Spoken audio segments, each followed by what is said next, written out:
Those who inspire fear have more devoted followers than those who preach love. Oh, so a real Jonathan Crane versus Cupid situation? Hello, everybody. Welcome back to the Cheap Seat Critics podcast. I am one of your hosts, a geeky writer. I'm Crimson Maroon.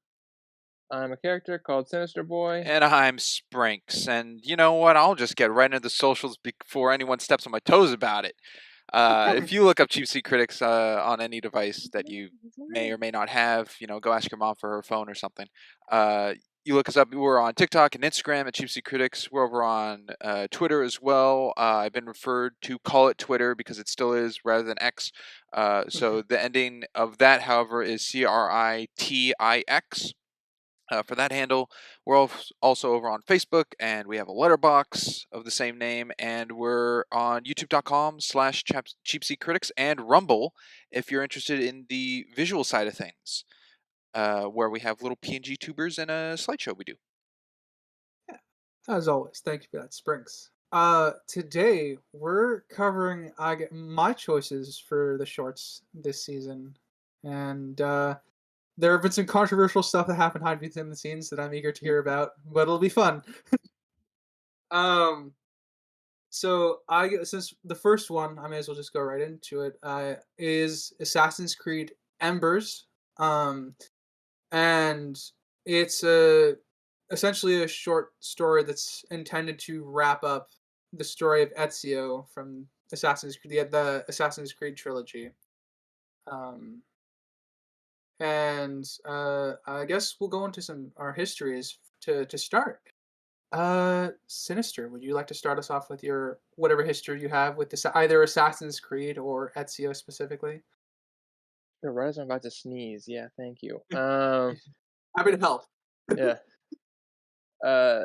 So I have a little bit of history. I've played a bunch of the Assassin's Creed games. I didn't play probably the classic Ezio games until like much later. I think the first one I ever played was 3. So Connor Kenway and all that stuff. And then played Assassin's Creed 2 in its entirety with Sprinks on a beach trip we went on years ago. And I played a little bit of Revelations. So I haven't played his full trilogy, but I played the beginning and sort of the end of his trilogy, I guess. That's fair. Crimson. All right. Well, my history with Ezio is pretty non-existent. I played a little bit of Brotherhood, which I don't know if he's even in that one. He is. Is he in He's there? Okay. the Yeah. He's the main character of that game still. Okay. I played the He's the beginning main of that character, yeah. and did not like the controls of that one, so I stopped playing that one. I got spoiled by Black Flag because that was my first Assassin's Creed and probably my favorite still. And I've played a lot of the, I guess, newer ones: Black Flag, Rogue, Syndicate, Odyssey Origin. I haven't beaten Odyssey or Origin, but I've played them. And that's most of that.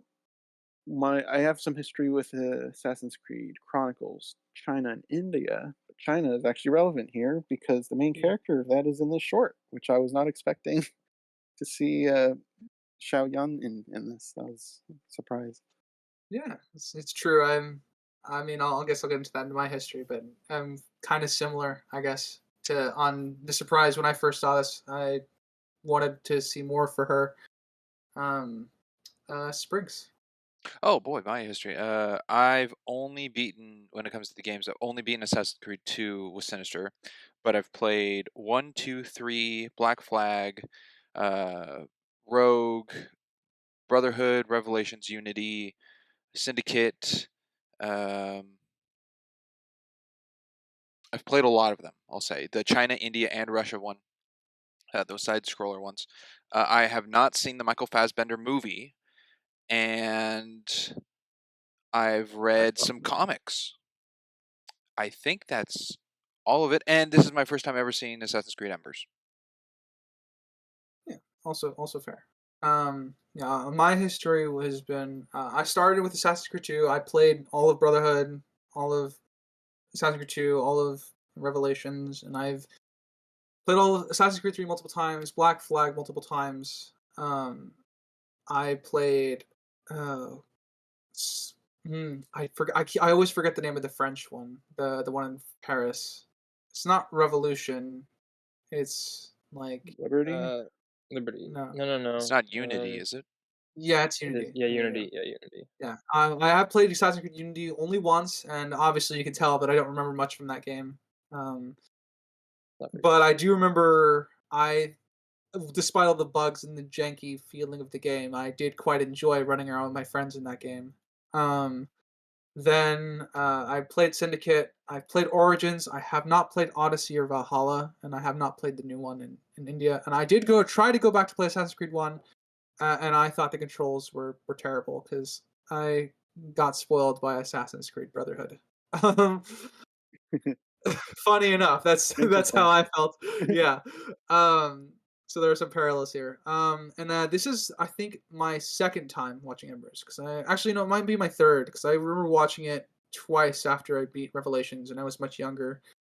Um, and I remember thinking that it was very, very. I remember really, really loving it as a kid because I had spent so many hours with Ezio and stuff like that. Um, and I also have a similar story. I've played the side scrollers as well, but I was still always on the camp of I wanted Xiao Jun to get her own game, especially after Embers when I was younger. And by her own game meant like AAA, like full package deal kind of thing. Yeah.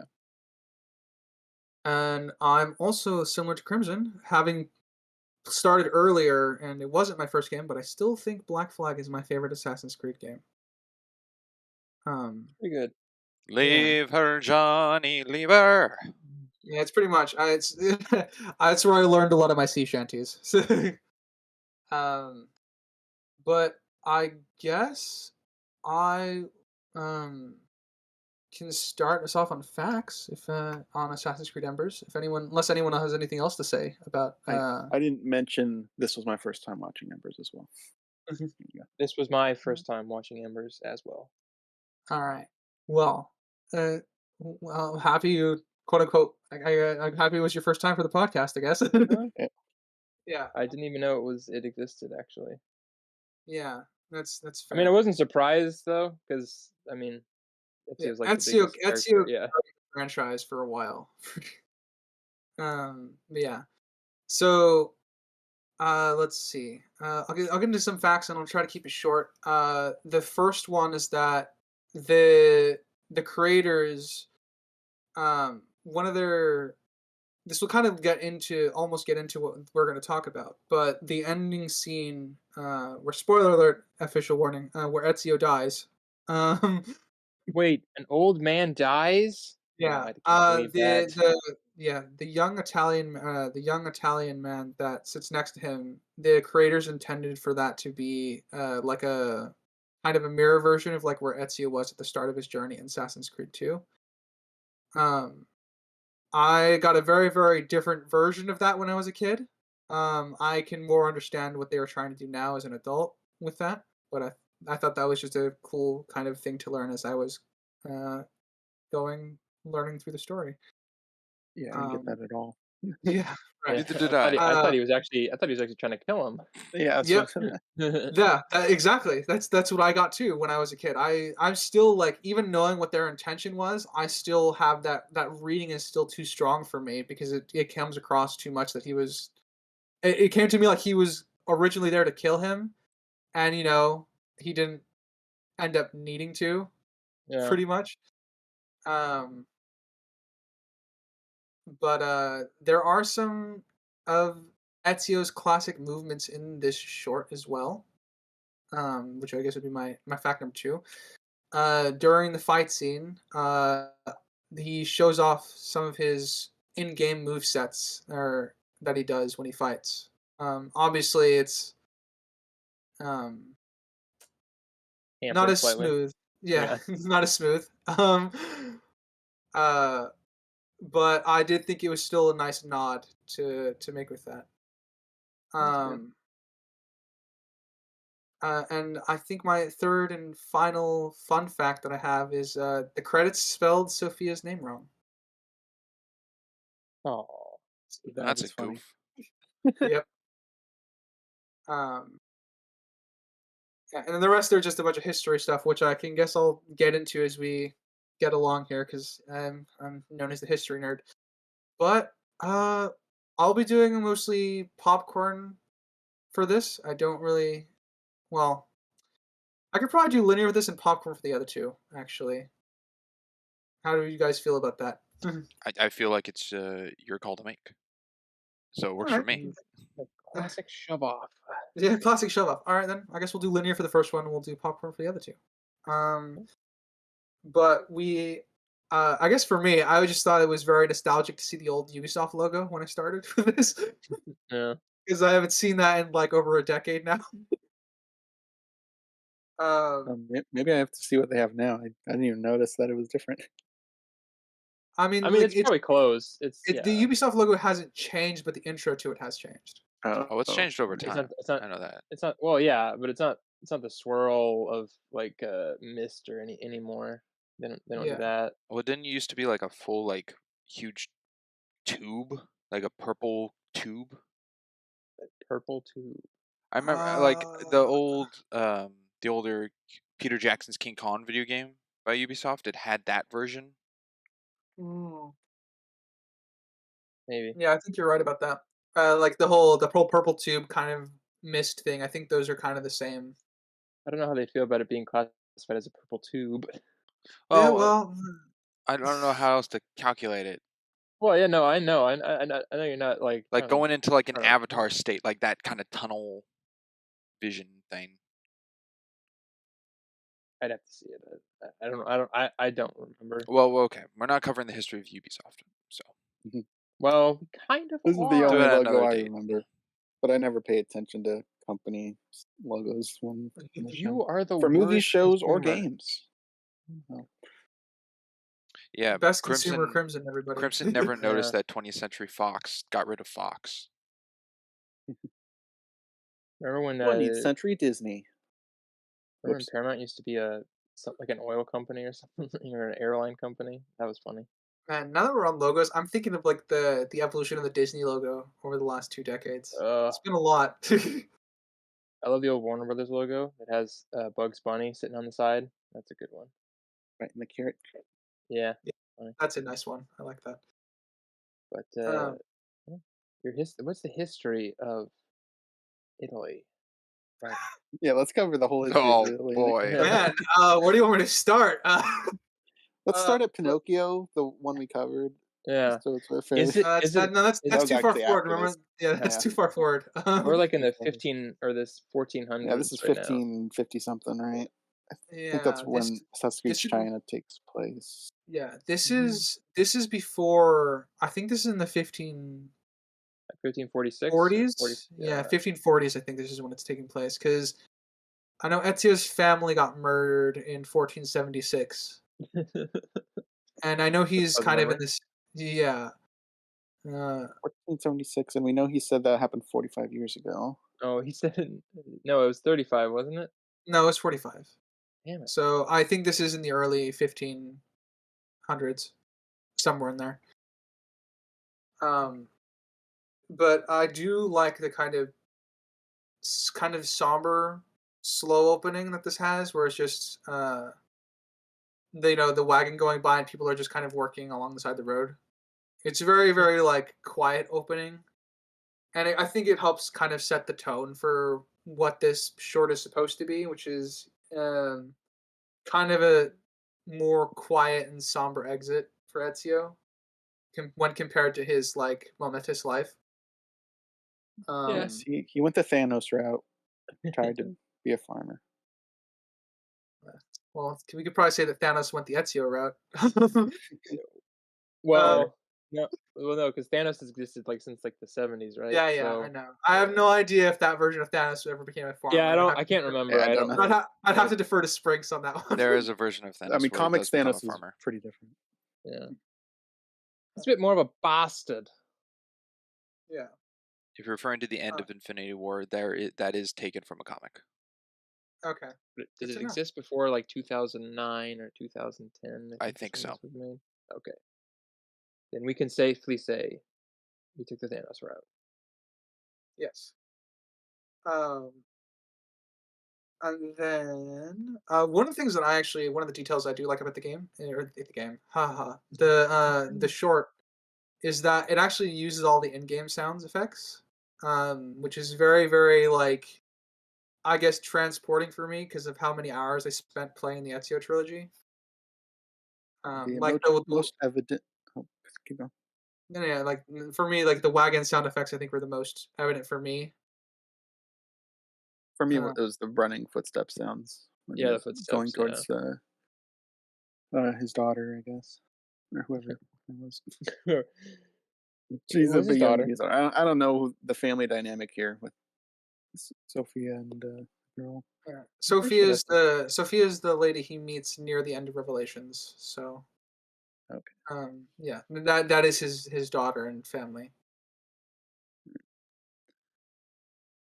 Flavia or whatever, the little one, Yeah. Yeah, the youngling. the young kiddo. Yeah. Yes. Careful going around Um. saying the Y word. Where's Anakin?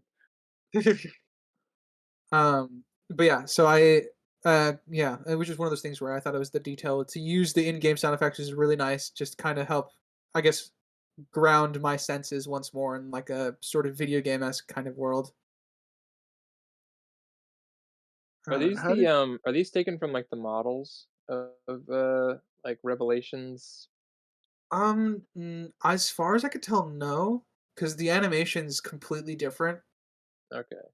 yeah, Yeah, it's were been a while since completely I played different? Revelations, and I was like, I don't remember it looking quite like this, but maybe Revelations looks nothing like this. Yeah, Okay, no, so it's just a the stylistic choice. Okay. yeah, Assassin's Creed always does that hyper realism kind of aesthetic, even back when that didn't necessarily look the greatest in video games.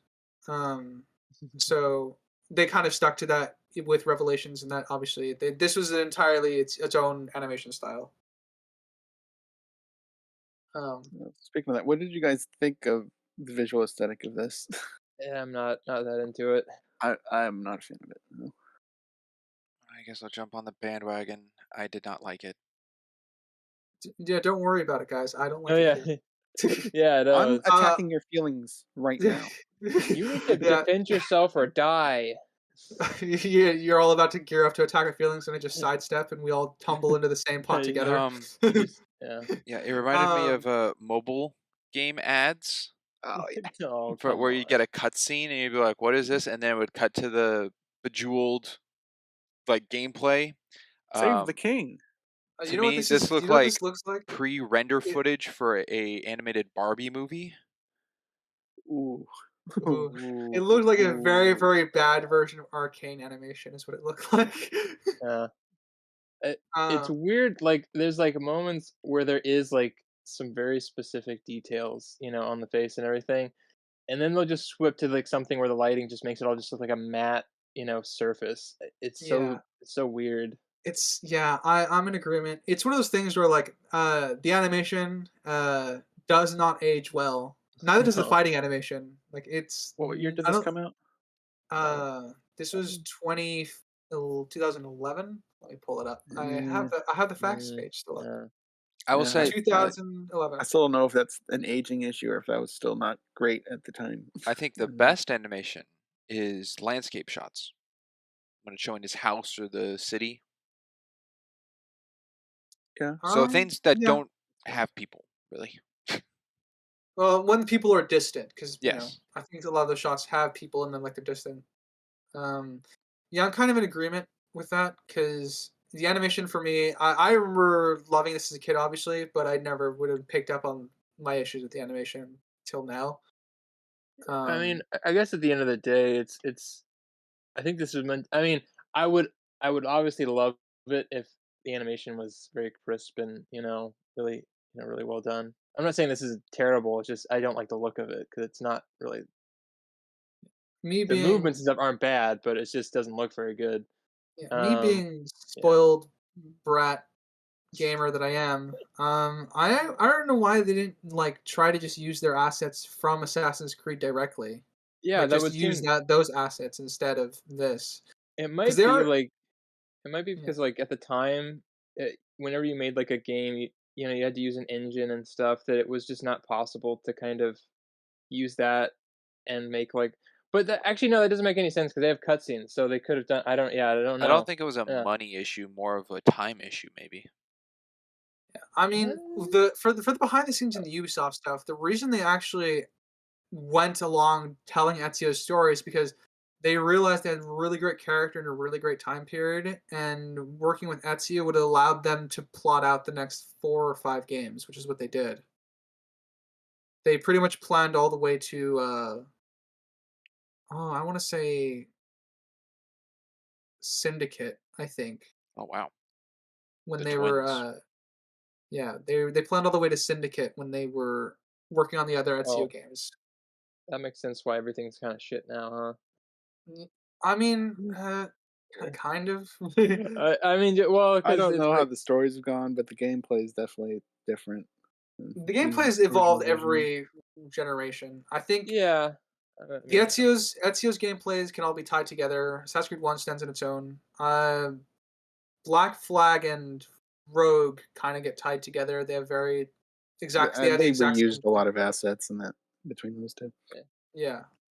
Uh, but So, yeah, it allowed them to kind of flush out what they wanted to do with the franchise for a while. Because I think Assassin's Creed is pretty strong and story wise for most of those games. yeah. The weakest one, me for at least from my perspective, being Unity. Well, yeah, Um, because nobody really remembers like anything yes, about that. Uh, Um, Back on and the now, sorry, well, you were saying? if you had more on this, I was going to go back a little bit.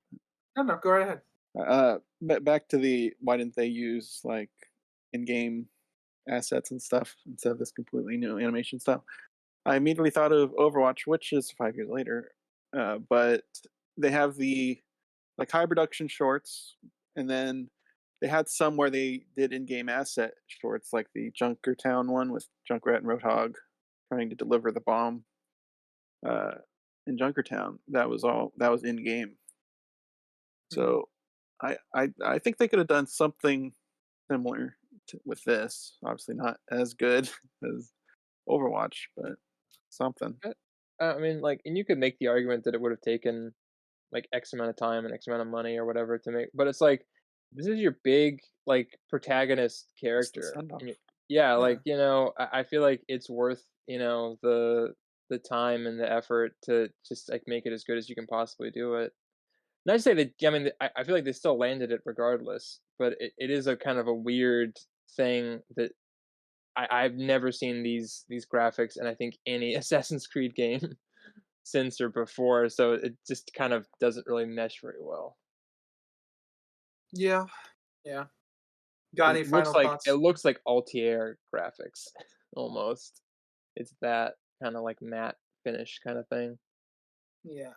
I do think one of the better shots in the animation is our first shot of Ezio when he was sitting alone in the Yeah. cabin. I like It's the very detail of dust particles. Mhm. Yeah, it's very simple, I think. Like comparison to like what to get right. They're just getting like, the look of the old man, Oh, done man. very well. Mhm.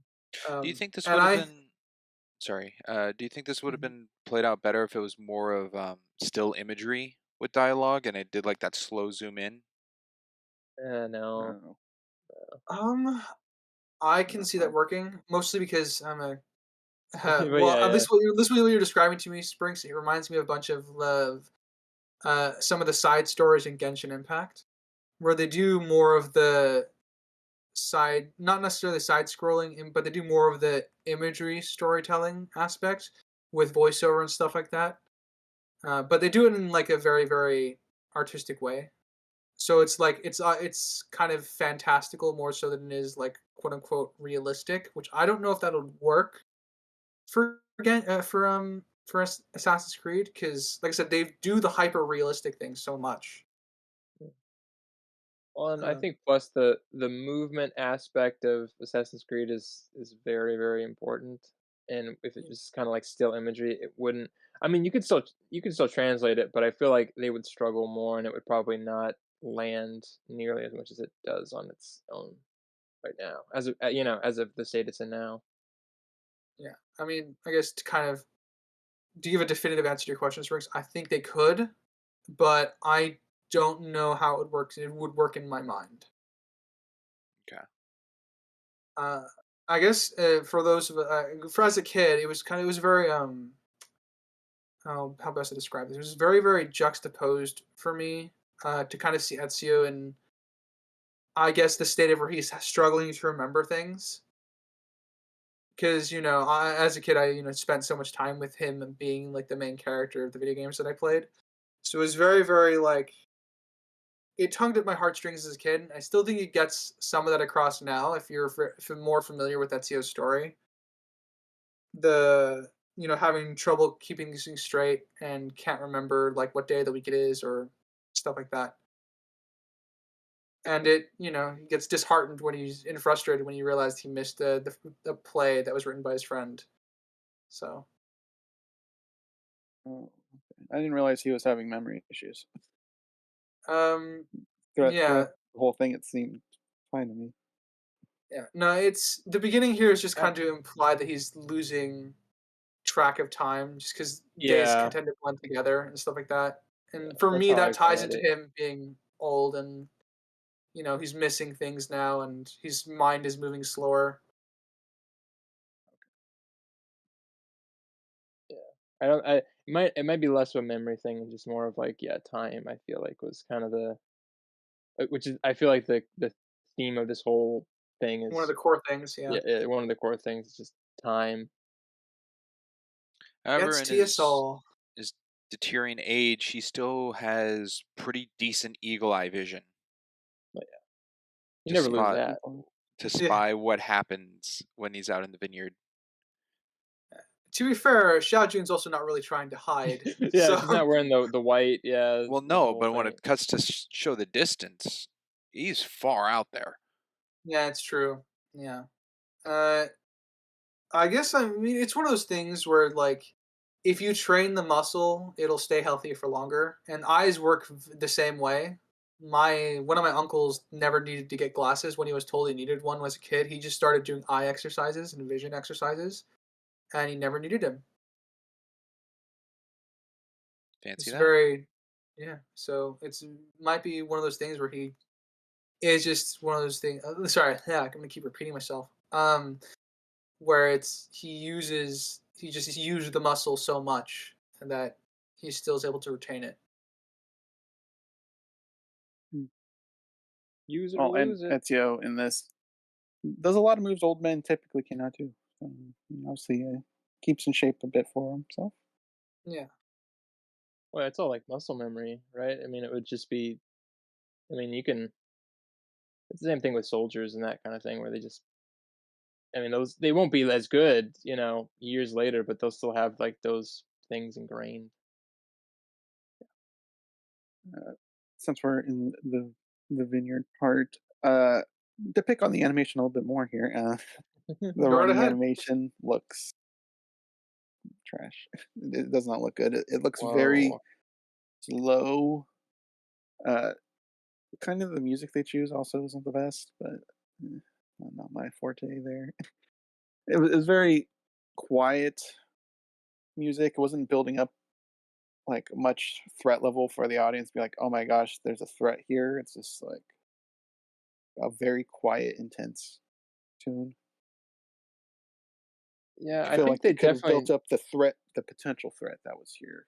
Obviously, she was Uh, not a threat. did this come out around the same time as the Chronicles, or is Chronicles came this Chronicles out came in out a few years later, half I think. a few years yeah later? So this is okay. 2015 ish, right? Okay. That sounds right. All Yeah. right. Never mind then. I was gonna say that maybe it was like you were supposed to know that she was not like a bad person, so it wouldn't. Yeah. No, this was kind of everyone's introduction to June. Okay. Actually, Yeah. this was Um, the first time everyone saw her, and this is what I guess this is what ever got everybody interested in like other stories and around that time period that you could tell because if the that era in history is such a fascinating era to do stories for Assassin's Creed. very popular. Yeah, it's true. Um, yeah, no, I think it didn't really throw me out too much. The music choice at least. It was mostly like watching an old man run. Uh, was I I mean, it looked like an old man running. I'll give him that. It wasn't but it was very kind of weird for the situation because it didn't feel like it was had the right level of urgency. But I don't think I think the way they animated it, even if they had the music being more up, I still think it would have just felt even more off because be like, okay, this isn't reaching the level of energy and speed that this music is putting out. So they probably just kind of cut the middleman out and was just like, you know what, it's not gonna reach that level, so we probably shouldn't force it. But they also could have just made him run faster. I don't know. I have a question for you guys. Mhm. Um, were you guys bothered by the hard cuts at all between scenes? A little. That's why I Same, was a asking if little. this was like video game cutscenes and stuff because it didn't. It At least in the beginning, it felt pretty disjointed. It got better as it kind of went along because I feel like the cuts were a little bit less severe. Hmm. But it was definitely like heavy early on where it was like a little bit disjointed. Yeah. Yeah, Mm, I think. Didn't really bother Uh, me. sorry, yeah, I'm kind of in agreement. Like the first, I think they were harder in the first half, but by the second half, it was more like things were more streamlining because it's implied that June was there for a time. We don't know how long, but obviously, I think she was there for longer than a week.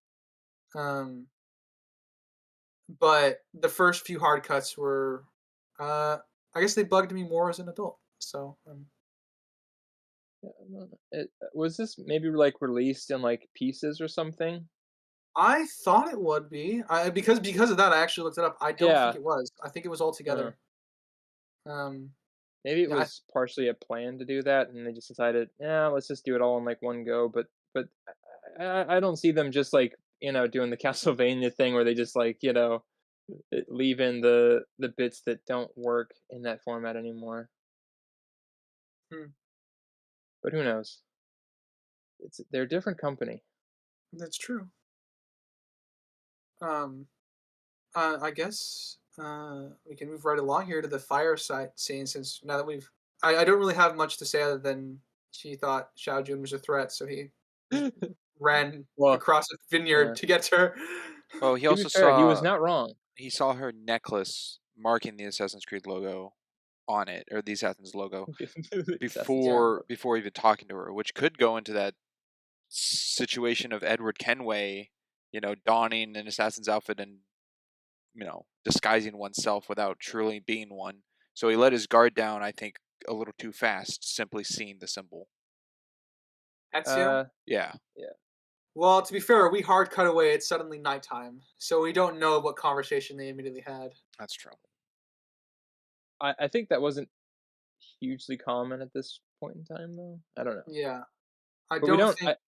I don't have like the knowledge of if Ezio was super knowledgeable about every branch of the assassins out in the world, so he might have been able to clue in. Okay, this is, but the She was definitely the most famous assassin in the Mediterranean area, but I yeah that's still a very what that small part of equates the world. to. Yeah, no idea.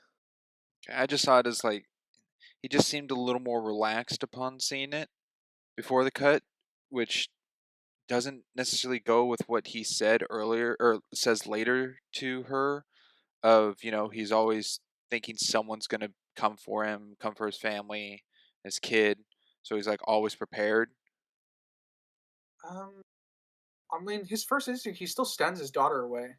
Yeah, He I mean, he does. still like grabs with yeah. So I don't know if he lets his guards down because he's still very stiff about letting her in his house, and at least when we see catch up with him in the fire chat, like immediately afterwards. Yeah, like you said, Eagle Eye, he caught her pretty quick. That's true. I think it's Eagle Eye, even though it didn't cut to like that bluish The hue effect. look. Yeah. Well, yeah, they're not gonna do that. Is it called Eagle Eye in the later games, Crimson? I think it's called Eagle Vision, is what Okay, the actual name Eagle is. Vision. okay. Because like I said, I know it is Eagle Vision, so you guys keep saying Eagle Eye, and Oh, I'm I sorry. know what you're referring to. I'm just Yeah. just wanted to see if they had changed For that in later games, formality's and I missed sake, it. Yeah. Yeah, I think it's Eagle Vision. Yeah, and to Yeah, go with that, it's and actually not an eagle that goes around when you have this synthesized. It's actually a hawk. So Actually, a well, hey, gotta Falcon. gotta play gotta So, play Assassin's Creed Origins. And this Valhalla. this part into the games, were there any, I guess, fake assassins? um, Like I said in my history, I didn't really play these earlier games, so no, I don't think there was. It's pretty straightforward in terms of like there wasn't any internecine strife within the order. That was kind of introduced in uh Rogue and Unity, the idea of like the order getting like corrupted and stuff like that. Mhm. Yeah, because I Because think in Revelations they kind of it's like post they turn on Ezio somewhat, or the the original the OG assassins turn on him in some way or something. no, I don't remember. I Yeah, I I don't can't remember. remember that happening, but it's been I a while since remember I played like Revelation. I just remember I thought he like went to like the like one of or not the but like one of the original like assassins kind of temples or something and had to run away. But maybe I'm like I said, I played that like 2 or 3 years ago, so my memory is probably not to be trusted Yeah, it's for been a Revelations. while. What I remember from Revelations is the end. Like I know he's out just it's kind of like he's searching for answers in the sense of like he's just searching for purpose because kind of what it makes Embers so interesting is this is the end of that journey that he's on that he took in Revelations because he was searching for that wisdom because he knows that he's just been fueled by vengeance for that many years and now he's looking for other aspects to like of purpose that he wants answers to why he was willing to do all this and stuff like that. So that's the point of Revelations is he's going on that journey that and then here he's imparting that wisdom that he overlearned over the course of all his history to June. But yeah, I guess I've lost the train of thought there. Yeah, I don't know. right. I just remember there being his kind of story involving a lot of like the internal strife in the order itself, but maybe I just haven't played that game actually. Yeah, I there the closest we get to internal strife in his game that I remember was in Brotherhood. He had a disagreement. He thought one of his he thought there was a traitor and they were he was gonna kill the wrong person essentially, and he ends up getting like he finds out like in the last minute that it was somebody else. Um, Boy that awkward. yeah, it is awkward for Yeah. them. Yeah. Um, maybe there was a traitor. I don't remember who it was then. I feel like there was a game that had like a set. This feels like maybe I'm wrong, and maybe I'm just like assuming. I'm like maybe I just want that because it feels like in every game they're just like I mean they're not perfect, but like they're like our order is strong, even though we are separate and Templars are bad and we are good. well, writer, is the events of Brotherhood and Revelations before 3? Yes, Okay. yeah. the revolution doesn't take place until like the 1700s. So Okay. Because the first, not necessarily spoilers, I'll try to stay away from spoilers here. But the first like 3 chapters of Assassin's Creed 3, is that an assassin? no, he's Okay. Templar from the start. Yeah, he's always well. He Yeah. is You're technically meant to from the assassins. Yeah, Are you're you meant meant to be to fooled. think? Yeah. Okay. Fooled. Yeah, yeah. That's you're meant to yeah. think he's an assassin just by the way he moves and how he And there's acts But and the way that's he's that's simply yeah. just to the player. That's not in That's the simply world. just the player. Okay. It's a revelation that it's supposed to be revelation that he's a Templar at the end Okay. of I it. was A just curious if revelation. that's like No the first instance of the disguise. Um, disguise. it Like you yeah, could think it's an be. pretended. assassin situation, but if it's only played to the player and not the actual in-world, like Uh, blending in assassin type of thing. Well, he wasn't acting as an assassin in the game, like part of the creed. Whatever. The He was and then just an assassin that happened to be a Templar. yeah, and then obviously in Rogue is just the fall from being an assassin to a Templar. Okay. Um, I don't know if that answered your question at all, Springs. About Kind of. I was just I was kind of just getting to the point, where was the first false assassin put into the world? and if that It's would sounding like somewhere Kenway to me. Yeah, I line think up it's to Kenway, what we're yeah. seeing with Embers, if it would be before or after the event. Oh, It would be you're still trying to just get us to I'm, believe I'm that seeing if June no, is I'm seeing the if Well, that it, would side more into it's out there versus it if hasn't it, happened before. if Ezio had like more direct experience, I would. I don't even know if I would agree with it being a problem still, just because by the fact that he sends his daughter away, and we unfortunately don't get to see the conversation that immediately follows after her. But we can only assume that by how cold he is to her over the fire, is that he Well, still doesn't fully like her being there and trust her. okay, can we assume since he sent his daughter away, he only thought there was one assassin present? I mean, we can assume anything, really. Well, I'm just saying, what if there was a group of like 4 of them? Well, he sent his Well, daughter inside, but if there had been more than them, I think if there had been more than just June in that instance, I think he would In have his reacted more eyesight. strongly. Okay. In his eyesight specifically, like I'm they like weren't thinking hidden from like him. he sent her away only being at uh, Sun Yun. Like, what if there were well, others well, the that he? assassins don't normally come in groups. It's The usually most that like yeah, the the actual most like I the actual order. Yeah, it doesn't yeah, come in the groups. most we see them in like in terms of like a group is unless it's a big meeting, we don't really see more than a dozen. But when they're out on mission, we never see more than two. I think. Okay, wasn't the? I know we're getting a little off tangent, but it wasn't the. Was it Brotherhood or Revelation? One of the trailers was like a group of 4 in a crowd. Yeah, that's just saying. Brotherhood's kind of a standout among that, and then obviously they all lived in a castle together in Altair's time. So Okay, and that's before the events of Ember. yeah, Yes, it's also before the events of Ezio. Is uh, Brotherhood before Ezio? I No, thought it I'm was no, not. saying Brotherhood. no, I'm saying like Altair is before Ezio, Oh so that's yes, well, yeah, yeah, yeah. yeah. So that technically in his timeline it could be entirely different. Okay, I'm just Granted, thinking there has been groupings of assassins. there has been groupings, but it's typically very rare. But when they're on a Unironically, Rome with Brotherhood and Constantinople or Istanbul in his later game is in the next one are kind of weird exceptions. Like the idea that they form orders around like giant cities. But by the time you reach to like Connor in Assassin's Creed 3, or I mean, actually the next big grouping would be in the Americas for Rogue, because there's not really any big groupings for Black Flag. well, I mean Yeah, there is like Or about the I'm Assassin gonna, Island. yeah, yeah, but they're not all assassins. They're just locals. yeah, that's true. Um, yeah, it's very weird because that rule is very inconsistent. Well, yeah. Though, as far as I understand it, when they're on missions specifically, they're never really doing bigger groups than two, pretty much. With the trailer in Brotherhood being the exception, because that trailer doesn't happen in the game. Answer your question, Springs. It's possible, not likely. Yeah. Okay, that works for me.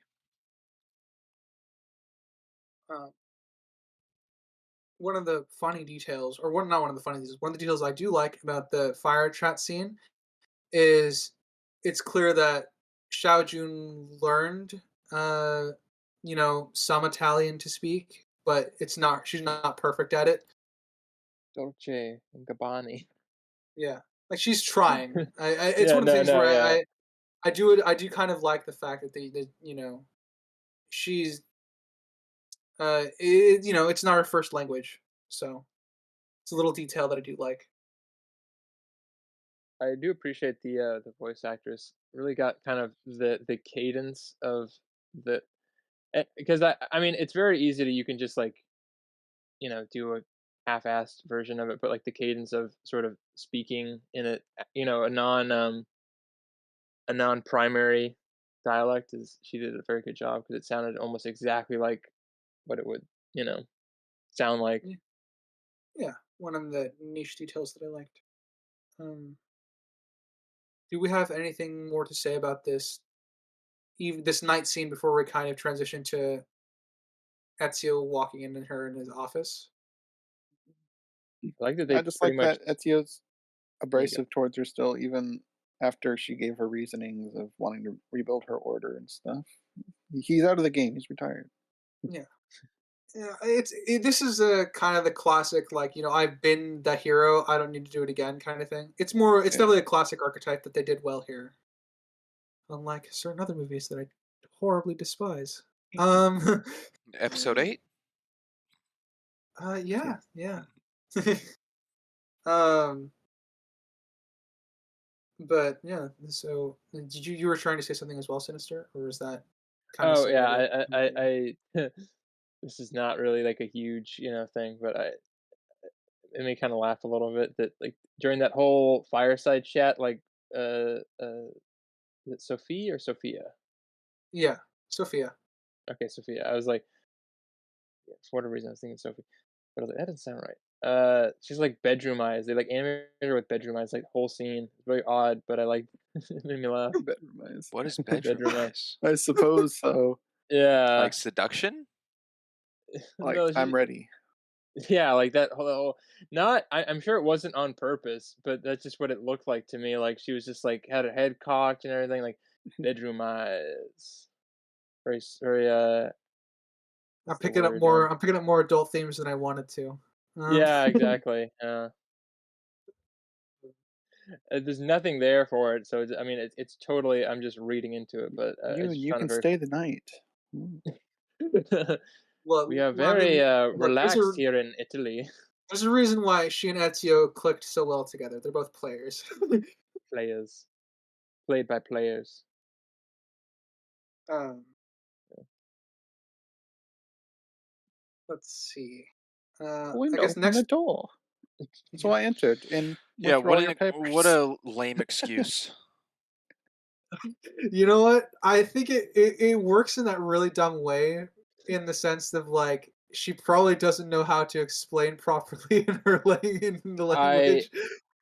I totally misread that scene the first time I watched it. I had to rewatch it again because I was like, that I don't think I'm reading that correctly.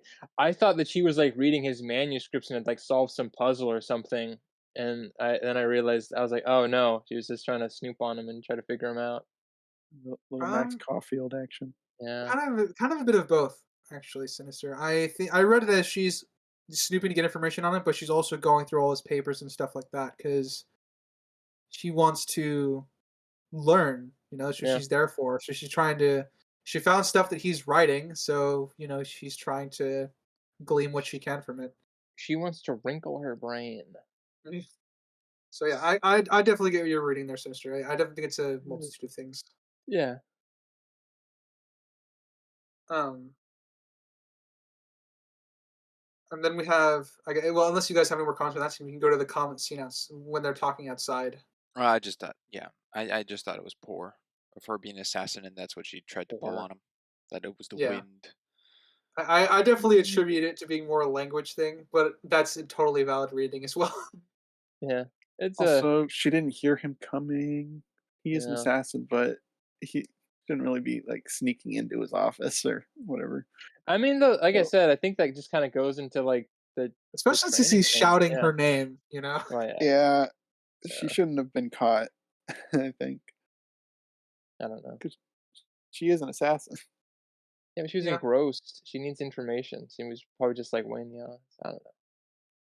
I said there's definitely, yeah, it's tiny things like that that I think hold this little short back from being really like a great, because I still think it's good, but it's like little details like that of Xiaojun would not have been caught, and there's a lot of little It's details. There's a lot of kinks here that need to be worked out. a lot of what we call in the business plot conveniences. Minutia. Yeah, minutia. Yeah, just you know, it. You could argue. I'm not saying you could say this, but you could argue lazy writing. Yeah. Um, yeah. I mean, it What One is of was the the that? things. first What was that introduction of the voice? character. What'd you say? I said it is No, the first I introduction yeah. of this character, Yeah. Yeah.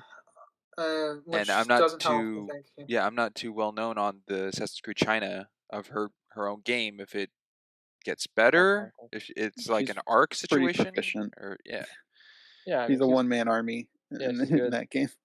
She's a Mary Sue. I wouldn't go that She has far. setbacks. She has Yeah. setbacks. I'm just saying, but like she's good. Like Yeah. she's She's adept.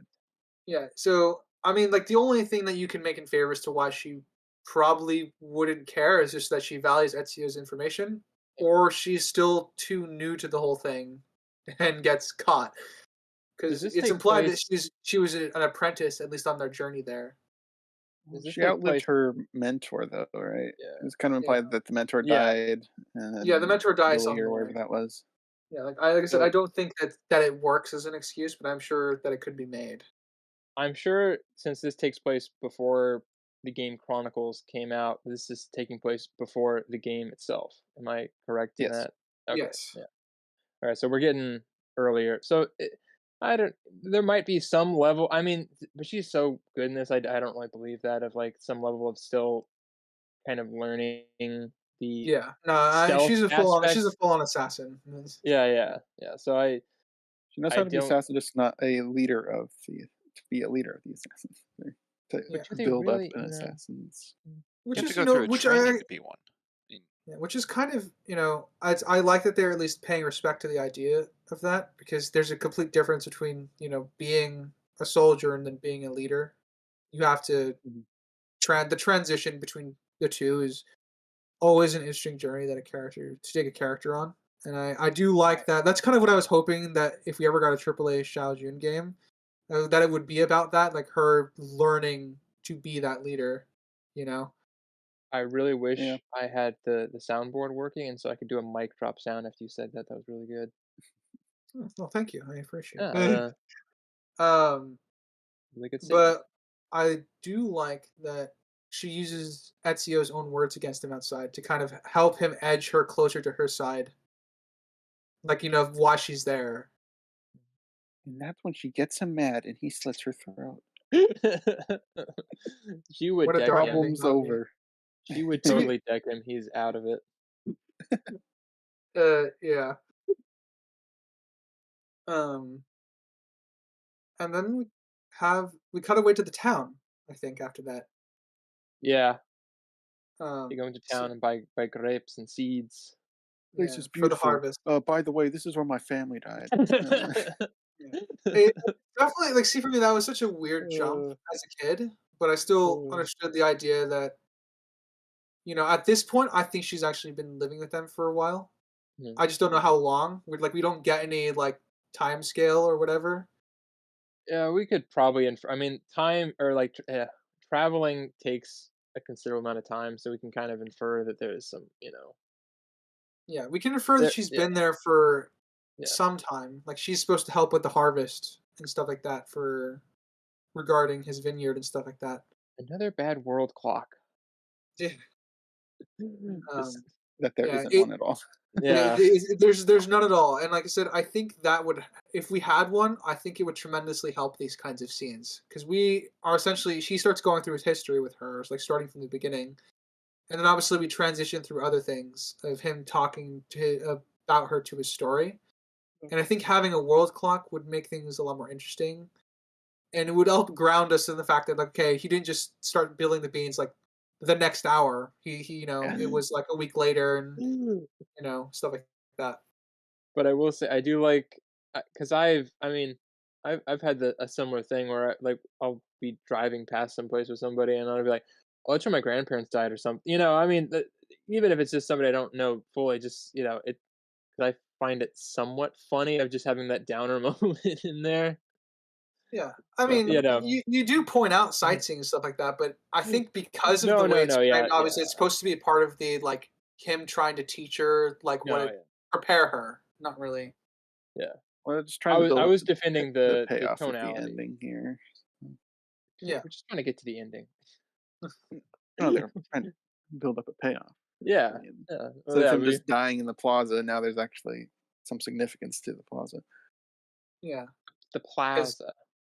yeah, and which is a very interesting, I guess, for me as someone who played through Assassin's Creed 2 a couple times. That that he moved back to Florence. I had actually never really expected Ezio to move back there, but it's a nice bow on the end of his story, I suppose, for me. Yeah. There's a whole. I think there's a good kind of realistic trauma response kind of there of when you have something like that you spend x amount of time running away from it or trying not to think it exists or something, and then at the end Or avenge it, in his or case. avenge it, or avenge it, depending on the what what trauma it is.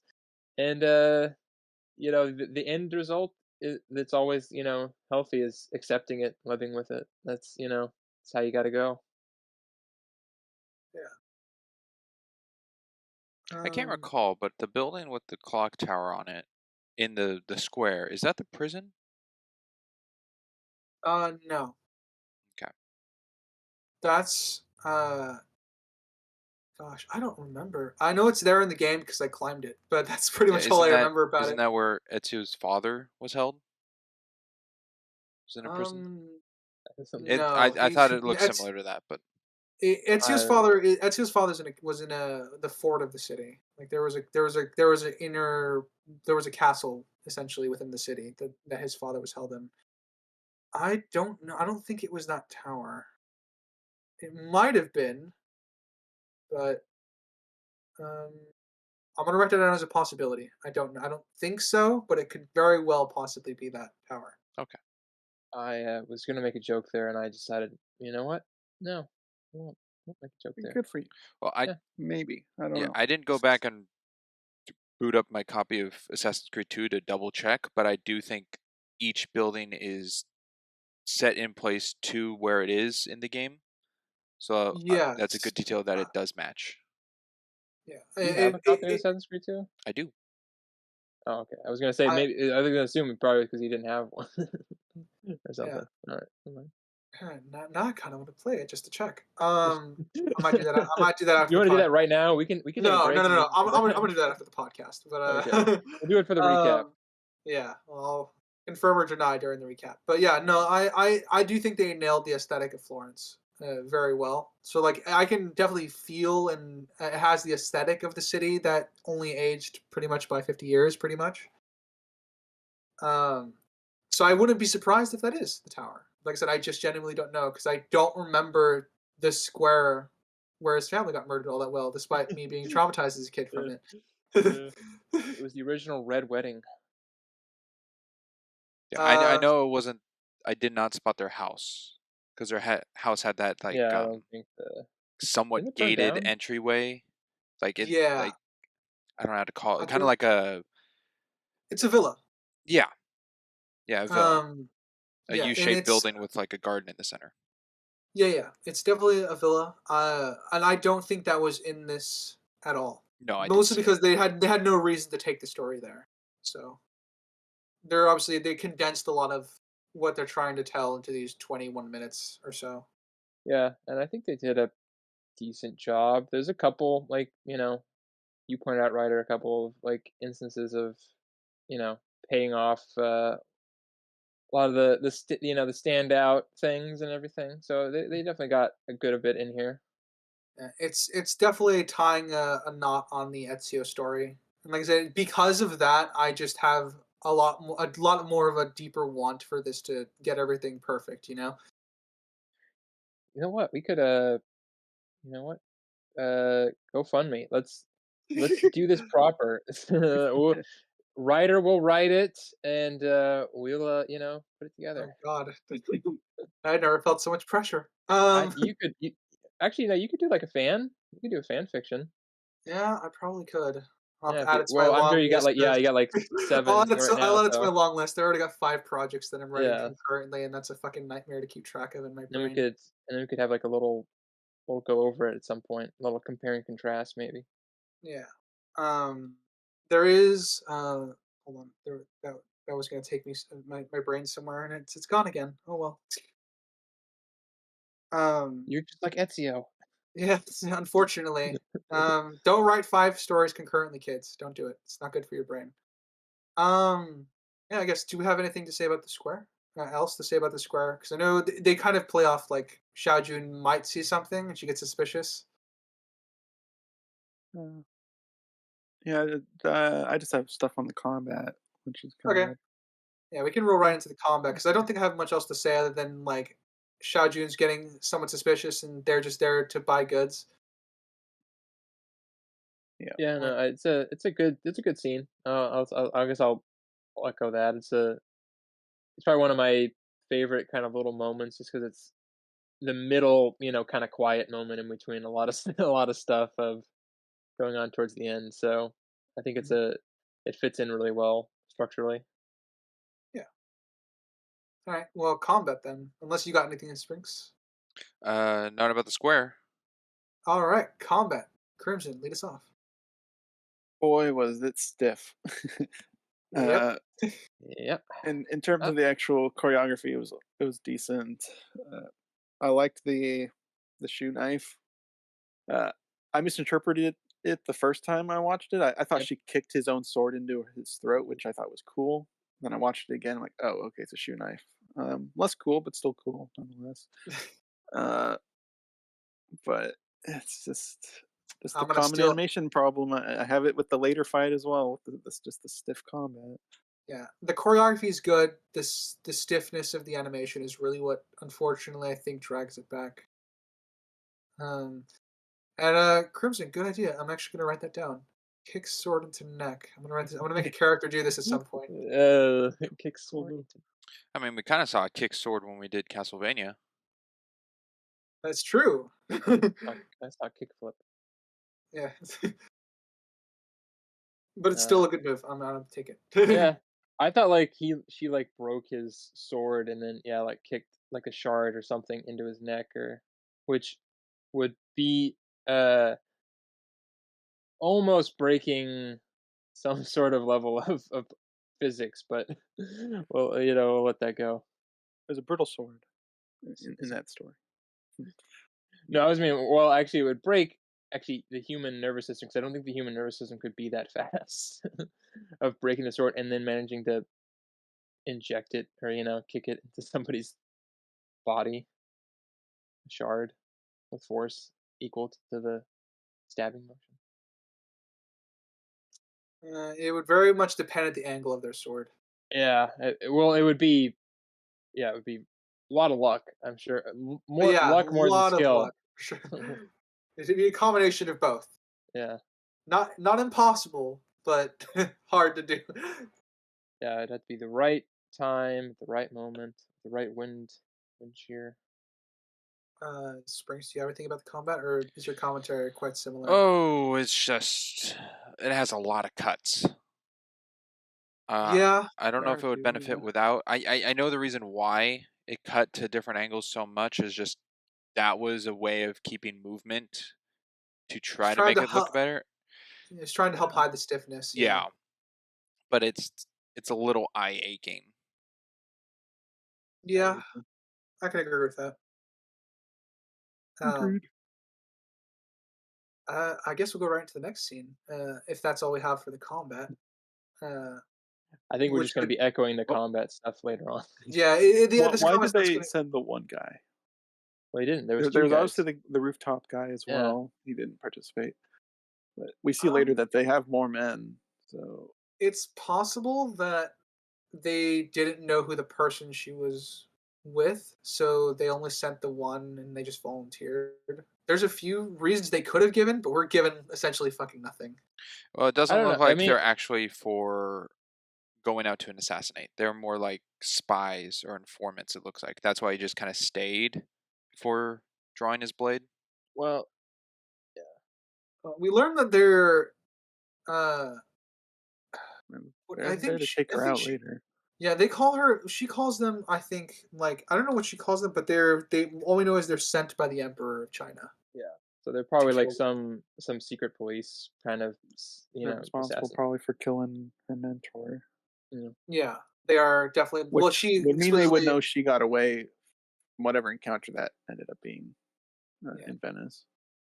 yeah. She directly says that they are responsible for the ones who killed her mentor in the next Well, scene when they're on the wagon.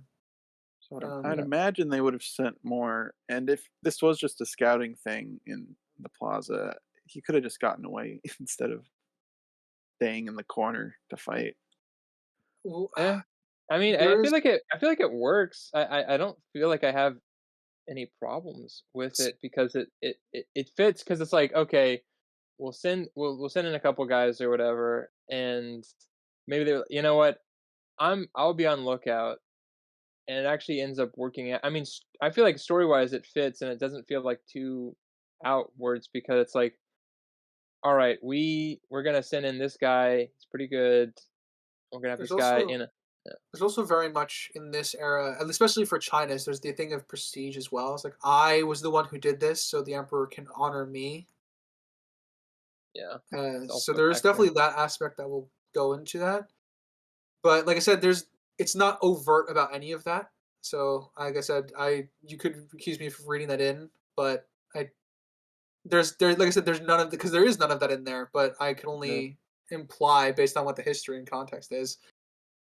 Um, but I don't have a problem. it's not I you're right in that it's not like the smartest move to go right in by yourself. I don't know. I Um, mean, even though even when we see her with like I multiple think it people, they still get works, their ass but kicked. Yeah, I mean, it I would still just think it be works. It's just, yeah. I would have liked some more reasoning behind it. I The reason I like it is because I like that because if they had just gone in all guns a blazing or whatever and just like tried to get her, they would have all just gotten killed and they just go back to the villa and do whatever. But by stepping it out, they actually set up more that plays out, later on. And I think that makes them look slightly. I- You could argue it makes them look less intelligent because they just sent one guy in, but they also have the guy watching who knows exactly where they're going to later on, so then they can. Because it's much easier, I think, to get them in one location than in this like whole city where they could run anywhere and they're not familiar with it. So there's more I'd of a rather likelihood that fight in an alleyway than on my enemy's home turf. yeah, but they have Well, numbers. they're going to It's like be, what it's one young alert, one lady, and an old man. and this is a time where there's still city guards, and there's also, they don't, as Sinister said, they don't know the city. They're going to be out of their depth wherever they choose to fight them. Yeah, so it's like I would much rather eh, for It comes down to tactician. like, yeah, Yeah, sorry. Go on. no, Yeah. you go. I think you'll Yeah, get my it words comes better. down as well. Like you have your choice of fighting in the broad daylight or making an attempt at them at the night. It's you're gonna try to play to your strengths, and like I said, I don't know their strengths because it's very ambiguous. So I Yeah, can't and really it's also label them likely down as a they don't know who Ezio is, and so they have no idea really if like where she's hiding will be at all capable of putting up a fight, and or if it's actually as dangerous. I don't know. Sorry, I cut you off there, writer. I was just trying to. no, My brain was working fast, and I was trying to get it in. no worries, no worries. I'm assuming we haven't swayed you on that Crimson. Yeah. Oh, that's fine. Okay. Do we have or Spring. we haven't? I think you guys have. Okay. Okay. Yay! Uh, yeah, Sprinks, do you have anything on all of that? No, All right. you kind of covered him. Yeah, no worries. I Then we just like can that just joke. move. That was funny. Yeah, then we can move right along into the wagon ride home, and this is kind of where we see Xiao Jun opening up, and it's kind of reciprocating Ezio talking about his family and stuff like that. So she's opening up here now that obviously something is coming for them. Um, and we get some story about her mentor. It was her mentor's wish to come see Ezio, and I think it adds more to the fact that she's even more lost now than she was, in the sense of like she lost her mentor on the way here, so she's fulfilling her mentor's wish, not necessarily her own. So Okay. I think adds more on like the student dynamic, like the small mentor student dynamic that these two characters have. She Uh, brings up Ling Chi, the very definition of death by a thousand paper cuts. Pretty much, that's where the phrase comes from. Um, and funny enough, one of my history facts is that Ling Chi was practiced all the way from 900 BCE all the way into the 1900s. It was recently used during the Vietnam War and Korean War. Wow. Yeah, How long that's does it. it take? Um, it's they It pretty just much says just days. yeah, it says days. They pretty much just cut you with a knife, come back later, cut you again, that sort of thing. It's if you're see if you've seen Game of Thrones, there's a particular house that does flailing or flaying. Yeah, yeah, yeah. Um, it's kind of it's a version of that, only less skinning the person and more just you know kind of slowly bleeding them out. Yeah. And then they And dump a bunch of lemon juice on you. No, they use salt. Wasn't it salt? ooh, both would be bearable, but Yeah, I I think feel like it was salt because I don't know if you could get lemons and limes I as think easily as you both could back in the day. instances of salt and lemon happen in Compound Winter the Fist. Oh, rare Kung Pao into the fist plug. um, I think it was in this scene while I was enjoying the story, June's story, and like the history of partial history of her order and what they're fighting against. Uh, I thought the mouth tracking was very terrible in this scene. Yes, I think the mouth It's tracking is a little off it, in most scenes. it's Yeah. been okay thus far, but I thought this scene was the worst. Yeah, I agree. Curious how the Um, camera was set in this 3D space. If it was like mounted onto a horse, that's why it like lines up, or if it was more free flow, or because sometimes in a 3D environment you can have the perspective angle of like the camera to be shown in can be mounted onto something. So it could have been like in between the two horses on the reins when it's like front of the wagon. Um, but I don't know. But it could If it was come attached because to the horses, it would be moving a lot. That's well, what you're if talking about. if the horses were moving when it was occurring, yes. If the horses were stationary and just you know pretty much non-existent because they don't need to be seen from the angle, it could have just stuck to the wagon. But Yeah, I'm just going with a floating camera. um, yeah, I'm gonna go with floating camera because I think there would be more movement if it was like stuck to the wagon, more shaky because wagons are not stable. Yeah, Shockingly enough. no. Um, but I guess do we have any thing more for their conversation Nope. with the two assassins being fully open with each other? fully fully showing their wares. Yeah, no. Uh, I ain't got nothing. Sprinks. nope.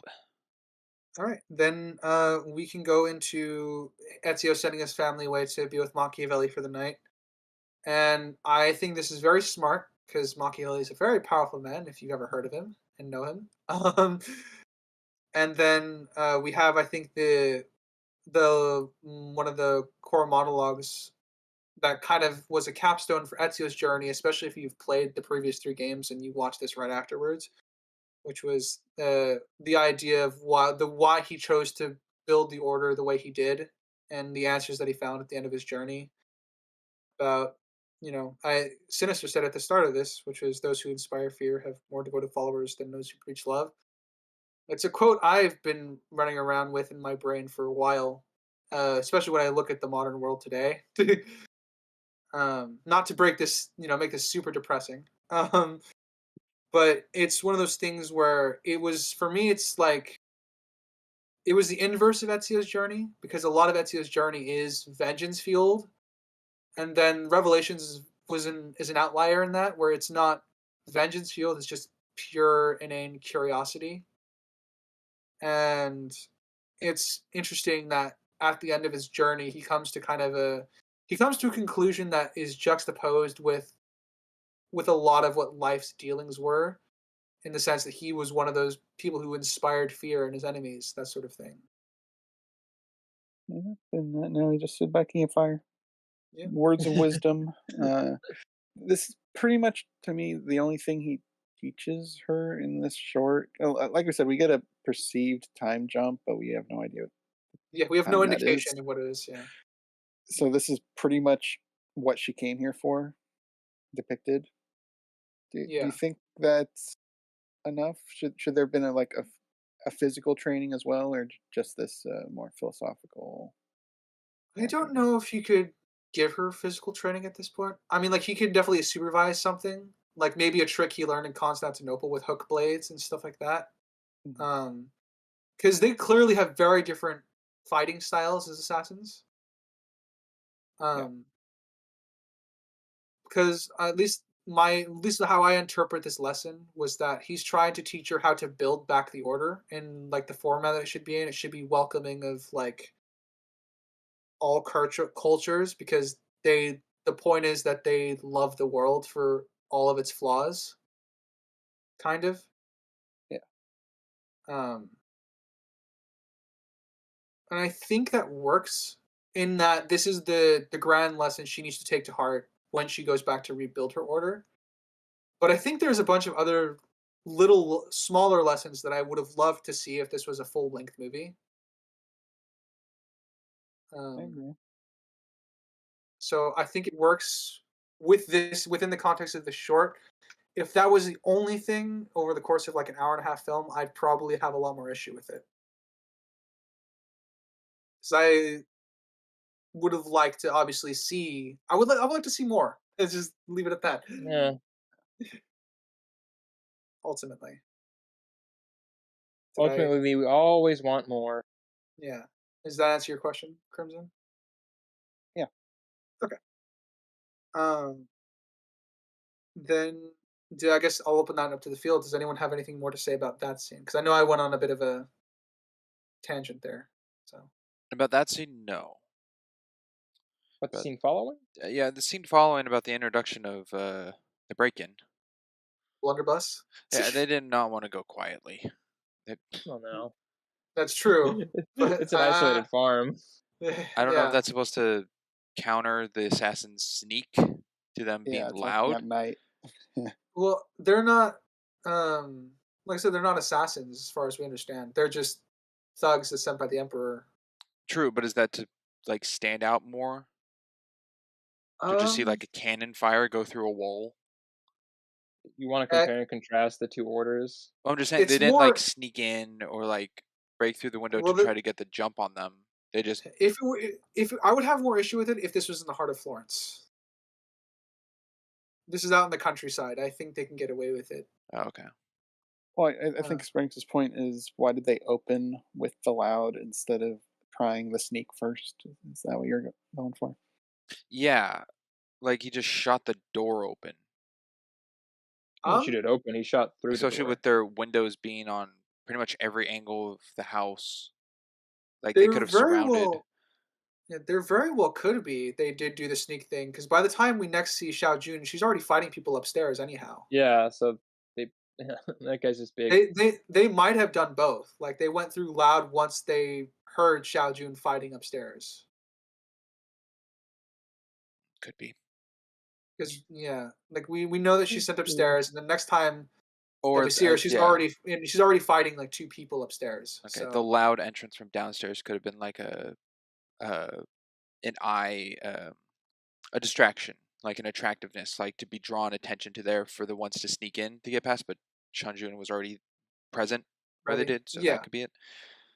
Okay. So Silencers did not exist yet. I'll point that that is out. No, true. no, you did not screw a silencer on that blunderbuss.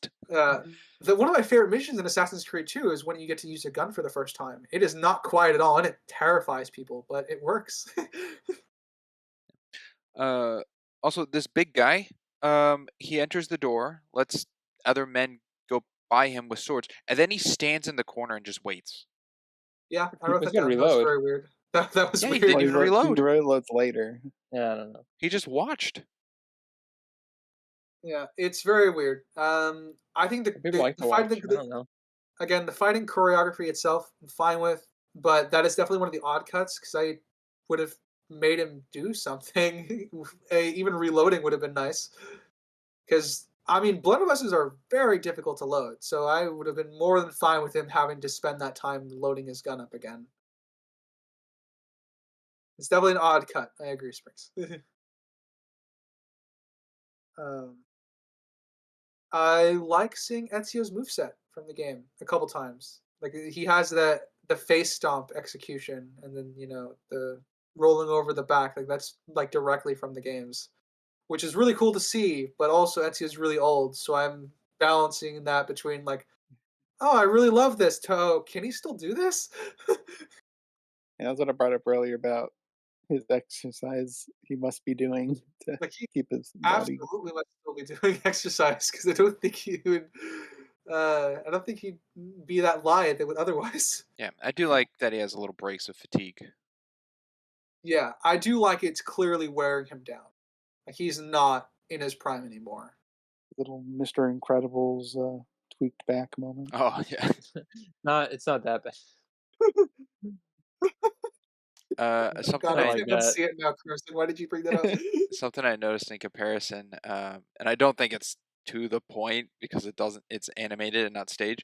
But when Shanjun, we see her fighting on the upper balcony, and there's, I guess, an open window for moonlight to come in.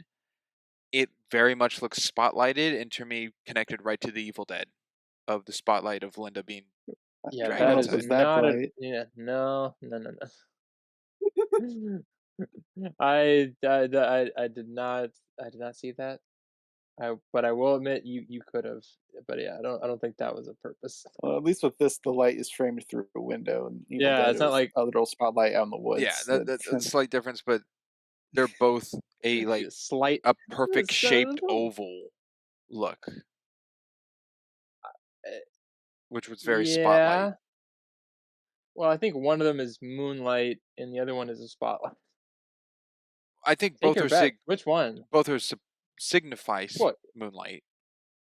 Yes.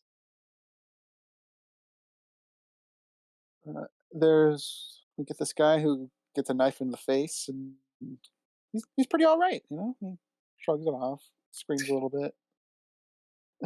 Knife in Yeah. the eyeball. That guy, Yeah, the big guy. yeah.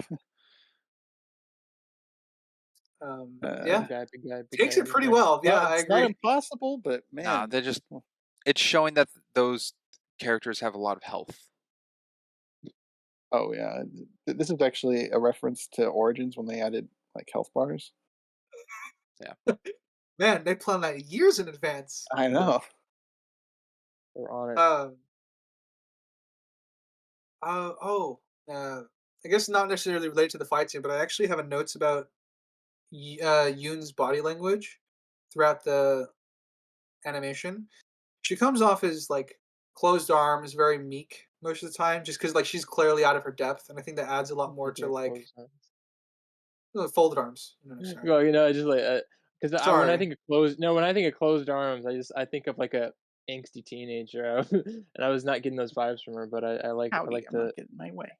Yeah. eh. Okay. Fair enough. But I guess No, I folded know what arms you mean. then. I know what you Yeah. mean. Yeah, I Yeah. know. But like folded arms and throughout most of the show, and just the way she's always like looking down, and she's always like awkwardly standing in the background. Like she always seems a little out of her depth because she's again, this was not her wish. This was her Stranger mentor. in So a she strange land. Yeah, it's very much about that, and I didn't really obviously, I never picked up on her body language as a kid, um, or Ezio's for that matter, but I think they do a very good job of at least emulating that when they're not fighting, for they're both how they just kind of hold themselves. Yeah. And then the fake out. Did he die at the foot of the tree? No, You he should have. didn't. Shocker. Yeah. That would I have mean, that would have been awesome if he actually died there. That what a y twist. It yeah, wouldn't be if he satisfying to any fans of Ezio, but it would have been a I think they could do an Ezio death scene there if they wanted to. But I think we need more of an indication of time for how long June's been there, because June would be the only one there to witness it at that point. Bury the old man. Yeah, but I do like the sense of uh, triumphant smile that Ezio has. Like he's still very much like, huh, still got it. even though even though he's Huh. old and winded. That smile is still there at the end. Um, yeah, that's all I got for the fight scene, really. So, anyone else have any final notes? The That's guy it for did me. take a lot. Stabbed in the eye, 3 throwing blades in the back, and looked like just a lawn sword to the chest. That's what it looked Um, like. Yeah. yeah, Some sort of sword in the chest or shoulder, something. yeah. Um, Something. oh yeah, I guess on the body language thing, I actually transitioned that to the fight in my notes. Is that Shao moves more like a ninja, and Ezio moves more like his old self, which is more of kind of like a knight, or more Yeah, he's got. Yeah, agile he's and more lithe brute knight. force. At least when He's. he had the fire poker, Yeah, not very elegant. This yeah. is not the correct wording, but he has very fat movements. He has like he has Those wide. wind-ups. Yeah, he has Yeah, like yeah. Western knight swordplay is very much about like wide arcing hits because armor is a thing. So Yeah. you're trying to literally beat your opponent in submission to the point where you can get an opening to then try to pierce an armor in one of its weaker parts. So that's very much kind of the fighting style for the time, I Yeah. think, Yeah. out in the Western Mediterranean. So And I do appreciate in this kind of fight they have like the compare and contrast. Obviously, it's mostly June, but I like that they kind of still have the old master, doing his own version, yeah, you know, he's not decrepit, depressed on the island alone, waiting to die. like Wait, where did Napoleon. that come from? um, but but yeah, no, I agree. I'm kind of happy Ezio just wasn't written off for the fight. Like it's clear that June's still like the one in her prime, but he could still put up a fight. Pays Ezio like some respect. Mhm. True, but we Um, never know the distance between his last fight to this one, and there's nothing shown of him training, yeah, like that's staying in true. shape. Like I said, Well, he's it's one of not. those Yeah, he's things. not in shape. He's mentally and like muscle memory in shape, but physically he's not in shape. It's one of those things like the most we have in that he would keep himself in shape is that he's worried at all times that someone will come for his family. Yeah. That's pretty much the only like hint Yeah. that we have that might allude to the fact that he stays in shape. I'm sure he keeps his eagle vision like up to it as much as he probably can and kind of Yeah. spotting problems. Physically, he might still do some like light training, but I'm sure He at his does age it's lunges and he planks. he does he sits in a chair and he has those little pink weights and What are you talking about? Well, that's such a grandpa thing, but I love it. yeah, he got those little he does he does Yeah, he does three white hours of people jogging. calisthenics every Yeah, day. yeah, Low Has impact protein powder. exercise. yeah. He uses leg lifts. um, but yeah. So, did you have anything more? Do you want to say on that, Sprinks? Before we went on a bit of a tangent with what you were No, trying no, to all say. good. So, No, you're fine. No, I'm alright, good. okay.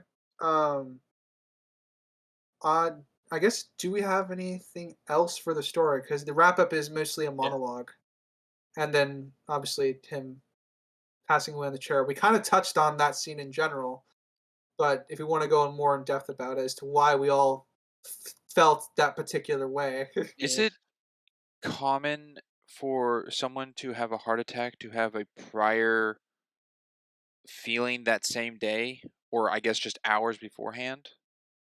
Yes. As someone who had to go to the hospital for thinking that I was having a heart attack, yes, it's very Having a much a panic thing. attack. You Yeah, have pre symptoms for it. Okay. comes We on. don't know entirely if it was a heart attack. We just know it It's revolves true. around the heart. It's a Well, general heart failure. I think a heart attack is what killed him. yeah. The If first not for the instance. book, we believe in Book of Death of the Author here. It was definitely Well, he's got the thing of he doesn't go grab his chest. Oh, heart My attack. arm's numb.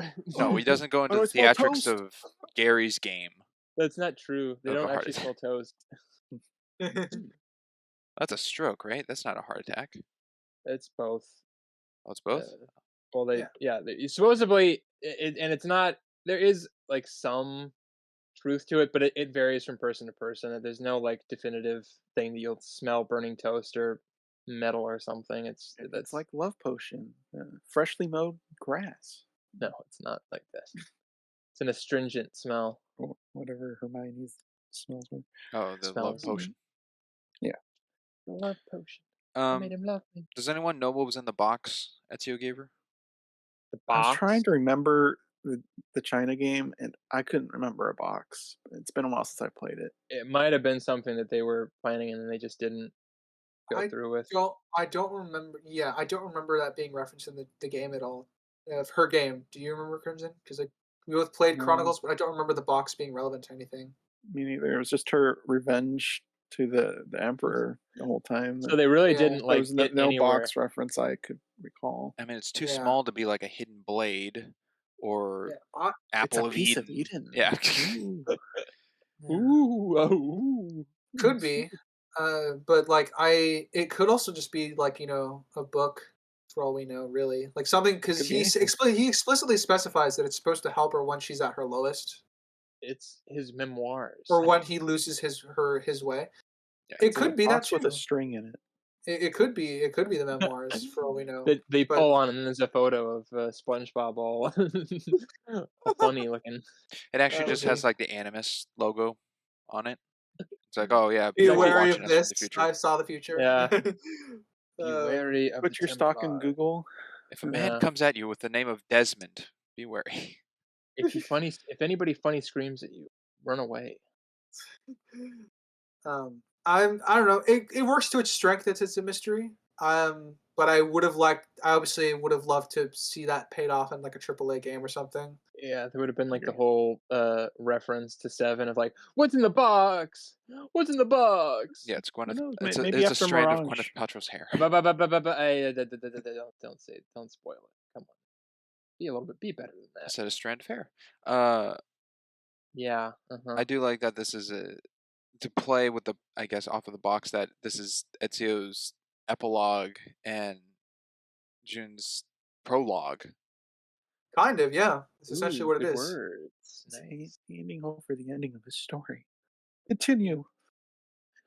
The future of Assassin's Creed will be a Yes. Asian You'll get woman. this one like side spin-off series and Yeah. have Like I said, Do we know if that I'm was sure they even plan on doing planned more.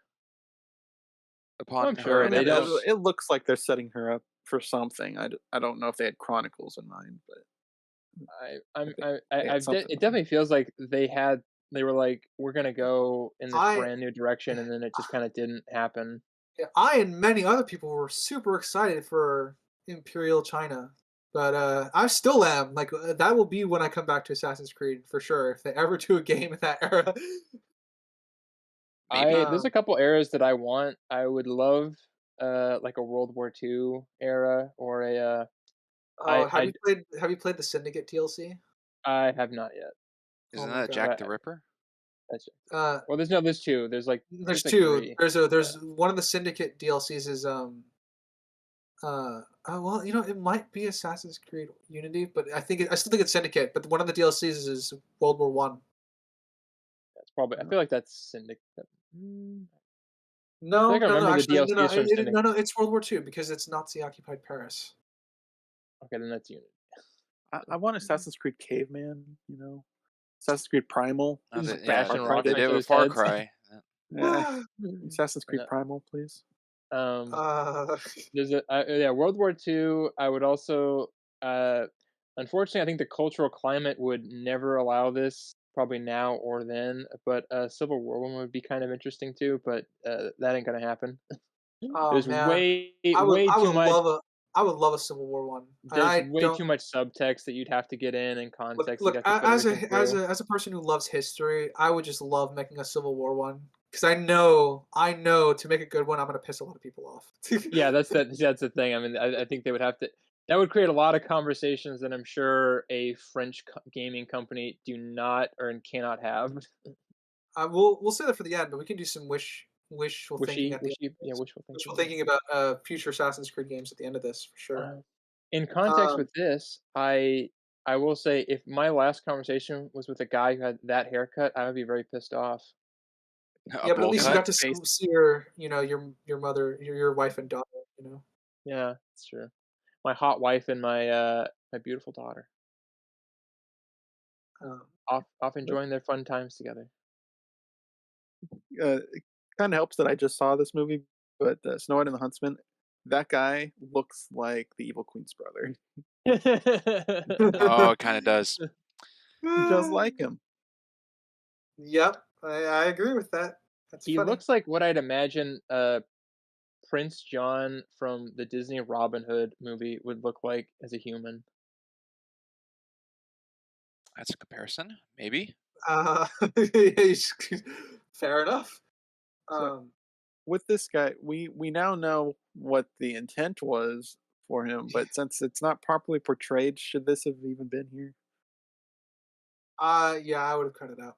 Me too. If they wanted to do like the parallel thing, um, I think this scene should have been longer and there should have been a conversation to highlight it more. Yeah, 'cause it just reads really It, weirdly. like I said, I read it as when I was a kid. I read it that he poisoned Ezio or something to that effect, Yeah, or at like least he was intending to until he realized Ezio was dying anyway. uh, I mean, his last words are "rest well," and then he dies. Yeah. yeah, Yeah. he's he you could tell he's yeah. But see, that's the thing. Like it reads in both the sinister way and it reads in like the the kindness way or something, or the compare and contrast way. Hmm. And I feel like there with if you write really well written dialogue, you won't have those kind of gray areas of like the two different ones fighting it out. You can have more of a definitive answer. Yeah, because I think the only thing that lends credence to their intent was Ezio's line about the city is not the problem or something like that. He says like that the city is not the problem, like implying that he's telling the kid that he's the one that has the issue, you know? Mhm. Mhm. But that's all we have. The rest of the scene, just with the way it's framed and shot, like the way he roughly holds on to Ezio's arm and stuff like that, you get a very, very different implication of what's happening. Yeah, that's kind of my biggest problem with that is it just doesn't. Because I like the way that you or that you said that they were going for it. I like that idea, Yeah. but there's It's literally nothing in there that really gives that other than his little comment. But like every action that the other guy has doesn't read that way at all. Yep, which is again definitely the author in this case, sadly. Like Yeah. I understand their intent, but that's not enough there for me to accept it. Um, I guess. Do we have any final thoughts on this short as a whole before I introduce us to wishful thinking and then we can go into ratings? Yeah. I think we covered everything for me. I guess the last question is: did Ezio write the letter knowing of his demise? um, That's what we're led to believe. At least that's how I read it. I think he's just aware that his time is running out. He knows he's an old man. Yeah, so he's trying to compose a letter. For some reason, when I was a kid, I thought he wrote his letter to his sister, which would have been a cool way to involve her because she's only mentioned in this, and his sister plays a quote unquote big role in his life. Uh, and the fact that Um, I guess the fact that she wasn't there bugs me a little bit as a fan, but I think that's why as a kid I thought the letter was for Claudia instead of Sophia. But I I mean, it would still, be cool. It would be cool to have like both, two on there or something. Like one for Claudia, one for Sophia, and having yeah, both. I feel like they could have done that, but I think it still works. yeah, But no, not. It's not bad. It just it doesn't have I think quite as much of a punch as it probably could have. yeah. So I guess Springs, was that your final thought? Yeah. All right then, wishful thinking. I think outside of the Imperial China Assassin's Creed game, I would want um, tribal African warlords That's like that's a as a movie setting. poster right there. As a Tribal setting. African warlords. It's because there's a lot of history in Africa that a lot of people don't know, and Assassin's Creed is ripe to explore that because there's a lot of like rising and falling empires Mhm. um, there. That would So that also would be be, nice. I mean, not to that would also be kind of a cool, more, like, low tech kind of version of sort of Yeah, there like wouldn't a be like earlier. yeah, there wouldn't be much like Yeah. um, it'd be more like plane skipping rather than building, but then parkouring. Yeah, it would be, that would be cool. Um, all right, Crimson, how about you? Uh, just Xiaoyang real game, as you mentioned earlier. That's Yeah, I mean, I like Assassin's Creed Chronicles China. Definitely more engaging than India. I haven't played Russia yet, but I yeah, did enjoy the game. But I would just enjoy it even more if it was an actual Assassin's Creed game and not a yeah, mobile game. yeah. Like I said, I'm pretty much the same with you on that one. Sinister, you listed a few before. Do you Yeah, have any more listed, you'd like, like to add? I kinda wanted a World War II one, I think would be interesting just because there's, uh there's a lot of, like, and you could have it, like, set kind of, like, at the beginnings of World War II, or, like, in the interstitial kind of era, and I would love to do French partisans for yeah. that. That would be Um, kind of a cool, I guess, maybe like a multiplayer kind of thing where you could have, like, multiple people from, like, the different sort of, do uh, an Inglorious Bastards approach. yeah, like, sort of have, like, a couple different people, like, from, the different, world powers kind of, involved. We have to be very careful to avoid what this Call of Duty Vanguard did, but Yeah, well, I yeah, love yeah, that I love that in concept though. yeah, Still. yeah, it's a very, very, very tightrope you're walking with that, and another one that I would kind of, that I would like, um, is, I do like the China. I like it. Maybe the Japan one too would be really, really interesting. Um, On Imperial Japan. yeah, like, and I mean, we kind of have had that now. We've got like,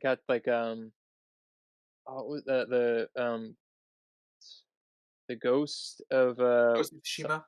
yeah, that's kind of, I don't know if that's a stealth or a assassin kind of based game or not. Maybe I'm reading into it, but that's kind of close. It's a little bit of both. Yeah, Lot of stealth aspect to the game, but there's also a lot of like honorable duels to the game, which I think fits yeah, the setting for sure. yeah. So, like, yeah, like a feudal Japan, or, yeah, imperial Japan, one or the other would.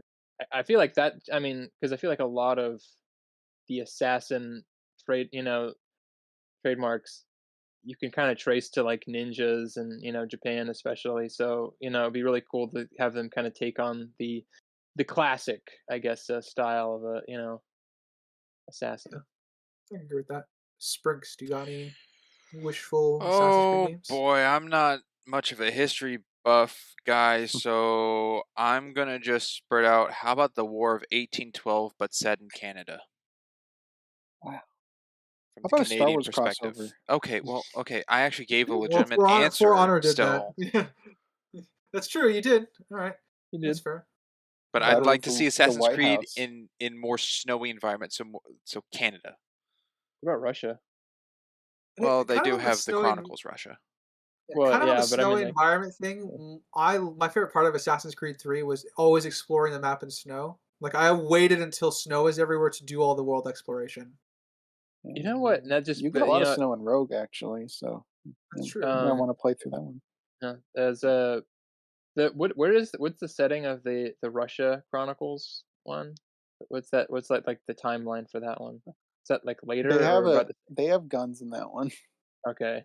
I Well, I don't know was the gonna say, actual like, year, but yeah, because I was gonna say that would actually It be might kind be. of a, Sorry, you that, finish. yeah, that would be kind of cool to have, like, uh slightly, like, maybe not an actual, like, assassin order, but, sort of like a quasi, kind of thing, like in Russia, like, at the rise of, like, communism or whatever, and then you have this guy who's Russian very, Revolution. yeah, the Yeah. Russian Revolution kind of setting. I guess it would sort of play into World War II slightly, but, uh, and, like, a guy who's maybe starts out very, idealistic of, the nature of, like, the Communist Party and everything, and then slowly sees it becoming just basically what it was basically just a different version of what it already was, under the previous regime, and then having to take matters into his own hands or something. Maybe that would be kind of interesting. It takes Funny place enough, in 1917. Wow. Okay, so that's probably about what I was yeah, thinking for mine. So The yeah, aftermath of the October Revolution. yeah, so that's never mind. They got to me first. All right, good job, Ubisoft. yeah. You were That you kind of were on the reminds same me of wavelength. it kind of reminds me of like I guess the failed potential of Arno and Assassin's Creed Unity. I can't believe I remembered his name either. Way But to like go, Ryder. yeah, it kind of reminded me of the failed potential between Arno's dynamic with Napoleon because there is obviously that takes place during the French Revolution. That's also marks the start of the rise of Napoleon in that era, and it would have been interesting to see that dynamic play out in the future of those characters' games. Like what would Arno's thoughts be on Napoleon crowning himself emperor and things like that? Um, all right. I guess with that, we shall go into ratings. Uh, Crimson, why don't you start us off for this one? All right. So this is the. I didn't have really any ties to Ezio, so I pretty much am going just off this short on feelings towards him, and with that, I didn't really connect to him that much. Uh, he was an alright character. I'm sure he's a lot more enjoyable from having background behind him. Uh, so subjectively, I'm giving it a 5.5. I probably won't be watching this again. Uh, it's all right. It's dated. We talked about that heavily with the animation style stuff. There's nothing to really draw me in to watching it. Except for Xiao Uh, Jun. yeah, and she's got a minimal. Well, it's not a minimal role, but she doesn't leave an impact really in this to me, anyways. Uh, and then objectively, it's got some problems. Animation being really large in that. The syncing of mouths were off in a couple spots.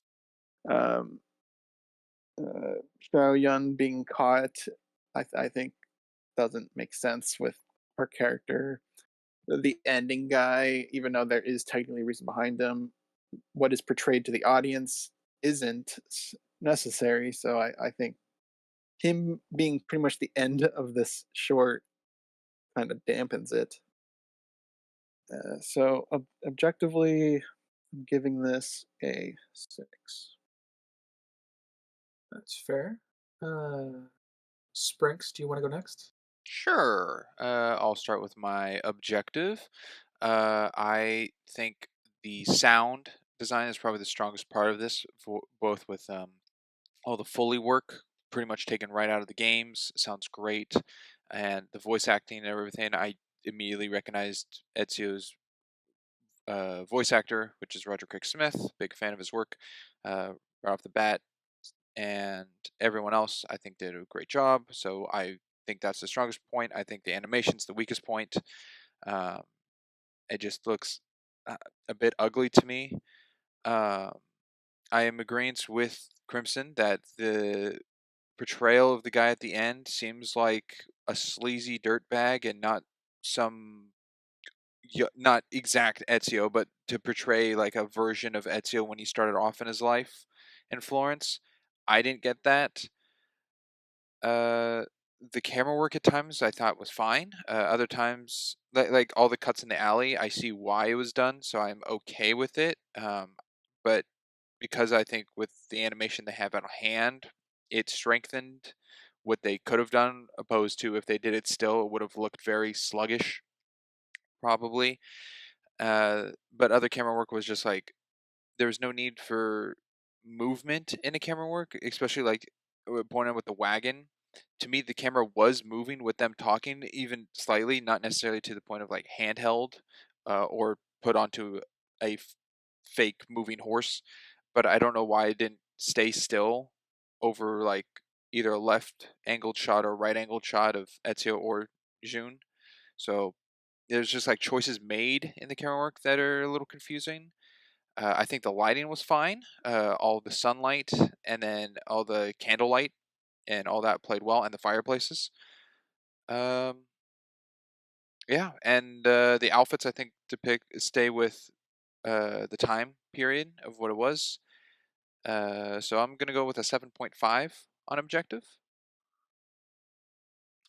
All right. Subjectively though, I questioned after watching this: is there a worse Assassin's Creed thing that I know of?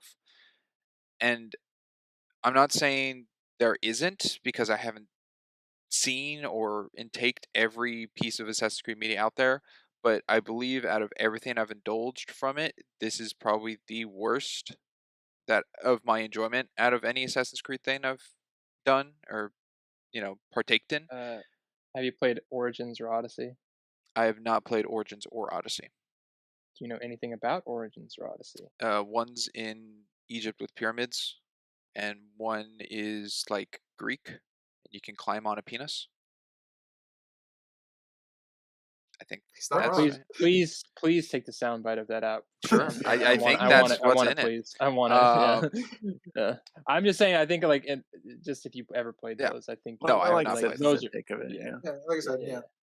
If you did, But this isn't horrendous. It's just not something I'd necessarily recommend. I guess the only recommendation is if you're doing like an Ezio playthrough, because they do sell like the bundle of like the Ezio collection, which is always of 2 Brotherhood and Revelations. I guess a good epilogue to finish it off with would be watching Embers. And I think that's the only way I'd like tell someone, it's like, hey, after going through all that, you should watch Embers to like finish up Ezio's story. Other than, I mean, it's so I give it a 5. I definitely see it could be worse. So All right, that's fair. I will go next. Um, I will start with my objective. Um, yeah, I this is definitely more flawed than I remember because I watched this. This will also lead into my subjective. Funnily enough, I watched this in the way that Springs said he might return to it, which is right after finishing Revelations and having completed Ezio's in-game journey. Um, so it definitely had a lot of. It had the higher spot from in my memory core than what it is now. Which when I watched it objectively, it's got animation doesn't really age well. It's very janky. Um, but that's and then obviously we talked about the man at the end not working because I think we're all going to be in agreement with that. So I can't wait for Sinister to echo all of us. The yeah is that portrayal did not come across in the writing at all. If that was their intention, they definitely need to put the groundwork in a little bit more. Um, in terms of writing, I didn't find Ezio to be particularly out of character. I didn't find Xiao Jun to be particularly out of character. This was my introduction to her. She was pretty straightforward, even if she's used very minimally. The plot's pretty simple. It just feels very, very condensed, and that whiplash gave me some problems this time around that where I did not have as a kid. Um, I think there is room for that world building to be expanded on. The world building I think is fine. Let me rephrase that. The world building I think is fine because we are given enough context for both Ezio and Xiao Jun to have their perspectives, um, which is pretty much where the focus of the story is at. Um, and the plot I will intertwine to the characters. I think it's probably the most flawed thing here. Um, Mostly because we're we have to fill in the gaps and infer a lot of things. There's not really an obvious point where like, oh, 2 months has passed, June has been here, and this is why Ezio's telling these particular stories now and stuff like that. It kind of just cuts right to them at the market together, and he sits her down in the square and starts his life story from the beginning, or at least the beginning from what we understand as an audience where he started out. And there's a lot of elements like that in minutia that I think really bog this short down, despite what its intended goal is. Um, So I think objectively, it doesn't really get higher than my best points for average, which would be a 7. I think it's on the upper end for average. I do think it does a lot of things fairly well, in at least within context of the full story for Ezio. In isolation, if I were going to judge this by itself, that number would go down.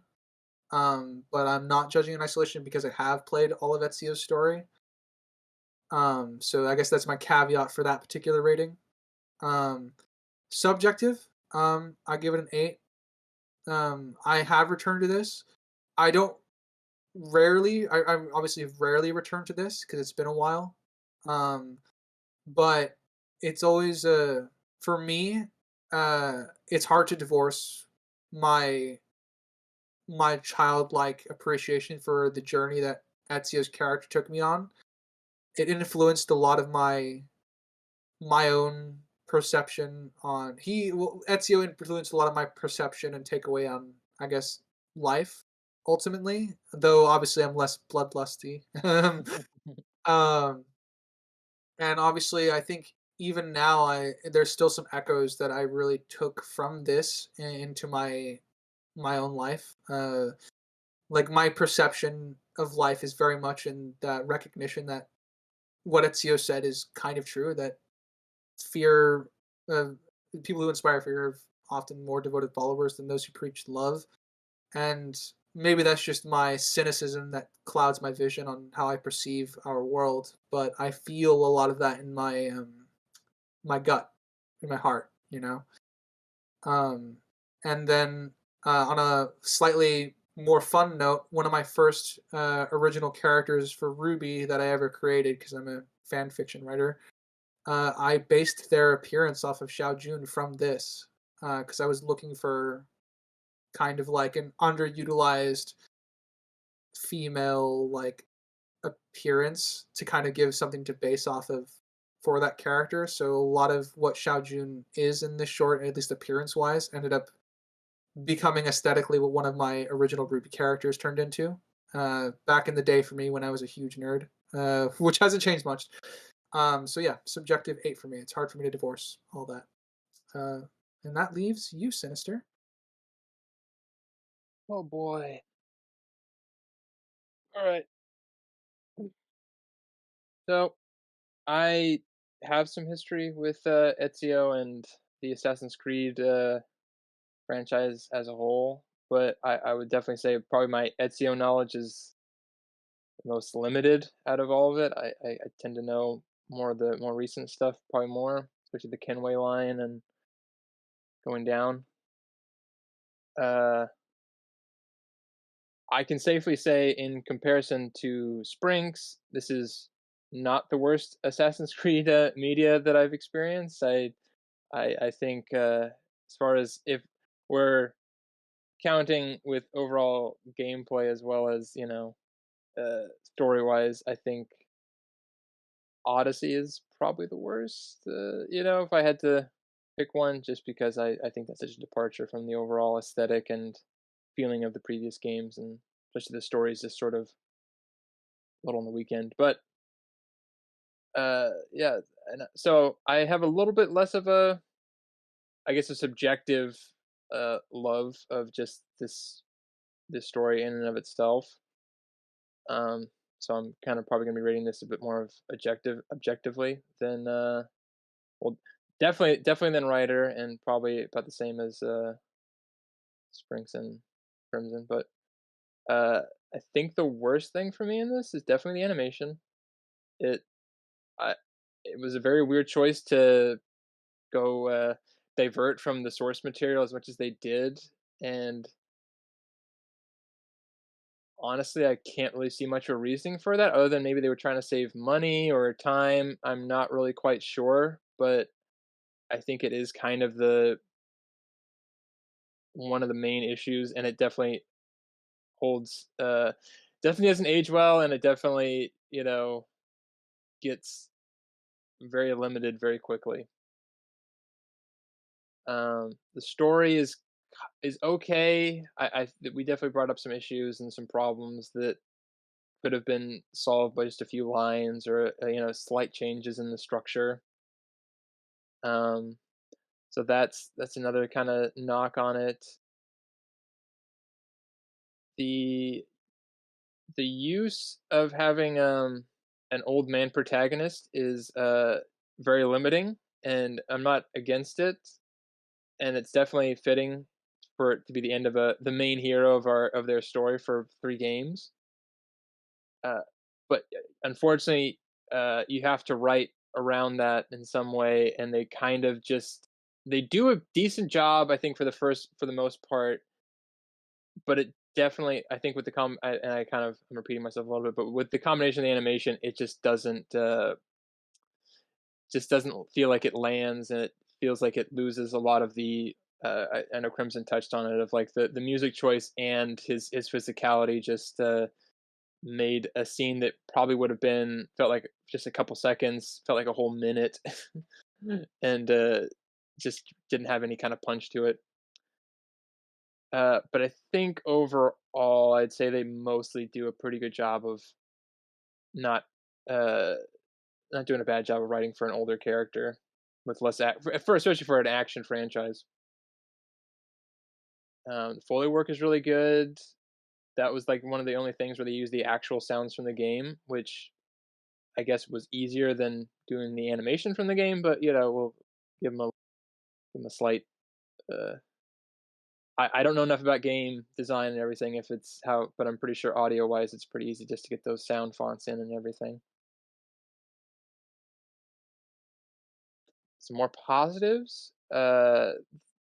The voice acting was really good. Roger Craig Smith does a fantastic job, as he always does. He really got into the character, and it really felt very real that it was, an older man and not, a young buck.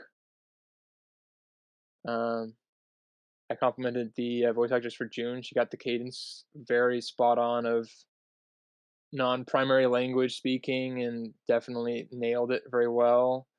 Most of the rest of them are just kind of incidental. Sophia and Ezio's daughter, they do a decent job, but they're definitely not. They're not story characters. And I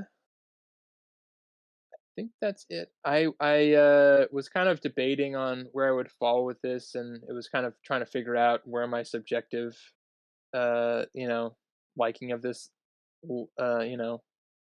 was at, and I feel like I was about 50-50 at both ends. So I kind of I feel comfortable giving this a 6. I'd watch it again, but it probably wouldn't be the thing I would start my day with or start a viewing party with. Alrighty. Well, if that's it for Embers, are we ready for number 2 on this list? Sure. I'm What's ready. number 2? I'm ready. All right, number 2 is a animation by. Oh, wait, I'm gonna pronounce this wrong. Goblins. And it's an animated short called Best Friend. We're gonna do popcorn with this one because it's obviously it's much shorter than the previous one. A little bit less of a structure of story. Yeah, It's kind of Not much more, narrative to it. yeah. yeah, it's very visual, the story. Yeah, visual storytelling. Some might call it. Yeah, a lot of shorts have to do that usually. So Yeah, you gotta funny enough, come. they have to Yeah, cram as much as they possibly can in. yeah. I guess to start, Sinister, would you like to start? Since you Um, finished this off. yeah, Assassin's yeah. Creed? Are we doing history and facts, by the way? last. Well, I'll start off with that because I Yeah. actually do have some history. Um, yeah, last to go, first to start.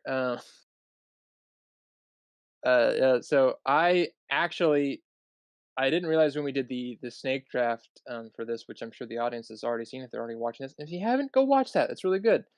Uh, I and I didn't have we didn't have visuals to go along with our picks because we didn't want to give too much away. So I was like, oh, that sounds kind of interesting.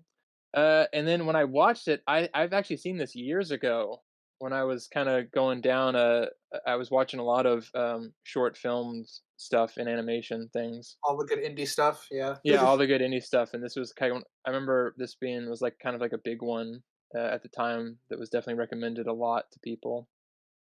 Um, and I feel like it is probably more relevant now than it was, I think, when it came out, as far as what they were, the message they were going for. Uh, That's fair. Yeah. yeah. I think at the time, I was like, oh yeah, that's really like fucked up. Yeah, that's that's really messed up. And then I'm like, oh shit, like that's I do that now, or what, or it's, I do something, that would be like that, or I could lead, I'm like, oh man. So that's my history with it. Yeah, that's fair. Crimson, you got your history with it?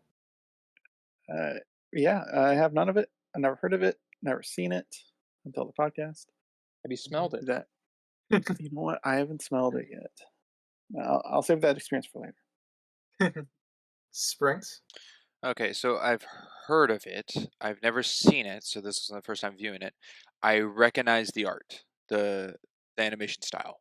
I didn't want to spoil myself on anything else, so I didn't look up like who made it and other works they have done, but I have seen, if it's the same, other works by these people.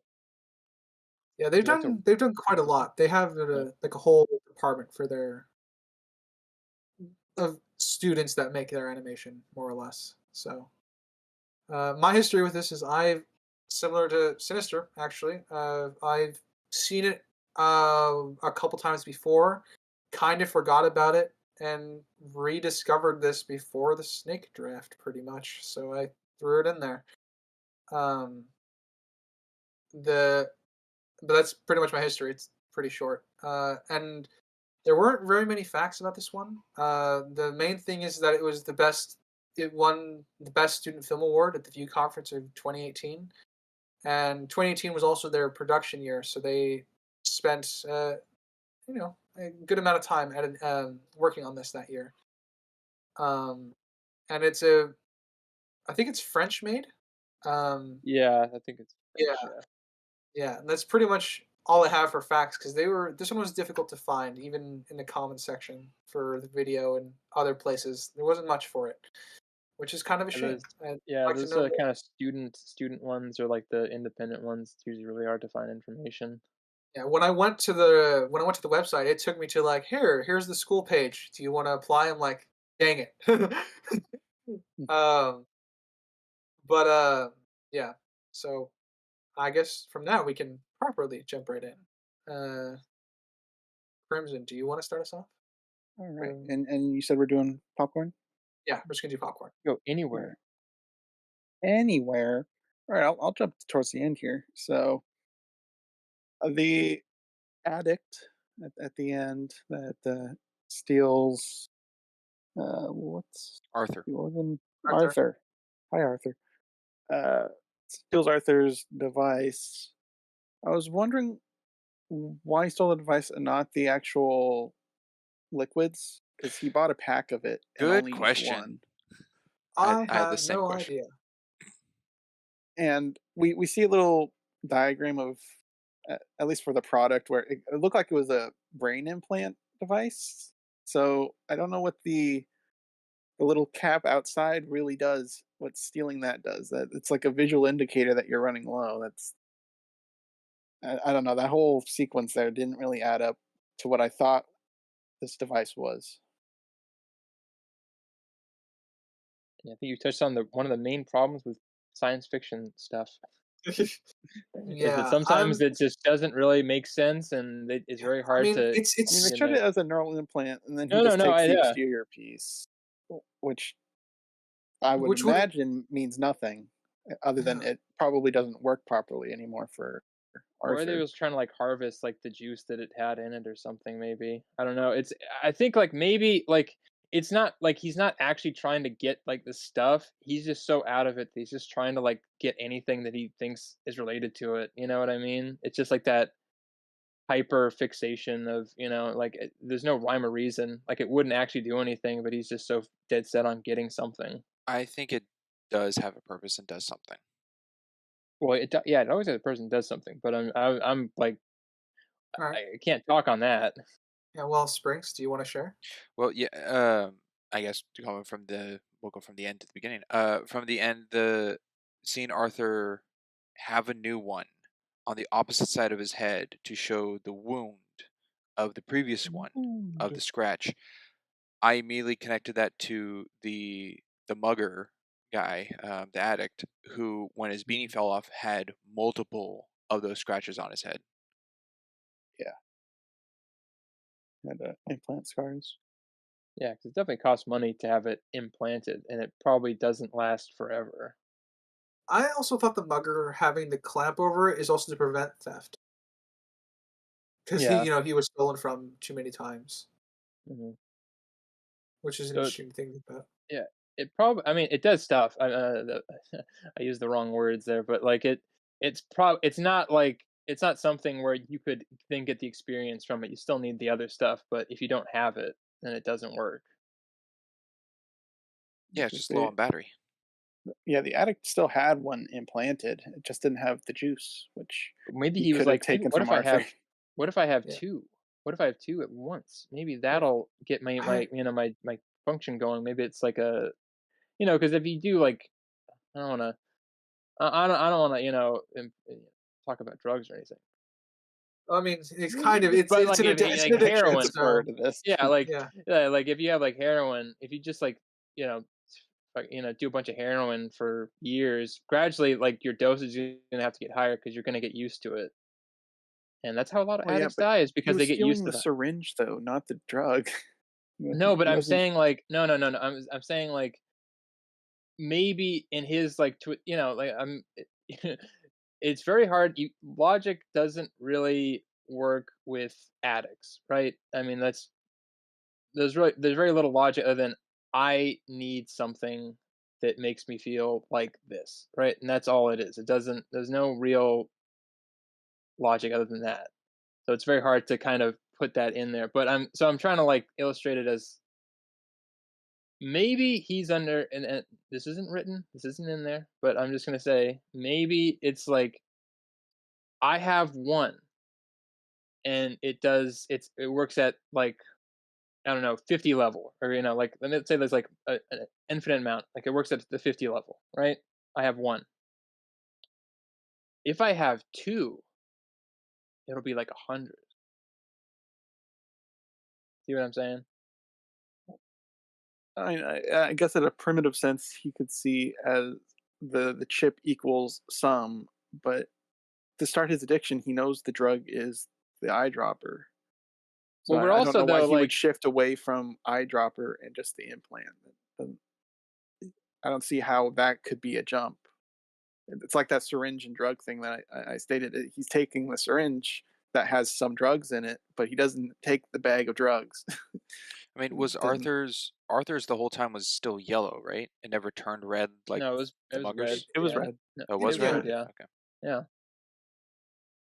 When she It, was glitching and taking him to the alternative one, it was red.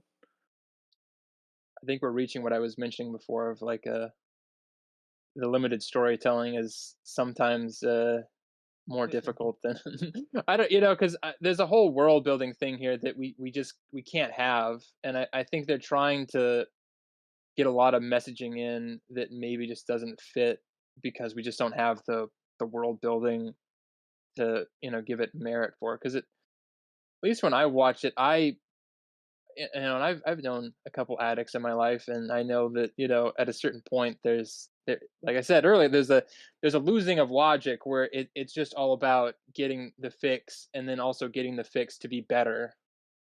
So, and unfortunately, I don't think I'm going to swing you on this because I just don't have the information, and I don't think this gives enough information to it. But for me, I didn't feel like it was like as huge a jump as I think you did, and that's okay.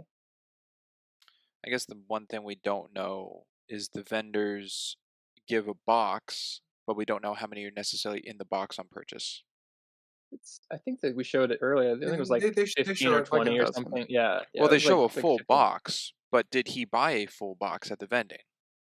Be weird if he didn't. presumably Yeah. yes. I mean, it'd be weird if he didn't. because Yeah. it's as far as we understand, it's distributed based on a neural scan of your eye, pretty much. So like I don't know if it's supposed to be an identifier or it's a tailored specific version for you. Like there's a set of 10, you have this, your eye falls into this category, so you get this one. That sort of thing. I We, don't. we only see those boxes with the set amount. We don't see variations. Okay. So I'm not Yeah. going to assume it's just one.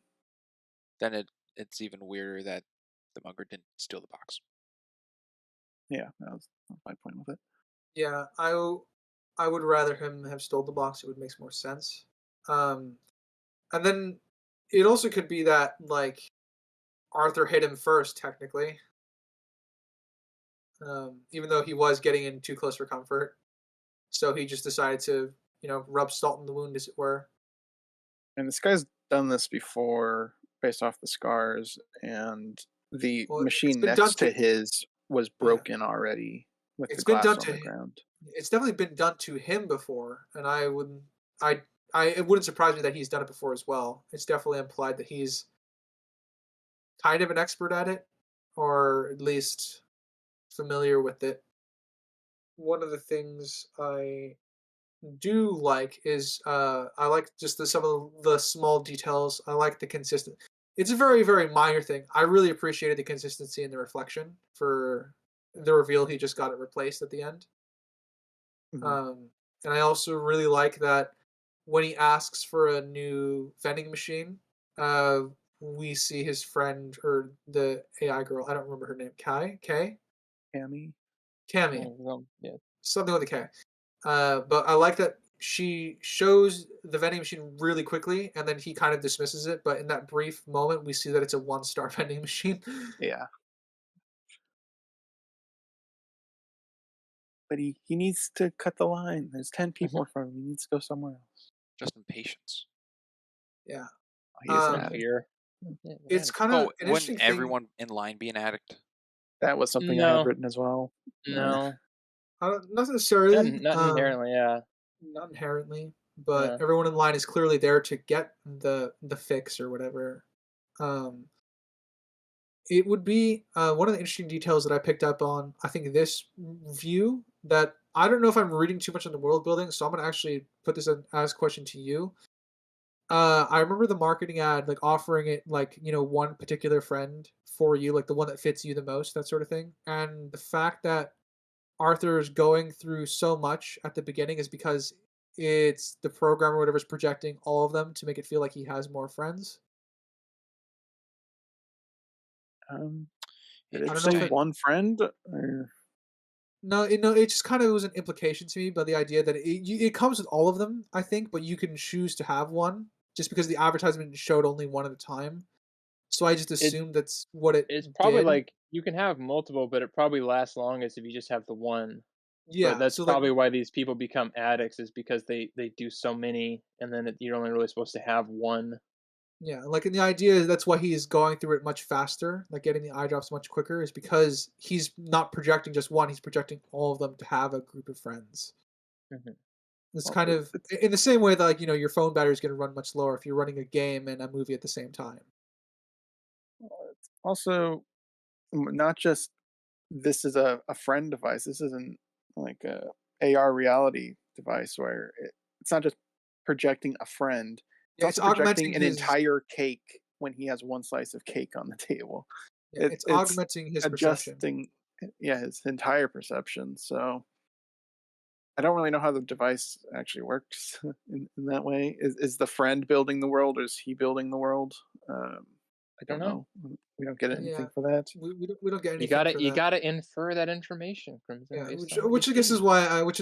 why it comes down to like it was an interesting interpretation I walked away with this time, so I thought I'd just throw it out there for you Yeah. guys. Yeah. Mm. Well, it kind of reminded me of I don't know if everybody here has seen it now that I kind of this because it came out later on and now I have something to compare it with, I guess, of that show Maniac with Jonah Hill and Emma Stone. Oh yes. It's kind of reminded me of that kind of world. Obviously, that's not they don't have like the same thing, but it was kind of reminding me of they have like in that show they have the I don't remember what they call it 'cause I haven't watched it in a while, but, like, they have, like, these fake friends or whatever that you can hire to pretend to be, like, an old friend or whatever, and I Oh, yeah, okay. yeah, and I'm like, for every time I've seen, like, and they don't use it too much, it just kind of, like, happens to be there, and then and then nowadays they have, like, people that can be, like, your fake girlfriend or whatever, which is a whole other whole other Like, thing. kind of worms. Yeah, and it's interesting to me that this kind of, at least I'm sure it wasn't the first thing. I'm sure there was other stuff before, but this is kind of like the first thing that I saw kind of touched on it, like how similar it is to that, and then you can kind of look at it through the eyes of, obviously I think what they're touching on is like they're trying to do cell phones without having being cell phones or whatever. So like, what's the hyper dystopian version of like a cell phone? Oh, it's something like in your brain that affects how you see things and your worldview and everything, which is we're not too far off from that either with thanks Google Glass and VR, Yeah, we're getting much much closer to dystopian but reality. It's yeah. disturbing to So think that about. just, but it just always, that sort of idea of like paying for or paying somebody to be something for your, because I mean, obviously, like you could argue that therapy falls into that too, but that's not what I'm talking about. But like, just seems, it always leaves like a bad taste in my mouth because it just feels so fake. You know what I mean? I'm like, no, no shame. I mean, I'm not trying to, obviously there's people that probably benefit from it in some way that are, maybe helps them and emotionally or whatever. But it just was like kind of like that hyper reality thing of, it just was like too much for me. Um, yeah, like I said, I would love to have the Star Trek holodecks. I understand fully what Yeah, yeah, that's yeah. going to. I understand fully what that's going to entail for humanity in the future. Yeah, Because it's you have to.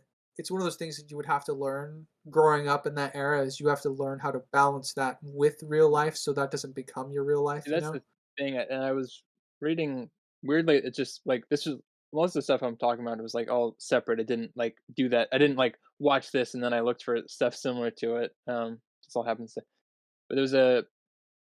I don't know if it was actually him. It was from a movie that was about him. The artist, not artist, the author, David Foster Wallace. I don't know if anybody.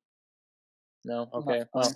Sounds Well, familiar, but the really smart viewers that we have will be like, "Oh my god, I love David Foster Wallace," or the really bookwormy guys, I guess I should say, not the smart ones. You can all be smart and not know who he is. That's fair. Uh, I had to get it in before somebody else got it in for me.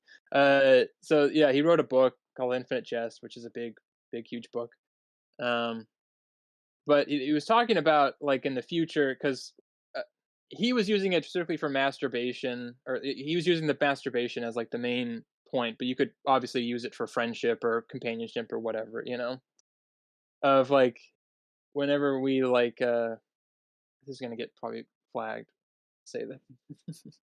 it's uh, fine. okay. We've said worse. Okay, yeah, like masturbation. When you masturbate, it's like a mechanical response to like a movie playing in your mind of of something. It's not real, but it's playing in your mind, right? Yeah. But then when you have like pornography, you're lessening your imagination and you're using like a specific thing, and it's easier because you don't have to work on your imagination anymore. But then that actually goes into like, you could argue, like he was arguing like that if we get to like VR or virtual reality, holographics, sex dolls or sex robots and all that stuff. Once like that kind of takes over, and it's very very easy to obtain any sense of pleasure or any kind of gratification. Like a culture will like just be destroyed because you don't have to work for the pleasure. Like the whole point of pleasure is you have to work for it, and that's it's the payoff. And that kind of, that's like so destructive to just have it so easily. Yeah, well, I mean, I can agree that it will definitely it will definitely reshape culture when we get there, even more so Yeah, than it already is now, because we're already having that sort of crisis in psychology and among other branches of science who study the human condition and the mind, because we're already having little microcosms of that in the sense of we already have VR porn pretty much. Yeah. Yeah, yeah. So you're already like that's already happening, just not to the scale that it will be in the future. So we have already like microcosmic stuff to study regarding that, and I agree it will reshape culture when we get there. Yeah, and it's I think it's very. I mean, it's very scary. Because I don't know. Thinking of it in the way of like, uh, I don't because the internet's made everything so much faster. I mean, everything is culture is evolving. At a explode at expansion Yeah, like exponential rate. there's obviously a lot of things that exist now and culturally have existed on a smaller scale for who knows how long, just didn't have names or things. But like now it's like trends are happening at like days at a time, and things are there's Mhm. so much. It's And weird to I think that the yeah, difference is now that culture is just global instead of being like an isolated facet of what wherever you grew up. yeah. I mean, you could argue, you could, I'm not saying we will, but you could argue that it's really I don't I'm not a scientist, and I'm not a behaviorist or anything, so I don't don't quote me, and or don't use me as a source or anything. But I feel like you could argue it's detrimental to have access to so much in with in such especially at the age most people are when they're getting phones and iPads and stuff now. I really worry about developmentally what that means. And there's technological oversaturation is definitely a thing because I think all of us here are in a very weird place where we grew up in that right in the middle of where we all still remember playing outside when we were kids, and then as we got older, we saw that transition as well to the more technological based stuff where everything's now indoors and stuff like that. And COVID obviously just threw that into overdrive. Oh yeah, it just Um, made it that much easier to have have yeah. that So had yeah. that spread. But yeah, so it's a very strange, very it's a very strange situation. And I mean, we're on a podcast right now, and we're broadcasting to who knows how many people or whatever, and people are watching this on their phones and feeling personally attacked. And I'm sorry, but yeah, you scare the shit out of me. I'm sorry. Like it's very. I don't know. Like I said, I don't know if it's good. It might be just like ambivalent. It might just be like good and bad all at once. It just might be our old man reaction. Yeah, it could because like I said, there's some people have who didn't have a shot at being I'll say like societally normal now have a chance to be kind of grown to become more in line with that than they probably would have if there wasn't access to all that stuff. Who knows? Mhm, There's a good and bad to everything, but I definitely feel like the rate at which it's going is too fast, and it has having far too many, I think, far-reaching applications than it should. mhm. Well, uh, Crimson Springs, would you like to add anything onto this? Um, Otherwise, I will drag us right back to best friend. Buddy, I'm good. I'm you two got your time in. I'm good. All right. Yeah, I'll leave it at that as well. All right, then let's go back to best friend. Springs, why don't you popcorn us somewhere? Sure. Crimson, I haven't heard you talk in a while. Do you think that it was brought up earlier that the battery life could be drained more with more than one best friend present at a time?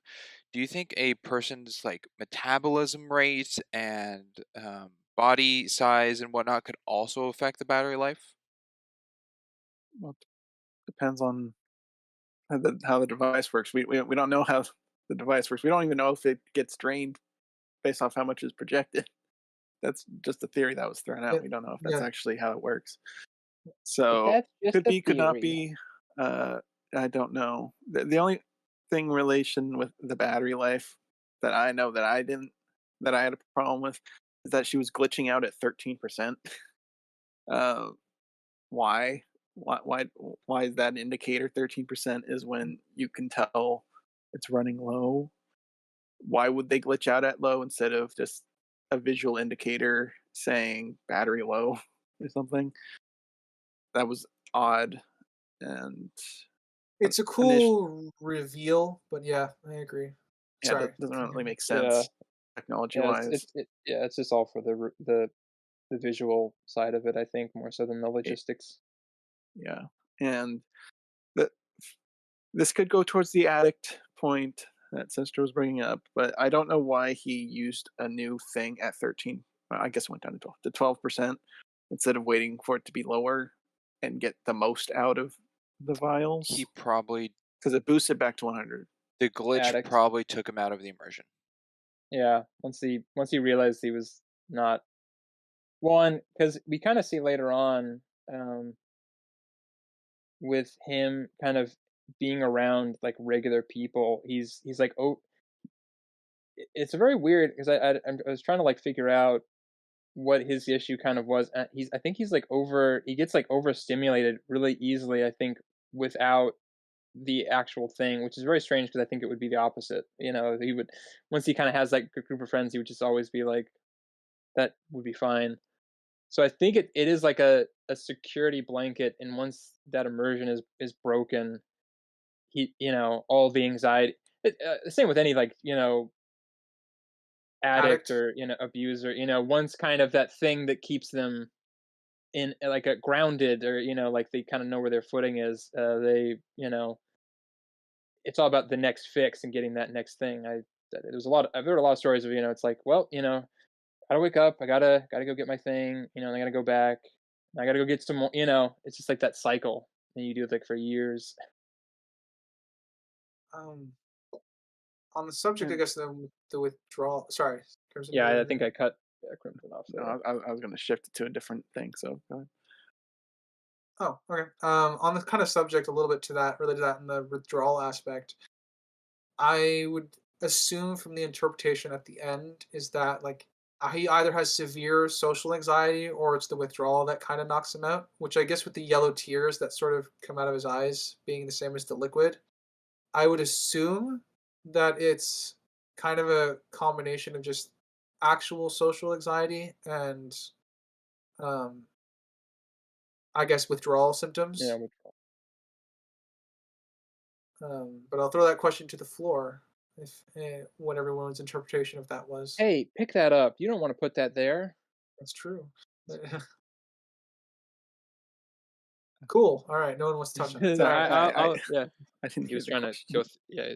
So, something was going on in my world. My world. Don't What was the worry. question? Weird thing happened to Marvel too. It's not really a question. It's more like I interpreted this that it was kind of a combination of social anxiety and the withdrawal from the drug. That's why he like had the yellow tears coming out of his eyes, or whether that's the reflection of the lights around him. But when he's passing out after Oh, losing the chip. Yeah, So I was gonna throw that at you guys to see if you had an interpretation of that. I never like took it Spring as Spell something. reflection. It could be. That's a good thought. Uh, yeah, like I said, I don't. I took it more literally as well, Springs, but I added the reflection note because I also added there in the sense that he's surrounded by yellow lights anyway. Yeah. I like Huh. that idea more than him just crying the substance. The I like battery the acid. reflective idea. Yeah. Alright, cool. Headcanon accepted. All right, Crimson, you were raring to go, so I'll pass it back to you. Yeah, it was relating to something. Shoot. That's why we Gone. take notes. I I have notes, but it sparked off of a conversation we had. Darn it. Yeah, I don't know fully what your conversation Oh, was because something I got happened it. in I my got it. I world got it. too. Oh, he got it. Um, He got it, ladies and gentlemen. whether or not he would have actually run out at his place, because we see he had 3 boxes of it, 2 that he completely ran out, and then the third one he stepped on. No, it was the fourth one.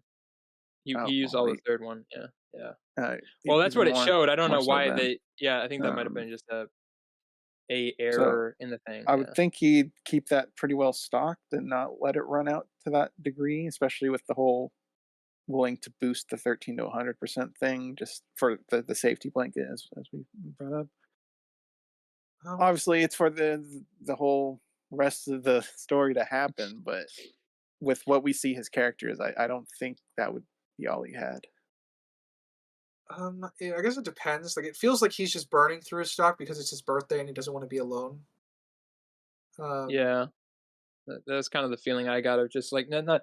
I'm because he has 3 boxes, which seems excessive in and of itself, and it definitely seems like he's going through it very fast. If it's all the same night, which I'm pretty sure it is. yeah, it And he's got the baggy dark eyes, which kind of implies he stays up a lot. It's not just a 1 day thing where he's pumping in a lot today for his birthday. He's kind of attached to this substance. I guess that brings He's up a question: Is friends. this all in one night? I'm pretty sure. I I think would it'd be guess it weird if it is. was multiple. Yeah, Yeah, I would guess that it is one night because he's celebrating his birthday, and that would give more reason to stay up late to the night. Whether or not he does this a lot, you're right in the bags under the eyes. I think that's a fair enough indicator that he does. But my guess is that it is in one night, at least for this. I guess it would be 2 days at least, because the first scene with the birthday cake that was at 11 something at night. well, yeah. I guess So technically it would be 2 days what was because it would that be. his birthday or was it an early birthday for the next day? We don't know. I don't know this guy's birth certificate or anything. I guess it's just weird having a birthday party at 11 at night. Well, it looks like it'd been going a while because he did have a full cake at one point, and he's only got like the one piece left. Hmm. Yeah, I guess I would lean towards it unless he celebrates his birthday every day, and that's the same simulation he lives every day. That's his happiest moment is his birthday. Yeah. Yeah, I don't know. It definitely seems like though he's he's definitely. I mean, I feel like you could argue a few days or a day. I mean, whichever like gets the the aspect of the addiction across. I guess better is kind of you know I'm hoping it's days because if it's 1 day and you can go through that many cases of it, it would question to me how long one thing Yeah, it lasts. seems like a lot of characters would take a lot of battery life. I'm leaning that it's more than 1 day or one night because it cuts to show him in the simulation from outside his window singing karaoke by himself. I don't think that's taking place during the night. it's kind of hard to tell because I think we have like a Blade Runner thing where there's just really no daylight the whole time, really. Yeah, Except in the at the end. yeah, essentially, I think the use of it then because of the timing. Well, I guess the event of getting more is all in one night, and they don't need multiple days or anything. So, I'm just thinking the difference if they cut back to daylight of something, all the colors would be different because of lighting. But there would be no need for that if it's mostly just the apartment. Because the last shot in the apartment is morning, I guess, with light. Those Yeah. colors Well, are I slightly guess altered. I feel like though then for me anyways, maybe Ryder will have like a different perspective because he hasn't been able to contribute to this yet. Of Um, I feel like it's one. I feel like we should just go with it being one night then. If we can't honestly, you know, or if we can't honestly say that there's multiple cycles, I feel like it's better just to assume that it's always supposed to be one night or one set of time going, like 11 o'clock at to midnight going into like 3 or 4 a.m. into the next day. So technically 2 days, but there are, I guess, two things I guess that come into mind when thinking about the timing for this. I'm also leaning it's one night, but I also just don't know how long that battery is supposed to last, which doesn't help because he does go through a lot of it. Um, Yeah. and it seems like it would be, if that's the case, I'm kind of in a, just because of the nature of how much he goes through it, I'm kind of in agreement with Crimson that it's a problem he doesn't have more. But if it's also one night, I'm not surprised he's burning through that much. Like the idea that he just wants to party through the night with his friends is, I think, a reason enough for him to want to continually, uh, I guess, just refresh it. Yeah, I feel like there's kind of a middle ground there somewhere. It just mostly hinges on the fact that we just don't really know much about the substance or the implant or anything to kind of gauge. Which I mean I think is overall fine because I wouldn't I w- this would be probably like a 15 or 20-minute long thing if they were able to pack To it all flush in. everything out. Yeah, Yeah. I mean, I know they're trying to. I know the punch they're trying to get out of it is needs it to be really really quick and fast paced. But I will still I'll agree with Crimson that I think they could have had they're dedicated at least like another minute to establishing something that would kind of give it a little bit. I don't need a whole lot, but maybe something to give it a little bit more of a concrete of like X amount equals X amount of battery or da da da da or works for X amount of time or multiple people means you use more kind of anything would have been Yeah. The opportunity was definitely played when they did the advertisement cut. hmm I think that's would have been like a very easy way to slip in an extra couple lines with a very simplistic animation.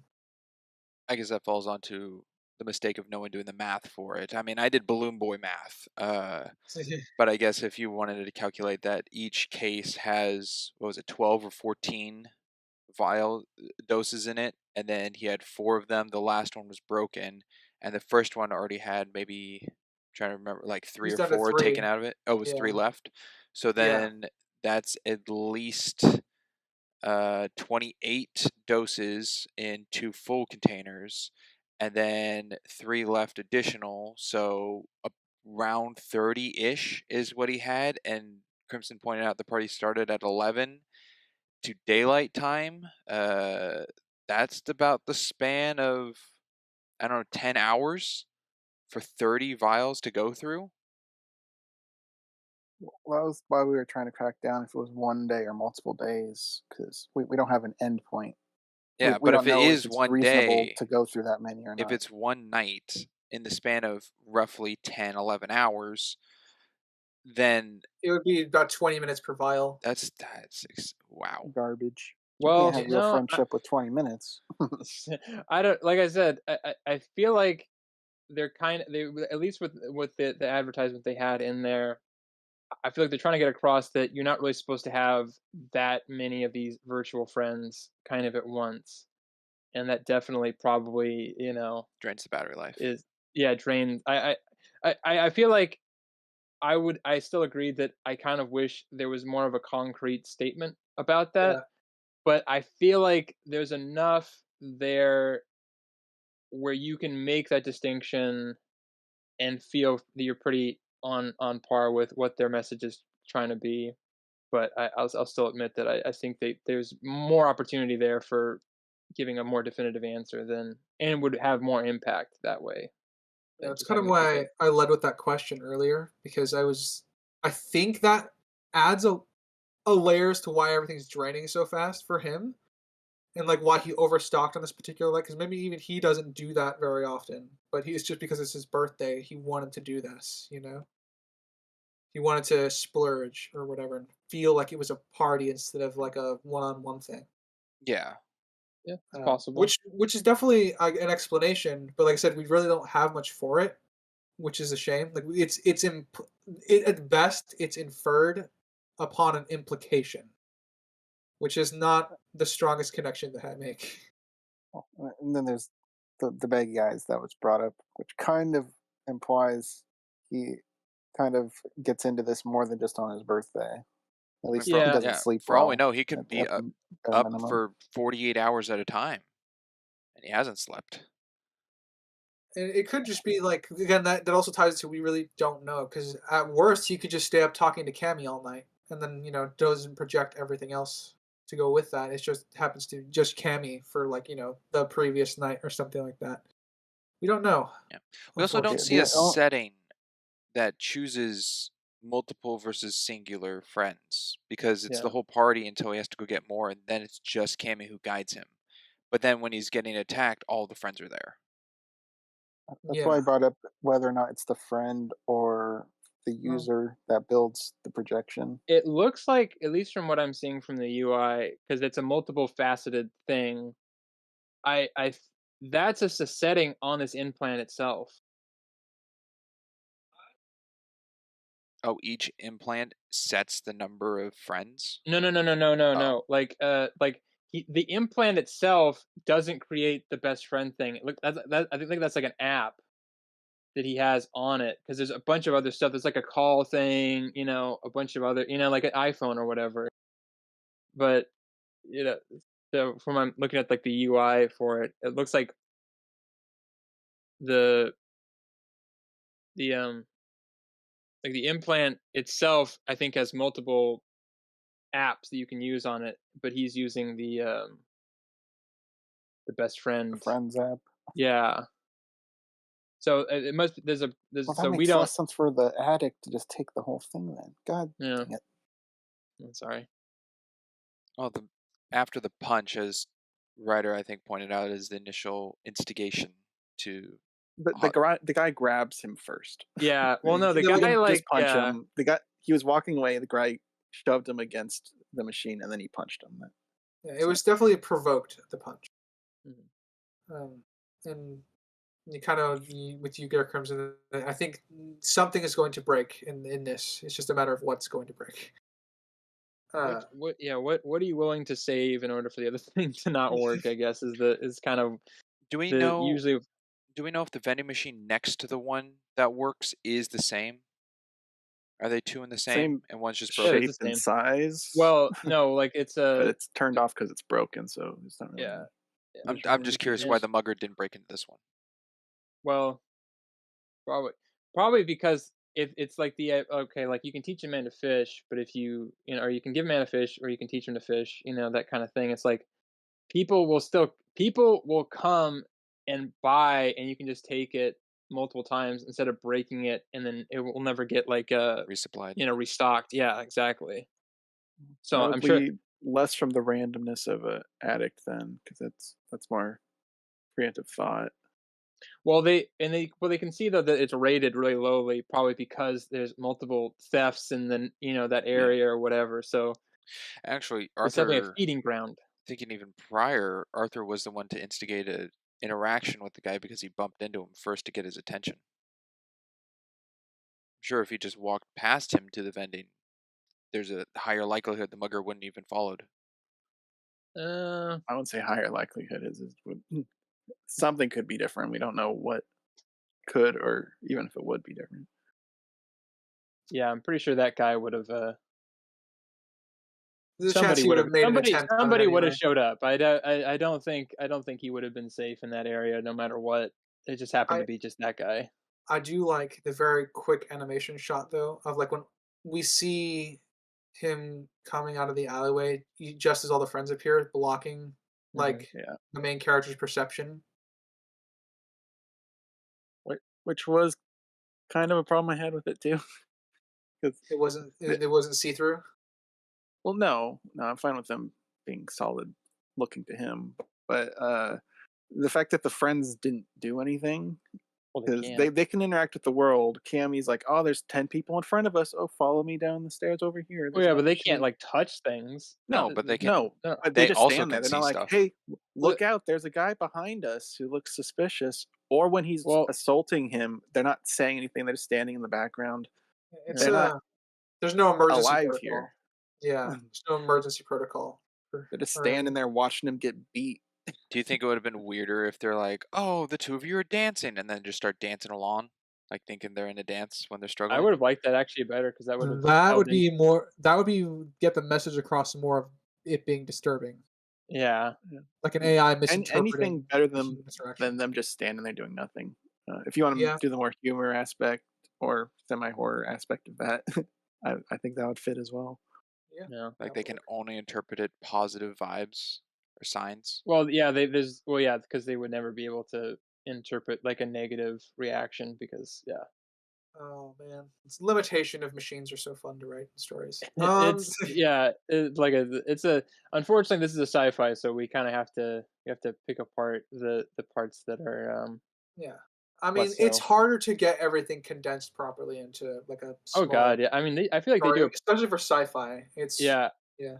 I feel like this is kind of one of the better ones, and even still, we've brought up problems that I think you just science inherently is not going to be a very easily compactable thing. It's just not, Yeah, I mean, and I had especially like multiple yeah, this questions for this one. I mean, what if someone was on LSD when they did this? Like, what are other uh, drug effects that could go hand in Like hand with? like alcohol and other Yeah, things. I have no idea. That would be an interesting thing to explore. it's I think with anything, it's probably not you're not supposed.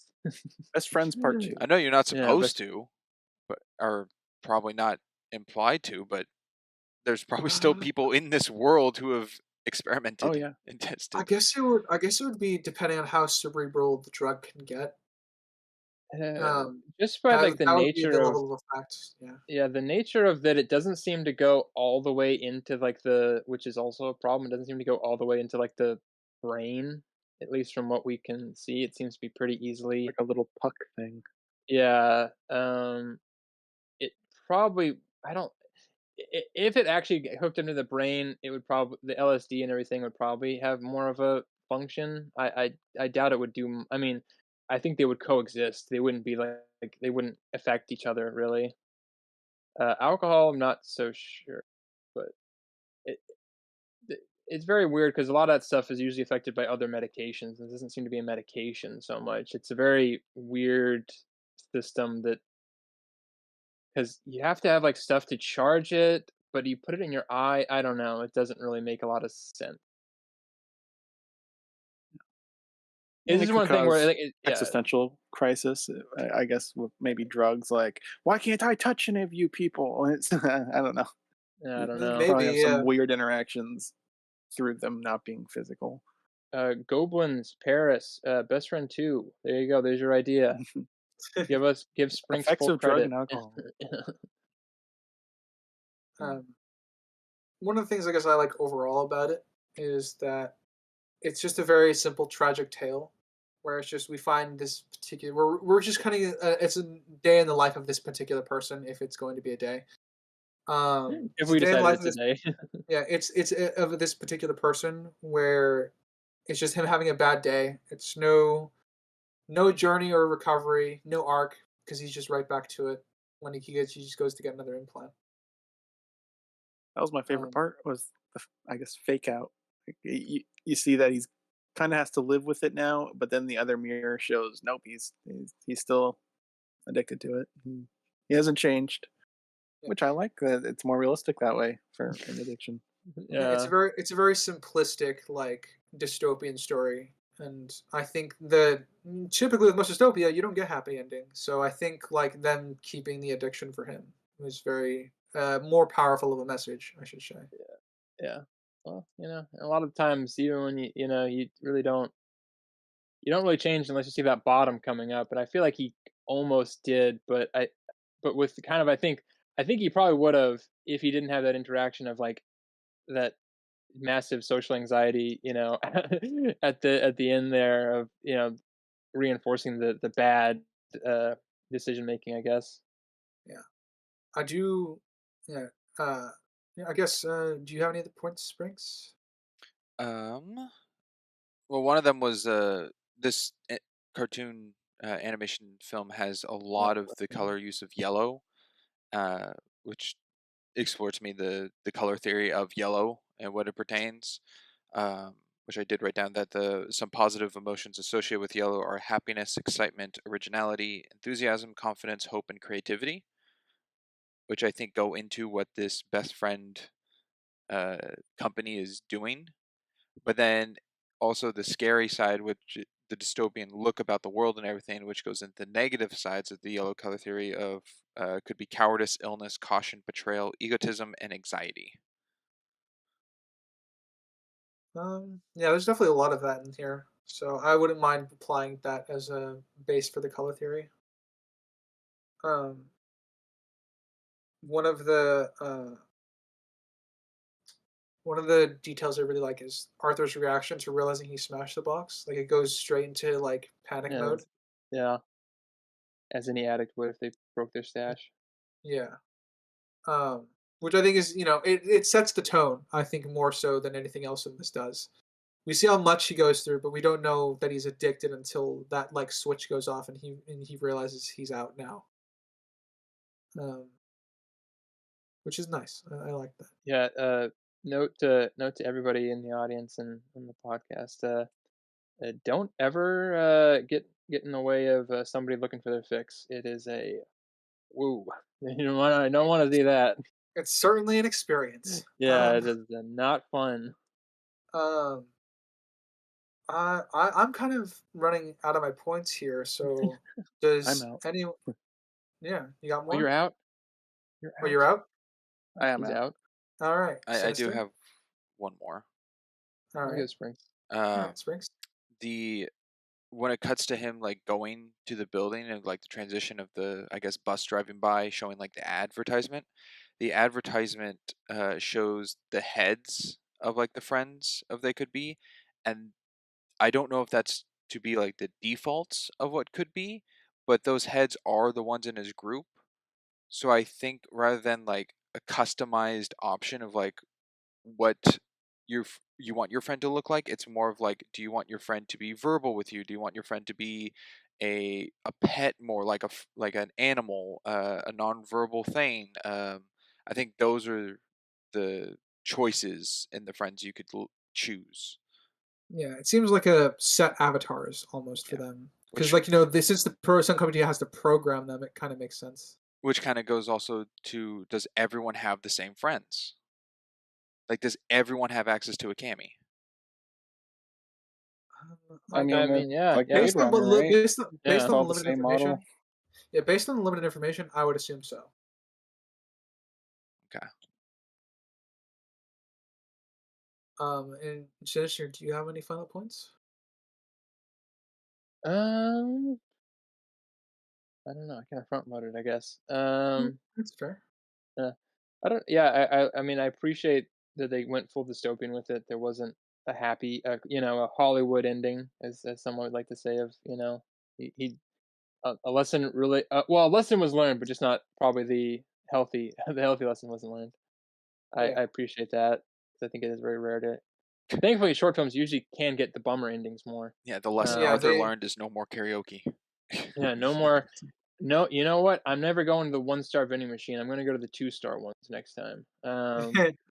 Yeah. Or wait in line for 10 people. You know what? It was awful when I didn't have my implant. I'm gonna get 50 implants so I never lose one Yeah. again. Never have to experience the loss again. Yeah, All right. and I'm gonna have them Well, underneath my shirt. Yeah. all right. Well, I guess with that, Almost. gentlemen, I guess we can move I into actually ratings. got one more thing. Oh, you do? All right. You I lied, was doing one more liar. pass through because I have it on my phone. We see how many's in that box that he buys. 16. 20. It's Oh. 20. The one he buys from the addict Oh. area, the 1-star spot. He bought the large box, which says 20. Okay. Okay. The ones Wow. he had at the home were So 16. that is proof. I guess they come in different numbers because that's different than the ones he had at home. Mhm. We We overcorrected do know again. that one that he did buy is 20 though. Okay. Interesting. And it's $60. It's kind of. I mean, for a virtual reality, you're kind of renting a game. It's very expensive. Yeah. Then again, I don't know what money's like in this universe. That's So, true. $6 Yeah, would be a we buck. yeah, he's got in a nice apartment. He seems to be able to just spend it without thinking, but that's just an addict thing. So I don't know if that's yeah. he actually can spend without thinking, but Don't know how much to read into that. yeah. All right. I guess we can move to ratings then. Um, I'm gonna throw a wrench in here. I'm gonna go first.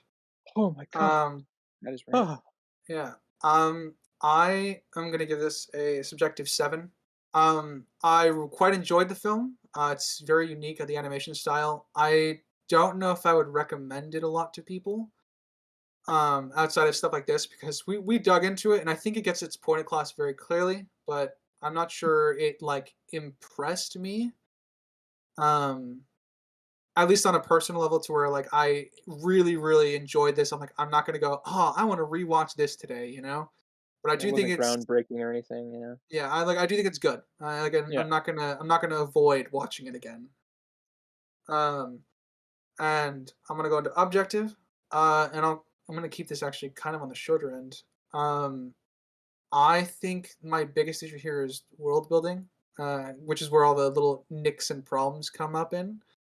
And I think diving in with you guys did change my rating a bit. It went down half a point. Um,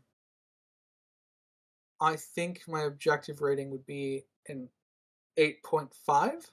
Um, I think the world building is the worst off in this, but I do think the plot's fairly simple. We're following an addict on a bad day, and I think Arthur's pretty well characterized, in the sense of like how desperately he needs this, to the degree of like, just burning through them for a birthday because he has no one to come over and celebrate for with him, or you know in a group. So we had lots of speculation about world building. So that's I think is what brought it down the most. Otherwise, I think everything else is really great. Um, so Sinister, why don't you go next? Alright. Uh, yeah, I watched this years ago, probably like maybe a year or so after it came out, and quite enjoyed it at the time. I don't think I watched it a bunch. In fact, I'm sure I think I watched it that one time and I was like, "Wow, that was really a bummer." And I mean, it was really good, but that was really a bummer. I don't think I'm gonna watch that again. Uh, Sorry. no, no, no, no, no. It's fine. I was like, I was much younger, so I could, you know. But so yeah, now rewatching this, I was kind of struck, I guess, more so now that I'm a little bit older, how much more accurate I think it is now with technology. It definitely. I mean, I think it hammers that point in pretty well for like the less than 6 minutes of its runtime. Uh, and so it knows what it is and it gets its point across very very well, and it's definitely the intent. Mhm. Um, we did talk about the probably the weakest thing for it is the world building, which I think if you're dealing with anything scientific or technology based, that's going to happen. And especially if you have a short film, it's kind of like a double whammy that you're going to have some problems because there's just not you can't it's already hard to compact information. It's even harder if you have something that's very complex that kind of needs it. I definitely think they tried in a couple areas, but didn't really. I think they could have been a lot more definitive on it. So I can't just say like, oh, they had a short amount of time. So I think because they definitely had a few instances where they tried to convey an amount of information about the specific technology and just didn't go fully there and kind of left it. And I appreciate being left up to the audience as the next guy, but with this kind of stuff, it sort of it makes or breaks the world. And in this situation, it came pretty damn close to breaking it. It didn't get there for me, but it definitely bended it to the point of breaking almost. Um, I like the style. It's very it is, it's French. It's very French. It's It's definitely true. it's very French. I think probably my favorite thing about like this art style is the smearing they did near the end with the crowd. That was like really good. I because it really having been someone that deals with anxiety myself, I can that's what exactly that's a very good imagery to use with that feeling. It's very very on point. Oh man, It it's doesn't not actually, the visuals from yeah, Velma. yeah, it's not. There's not a bunch of zombies trying to break me up, but that was the only good thing about Velma, though. I mentioned that already. That was the only good thing, but even that, I think this does it a little bit better.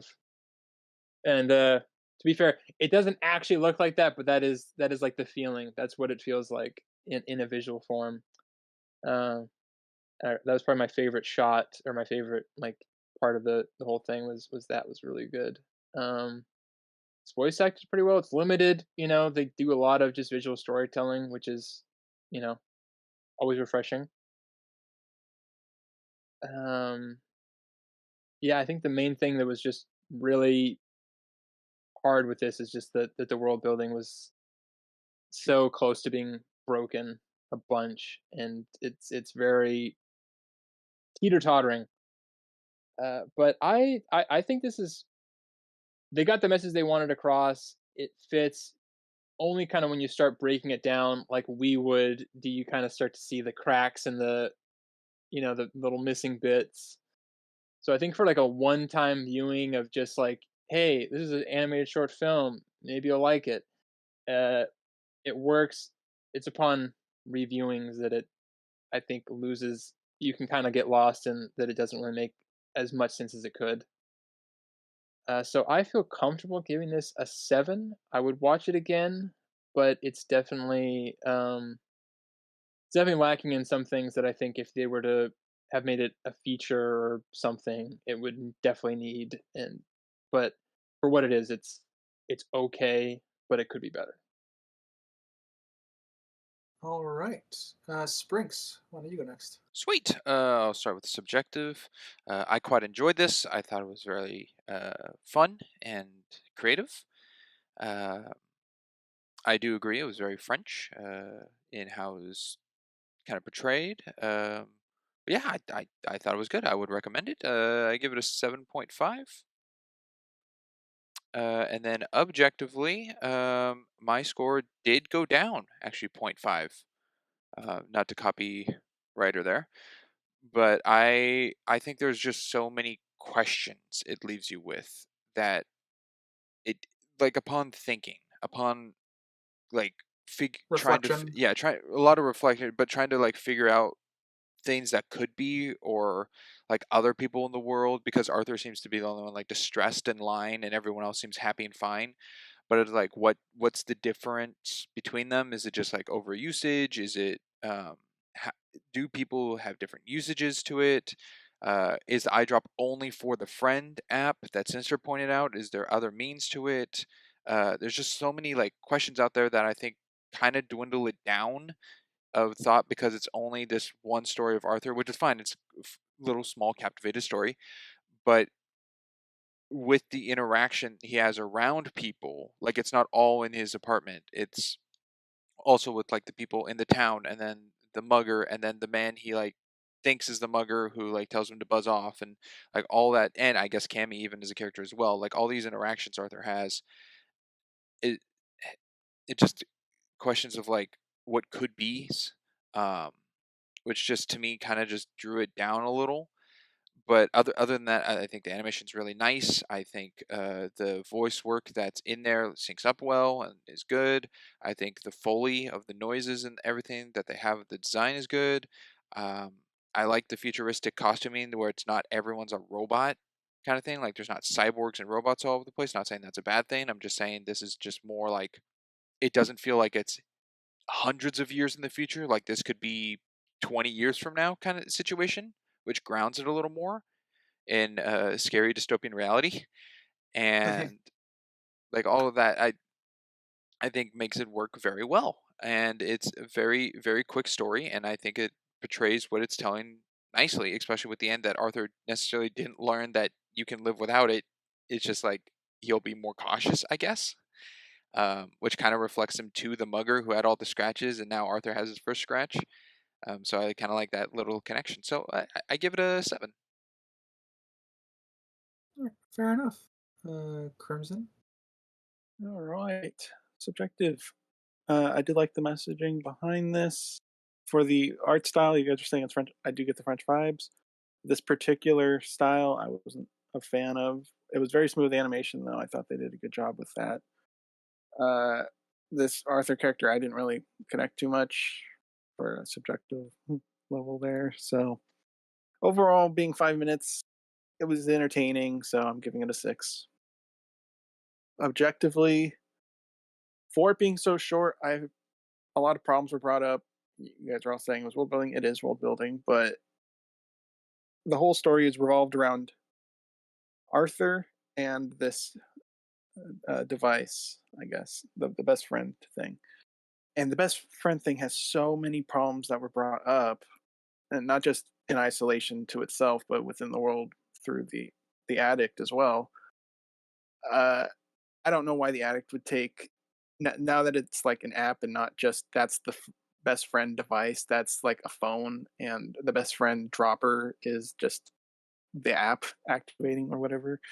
I think makes that even worse that he just took that instead of the now that we know 19 because he used one vials. Why he didn't take that, I don't know why. The best friends not doing anything, just standing watching him get beat up. I don't expect them to try to like pull him off because they have no physical presence, but they're just standing there watching. Not very best friend like to me. Uh, that didn't really add up for what their purpose is. The glitching at 13%, obviously for the audience sake, but it causes a reaction from Arthur, which then builds into the point of why is that glitching being a prominent technological device that everyone seems to be having here, and I don't know, there just seems to be problems revolving around everything. We don't know the time frame. If it's one night, then that's a lot of vials. While we were going, I did the counting. At least 38. We went through 38 vials of this stuff if it was one night. And if it's like 20 minutes a pop or less, then I don't see the purpose of this product being actually viably used by people, especially with the cost behind it. We don't know the cost in relation to the world, but nonetheless, that's a lot of nothing for the price. So I'm hoping it's multiple days, but we don't know. So I'm giving it an objective 6.5. I think the acting and the animation were the voice acting and the animation were the best part, other than the messaging. I liked it. Well, all right. And I do have one last thing that we didn't touch on. I do like the minimalistic design of the graphic design for the logo of the eye with the drop. Yeah, seemed like an Yeah, official logo. If it was a real somebody who worked on this company. wasn't from graphic design, I guess. It also That's could true. go into that the best friend situation, since this is the logo for it, is the only use of the dropper. But again, I don't know. Mm-hmm. All right. I mean, if that's all for this one, we can move along to our third and final one. The shortest of the three. The shortest of the three, in theory. Whether the podcast will be the No. podcast will Well, reflect that, I I have no agree. idea. No. The Sorry, you're video out of link. luck on that one, writer. I'm sorry. It's gonna happen. Yeah. All right. The third and final short is Cyberpunk Edgerunners Let You Down. And I'll give a couple facts before we go into history, because I'm going to assume that everyone's history is negligible, but not to dismiss it. But I'm going to give my facts first this time. The music was the Polish singer-songwriter David. I'm going to pronounce this wrong. David was the one who worked on this. He has been commissioned before by both CD Projekt Red and Netflix. He was helped promote. He wrote a song called "Geralt of Rivia" for the second season of The Witcher, and it was mostly used in promotionals. I don't think that ever featured in the show. And the official wiki has this listed down as a independent prequel to the anime Cyberpunk Edgerunners. Even though it's used as the end credit song for the show.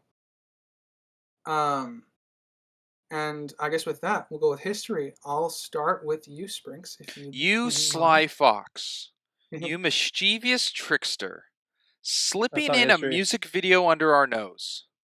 This isn't history. You haven't gotten there yet. You Oh, gotta wait. I don't care. This has been on my mind since I watched it. No. You gotta wait. You gotta give your history, and then we'll get into My it. history. My history is that upon the first 30 seconds, this is a music video, That's and not it history. got right. Come on now. He's talking about with just the cyberpunk in general. Come on now. Give him a chance. If you have Give him a history, chance. we can go, I'm sure, there's your hint for what this first topic of this part of the video is going to be. Fine. History with cyberpunk. barely touched the game, and what I did touch was a clunky mess that I could hardly play. I have not seen the TV show. Um, I have read a little on it about like the 3 different branches you can start with in the game, and that's about it. All right, You Sinister. know, wasn't that so simple? No, It's so nice. It took a lot for him to He restrain has to himself. wait Yeah. like 2 more minutes now. Yeah. Yeah. All right. I have a decent amount of history with cyberpunk in general, of the franchise, not the genre. I do like the genre, but for the franchise in general, I was super excited. I think as most people were when the game was announced and it was coming out, and then I was super disappointed, as most people were, when it was finally It came out. released, and it was Yeah. a bit of a mess.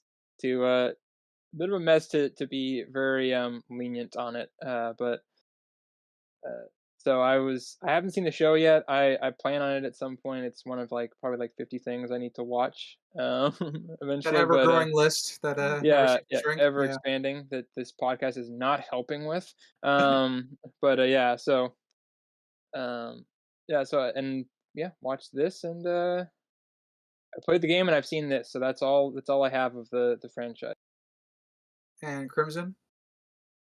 All I gotta say is, Ryder, you sly fuck. No, you're all breathtaking. Okay. That's true.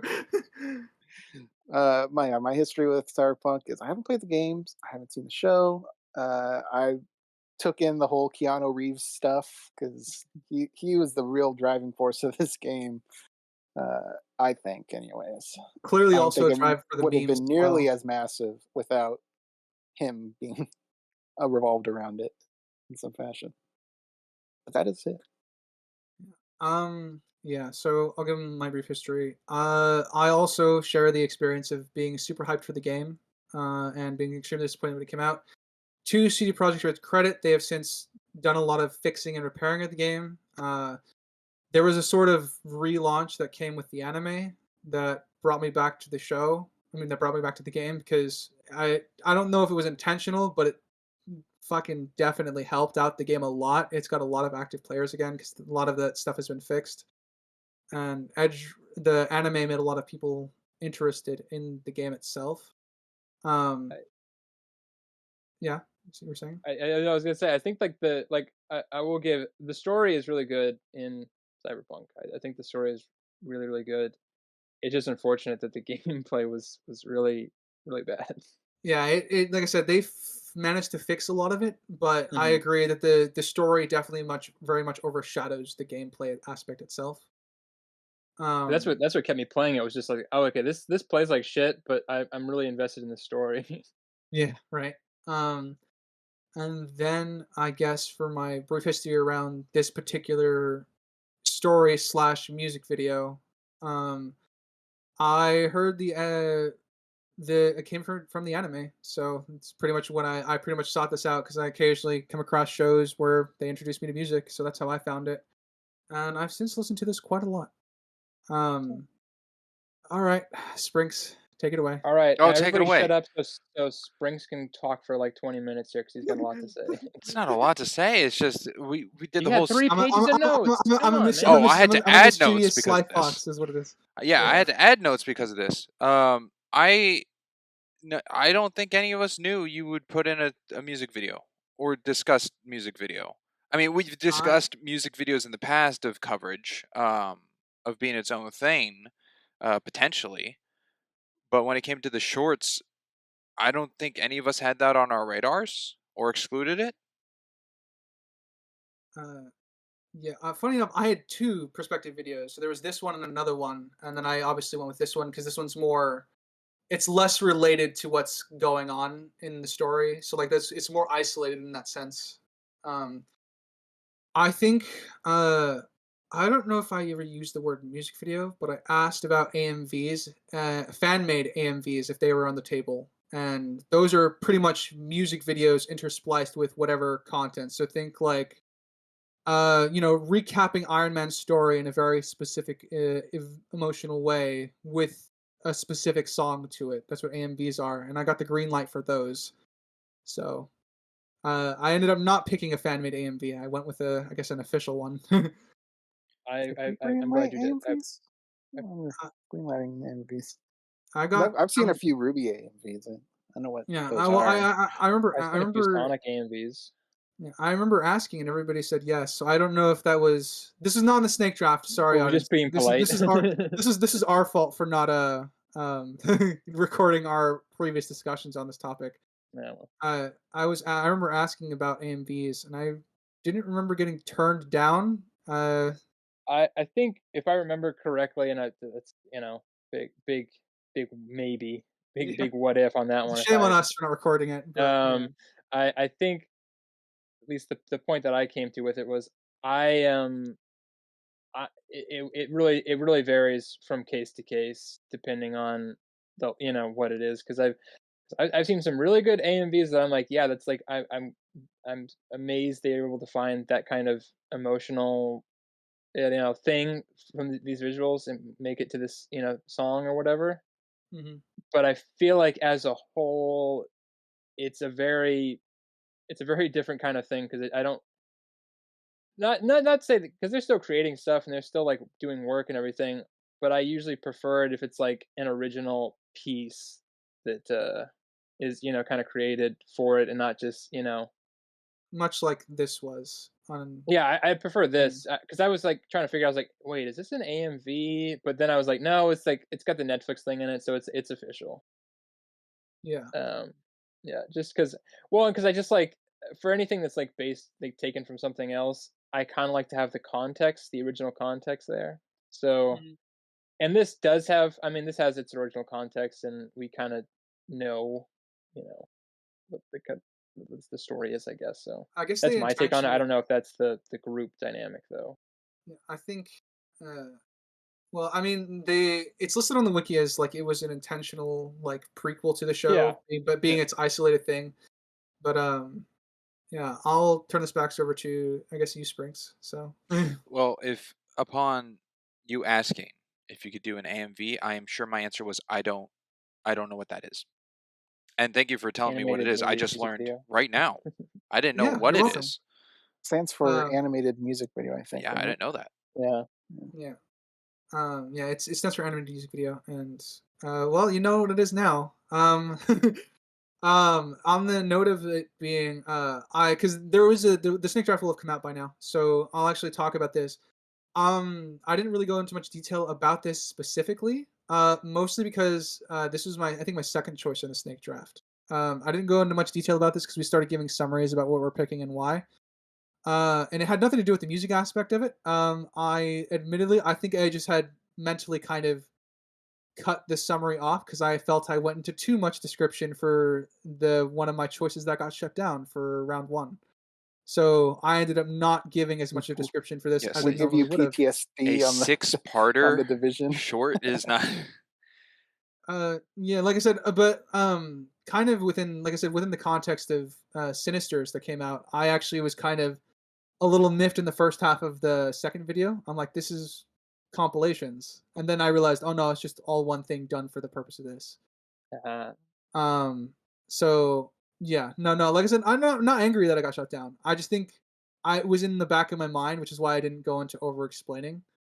Otherwise, I would have just given the normal explanation for this, like I intended. But I was still kind of sitting on that. So that's where my mental state was at the time of picking the video, which is why it did not, I guess, get a full enough description for me to explain I it, I guess. I'll be the first one to say I am happy you didn't over-explain it because it probably would have gotten shut down, and I like this. Oh, well, thank you.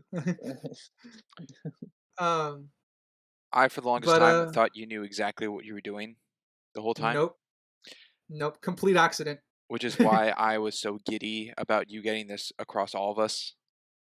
Because I'm like, that. What a smooth move to do. What a smooth talker I am. Yeah, no, I very much did that unintentionally. Though I am very happy I gave you all those giddy feelings because I was a horrible, I mean, or horrible, wonderful mastermind there Oh for yeah. in your mind I for a mean, few at that days. point, it's like we can't change it. It's not. We're not going back. You're not getting a different pick. I'm sure if you went into more explanation of this being a music video, it probably would have gotten shut down. No, I mean, like, if if I went by my original explanation of what this summary of this was, I would have just stated it as an AMV. I wouldn't even explain that out. You might have asked me on the I mean, snake again, draft, yeah, if but you said like, "Hey, it's an AMV," that fine. Again, I didn't know what that was. I like I said, I there would have was clapped back though. I don't think I'm all right with an AMV, but well, there um, would be but discussion on the snake Yeah. draft if it Now, was brought now, up. okay, I know about the snake draft, and we went over like second guesses choices, and I know one of mine because people were gonna be like, "But Sprinks, you said I know I said one of my choices was All Too Well. However, that is not a music video. That Oh, is you're that. giving definitives, huh? No, I am. I'm just in case someone brings that up. It's not a music video. It's a short film Just like done by how Oh Brother a is son a musical. artist. He got him. Oh, he got him. No, I still stand by. I think it's a musical, just not in a It, traditional sense. you're We already twisting talked in the about that. wind, my friend. You're twisting in the wind. and Wait, are you saying if Michael Jackson directed a movie, it would be a music video? I Yes, haven't because seen he your did. short, so I'm not saying anything about it. Yeah, I don't know what it I'm just. is. It's So just interesting that you're like already on the defense of like it is not a music video, but you're kind of describing it like it is a music video. So I'm a little like, well, maybe maybe we should be a little more open minded. I'm saying is the point that you thought you had to preface it to the audience implies that it's close enough to be one, but I haven't Yeah, seen it, so I don't know if it is. yeah, So we haven't. I'm not that's all gonna. I'm saying. Yeah, funny enough, on the whole Giddy history thing, Crimson, I think you sparked a memory. I think you were the only one that did clap back about it, yeah. but you Oh, just got outvoted. I think. Well, that's fine. Um, I will. yeah. I was naive. I didn't know what it was. Um, I knew what it was. I was just like, as long as it's original, I don't care. Um, so I guess now that we've arrived, this is a official music So video. what is this about?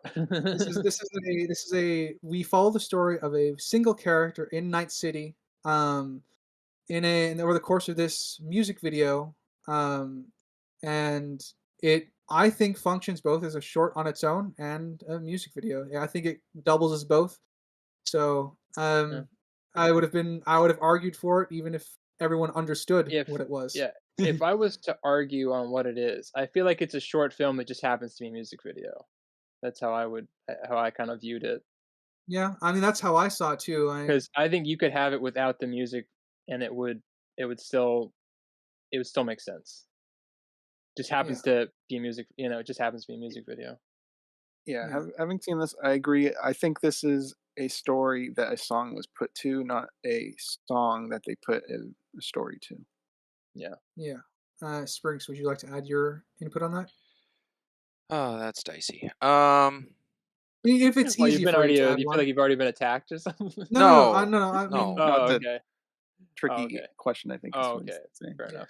I can see what you It, mean. Yes, it can stand alone on its own without the music in it for a story.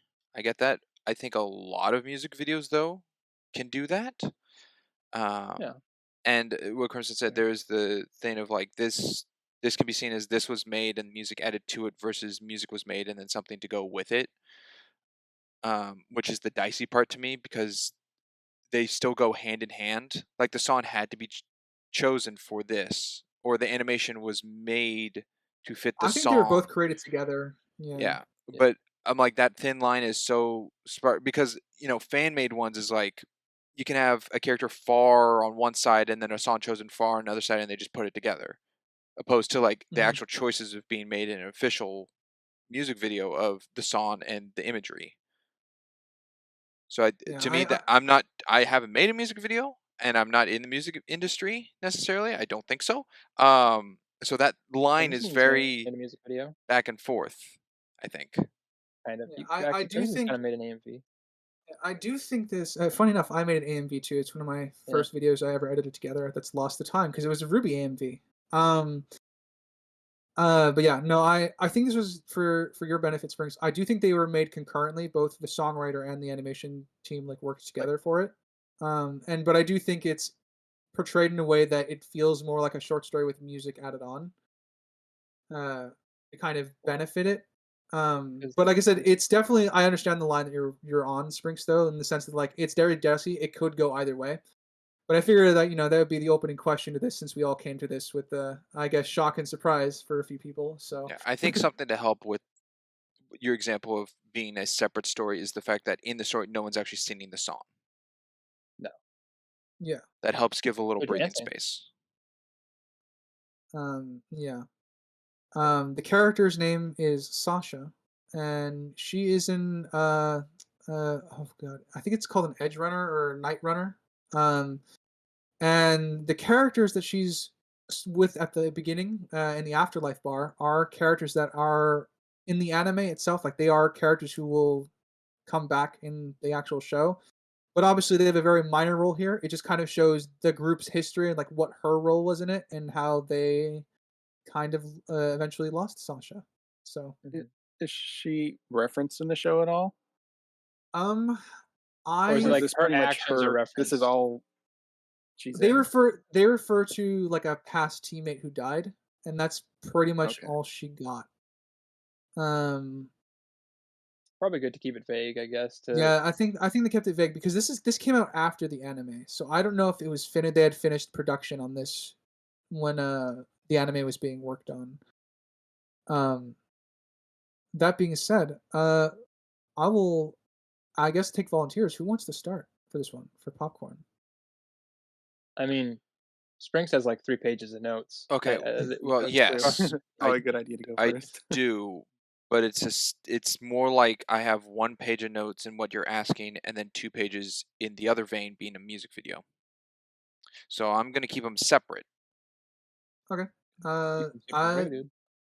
Well, I guess start So with your music yeah, video one then. If you got your, if that's what's got 2 pages on. If you have any notes specifically about the music itself, you may as well start there. that's the 2 pages. Being a music video, I went with the lines and what is being said in the lyrics connect to what is being shown Buckle up, because it's buckaroos. chosen. So I wrote down all the lyrics and what my interpretation of what they mean to what is being shown in the video.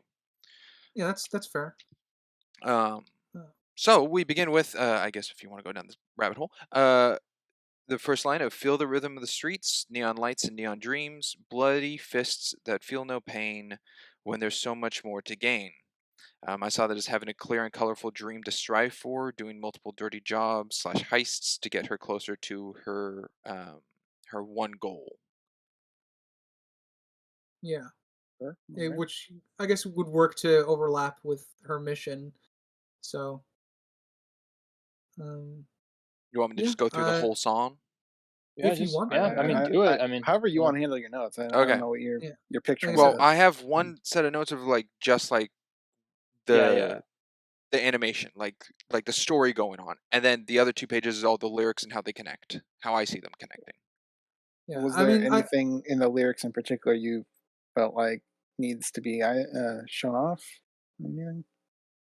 They need to be shown Like, off. Something you wouldn't well, I want think he's saying like at want what us to point, miss yeah, out on. yeah, like at I what because guess. point does it there, just like not like the retelling of just what we saw, and at what point Well, is it no, I'm like, not gonna like the chorus. I don't need to go over the chorus 4 times. That was sung. If that's oh, what you mean. I the mean, the does it basis of fit the for the question thing is, though? yeah. I guess is the actual The Sorry. basis of the question is like, is there anything about the lyrics that stood out to you, especially whether it be good or bad, in relation to what's going on, or Oh, in isolation of absolutely. what you interpret them? Yeah, that's what he's asking. Like, to focus on Yeah. like the ups and downs for you there. Oh, yeah. I think that's all of them. So like the first one Oh, of like okay. her doing There we go. the job and going into like infiltrate, like her whole goal, how I see it, is she's taking revenge on the pharmaceutical company that killed her mom because of the side effects that occurred, and that her younger self is striving for that goal to avenge her mom, and that's what her present self is doing. And they have like a kind of memory relationship, uh, which is the hug at the end. The situation. I was slightly confused that I thought that was the mom, but in actuality, it's just her older version accomplishing the goal that was set for years. Yeah, Um, it's her hugging herself. Yeah. So I guess Yeah, the second line of hunting season, if you will, tell me where you'd rather be. I can hardly see the moon. Hope we'll get there pretty soon. I saw that as being smart with going after her target. This is what she's dreamed of doing and would rather be nowhere else. And she's pretty much tunnel visioned, which is the beginning. The first thing we see of her is looking down a kaleidoscope. Yeah, I would also, yeah, like I said, there's a lot of eye imagery when it comes to both Cyberpunk and just the anime in general, and now this as well, that I really enjoyed. And to add a little more commentary on your moon line, that is very much a more literal pursuit in the show. It is the dream of someone to literally go to the moon. So it has a double meaning there. It's both a reference to the show and also to Sasha's aspirations. Oh, good. See, I haven't seen the show. I wouldn't know that.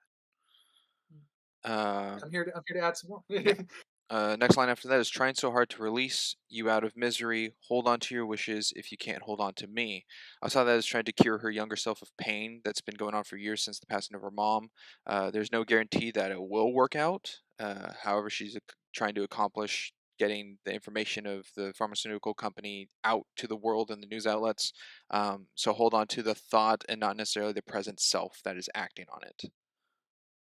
hmm So yeah, I think it's a good interpretation of that. That's all my commentary for that. So all I Okay. I have a cyberpunk question.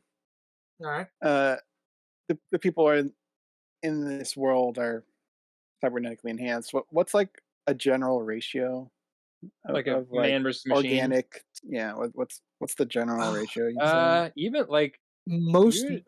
most people who are sorry, do you No, want to go I some? think you're probably a little bit more familiar than I am. Okay, yeah. So most people generally will. It's like 70-30 usually. Yeah. Machine, like your entire arm can be cybernetic, um, and that's like there's in both the game and the show, like entire arms can like turn into blades and stuff like that. They can transform into stuff like that. So the limitation is pretty much, I would assume, based off of what I remember, is just only like the important functions, like your brain is non-replaceable, though your consciousness can be uploaded and downloaded, if that makes sense.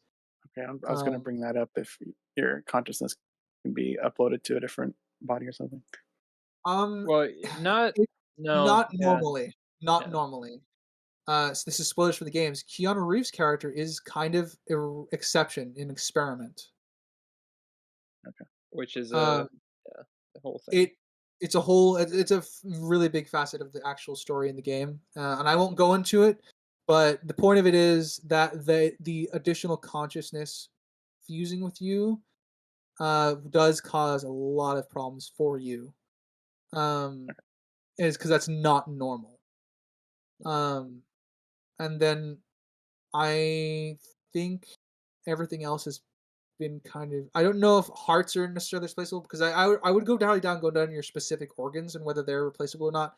But people still eat, people still drink, people still smoke. So like neurotics can affect you, and narcotics can affect you, and you still need to at least eat and drink. I don't know to the degree of like how much you need to do so to sustain yourself, or if people just do it for the taste. But it's still a choice Yeah, that people I think it make. might be like a pleasure thing more so than an actual necessity. Yeah. I'm not. Yeah, they didn't Um, really touch on that from what I've seen. Yeah. So the extent of how cybernetics kind of override the human condition, as I said, I think 70-30 is a good ratio, 70 being cybernetics and 30 being what remains. Okay, that'll help refine my question that I'll have later. But, Okay. let's continue. Sprinks's lyrics.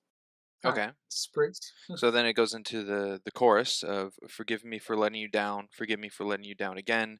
Guess I'm not strong enough right now." I see that as asking for her mother's forgiveness. She blames herself for not doing more when she was younger and simply was just watching her mom suffer side effects while she played with her kaleidoscope on the sidelines and wish she could have done more to help or assist her. She wasn't strong enough at that point and grew up to being. But even being grown up to being, I see the whole song of like she's still not fully confident that what she's planning to do will happen, which goes with the previous line of like hold on to the thought. So I Yeah. think she's just constantly kind of just like har- self harming herself like mentally, that she's still that scared little girl of like we've gotten this far, her past self and then her present self, like we've gotten this so far to our goal, but it's such a hard goal to achieve that I don't know if it'll work out.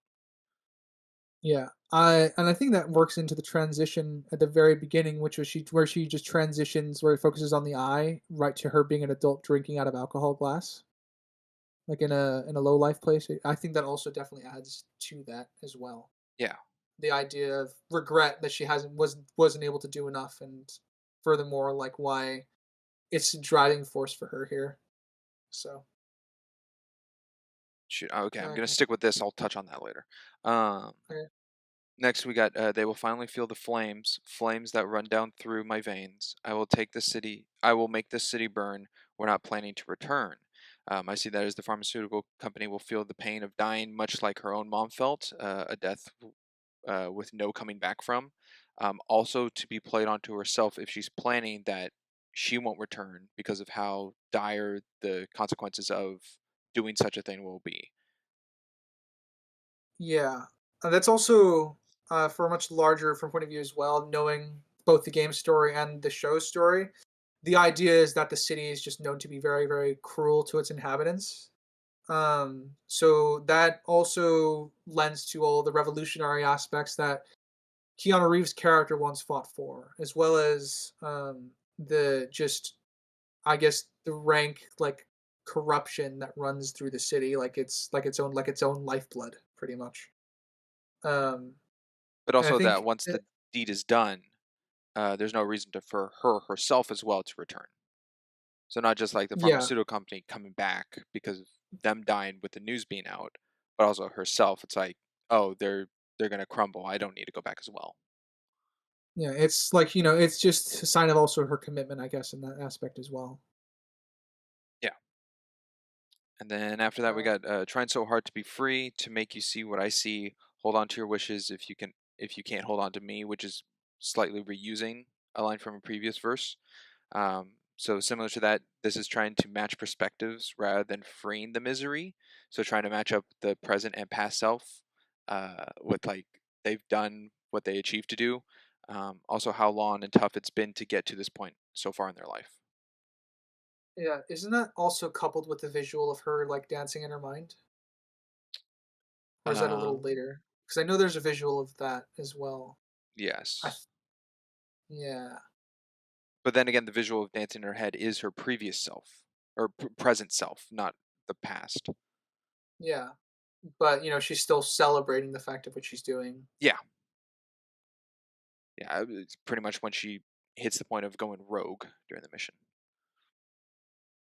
And then it repeats the verse 4 times of "let you down, oh let you down, let you down, oh let you down," Hmm. which I see as putting her younger self, to rest by killing off her present self by falling to death, which may be continually hoping uh, because she'll never fully know the answer because her mom is already dead. Hmm.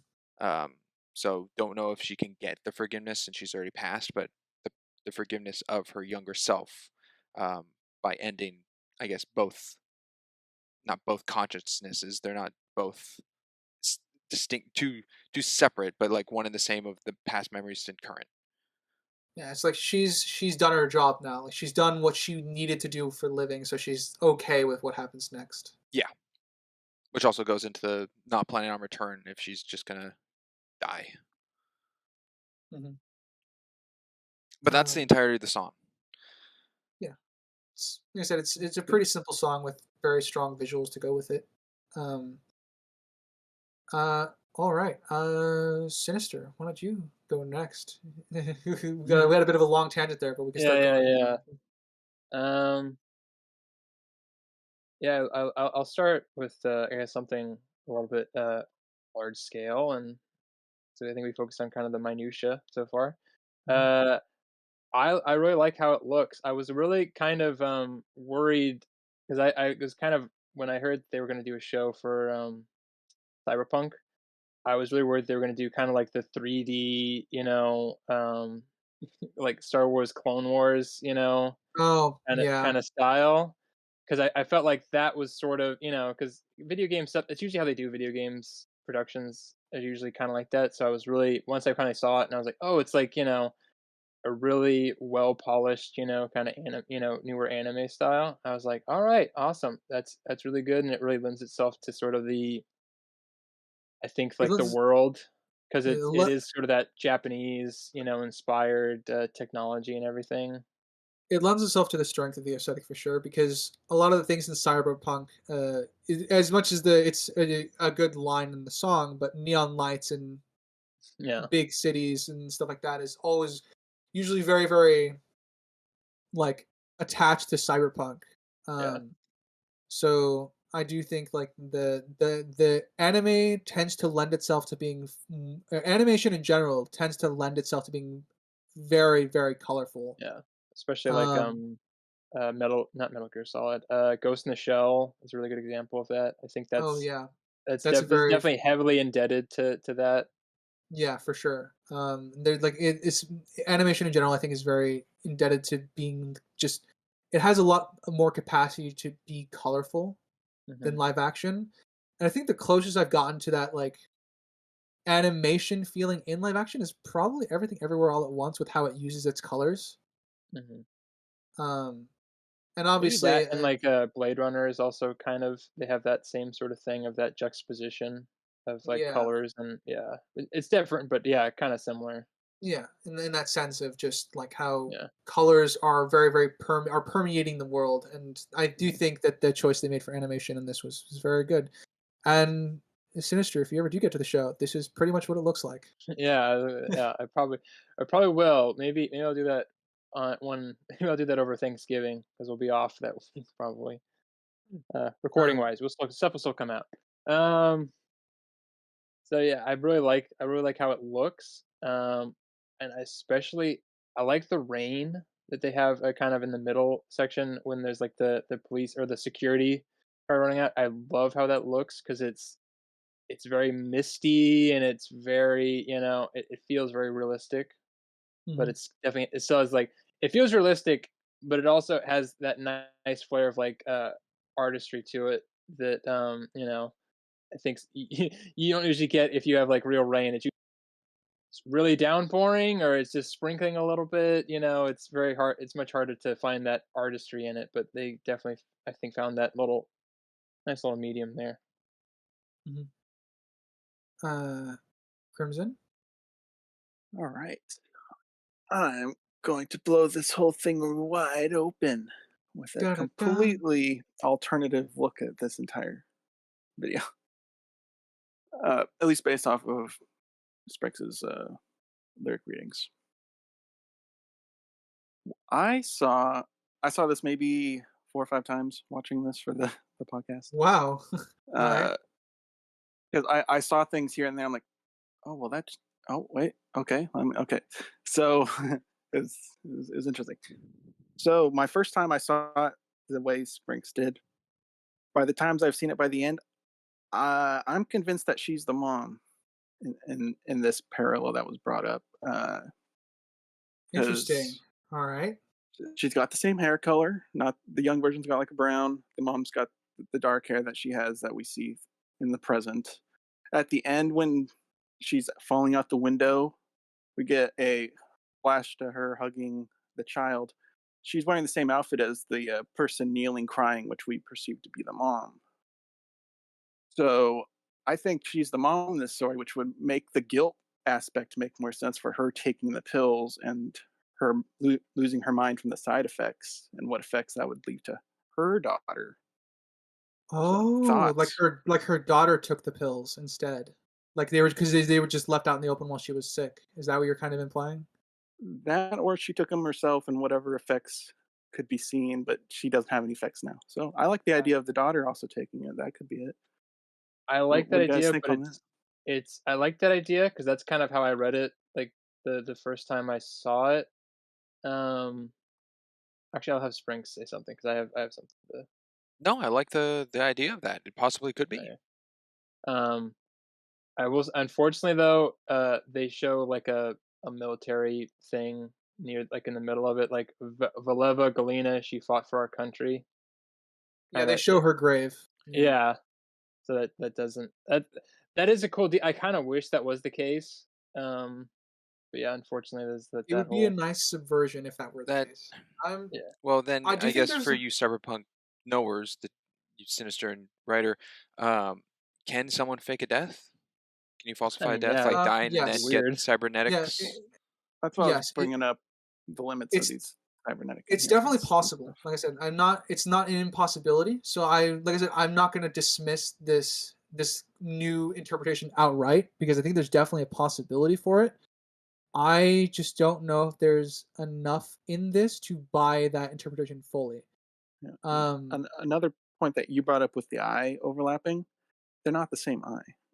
Not just the colors, because cybernetic enhancements, the eyelashes, the shape. I mean, that's stuff you try to keep with a character so they're unique looking, but they're two different eyes. that's The true. child with the Unfortunately, kaleidoscope, and then her in the bar or whatever she was that's at. true. Unfortunately, people are known for replacing their eyes in Cyberpunk. Yeah. That's one of the things you can do. Mhm. Well, that's fine. That's why I was bringing up Mhm. eyelashes and stuff because that's not the eyeball. That's part of the face. Which Yeah. I guess you could argue your face change. But sure. Yeah, like I said, it varies from character to character and how much they personally want to make that changes to themselves and augment themselves in that way. Again, this is why I don't dismissing it outright because I think Yeah. I think that interpretation is completely valid. Um, but like I said, I just don't know if there's enough for me personally to buy into that.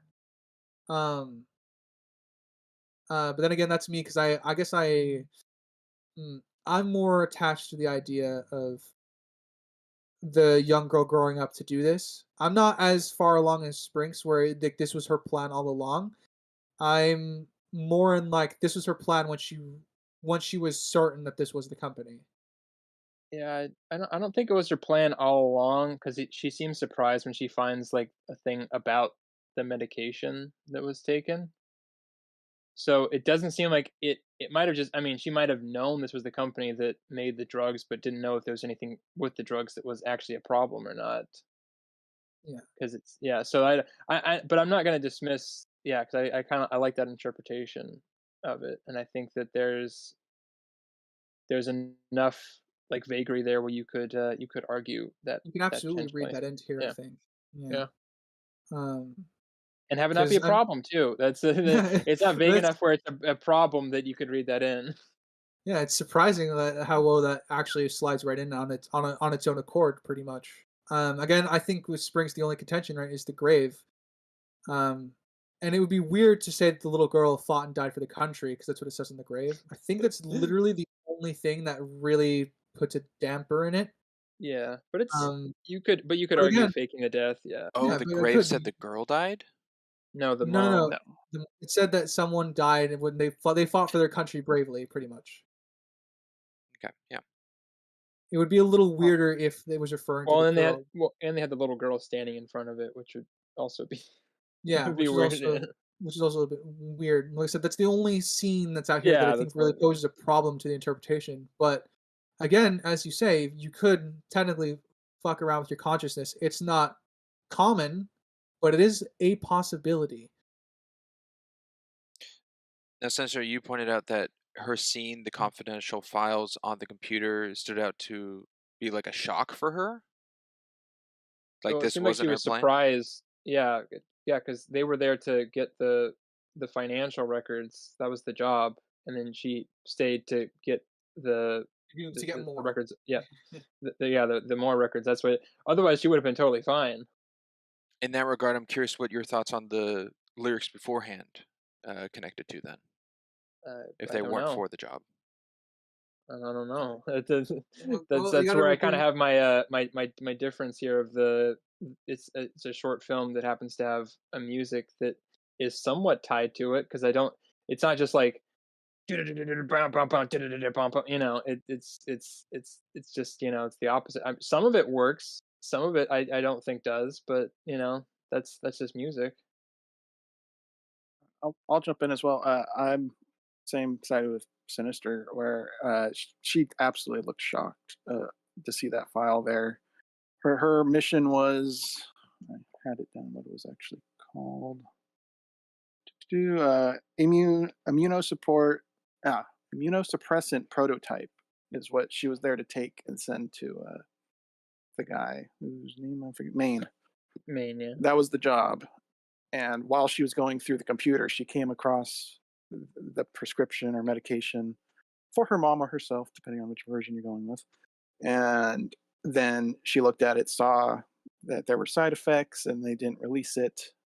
That's when she decided to take him down.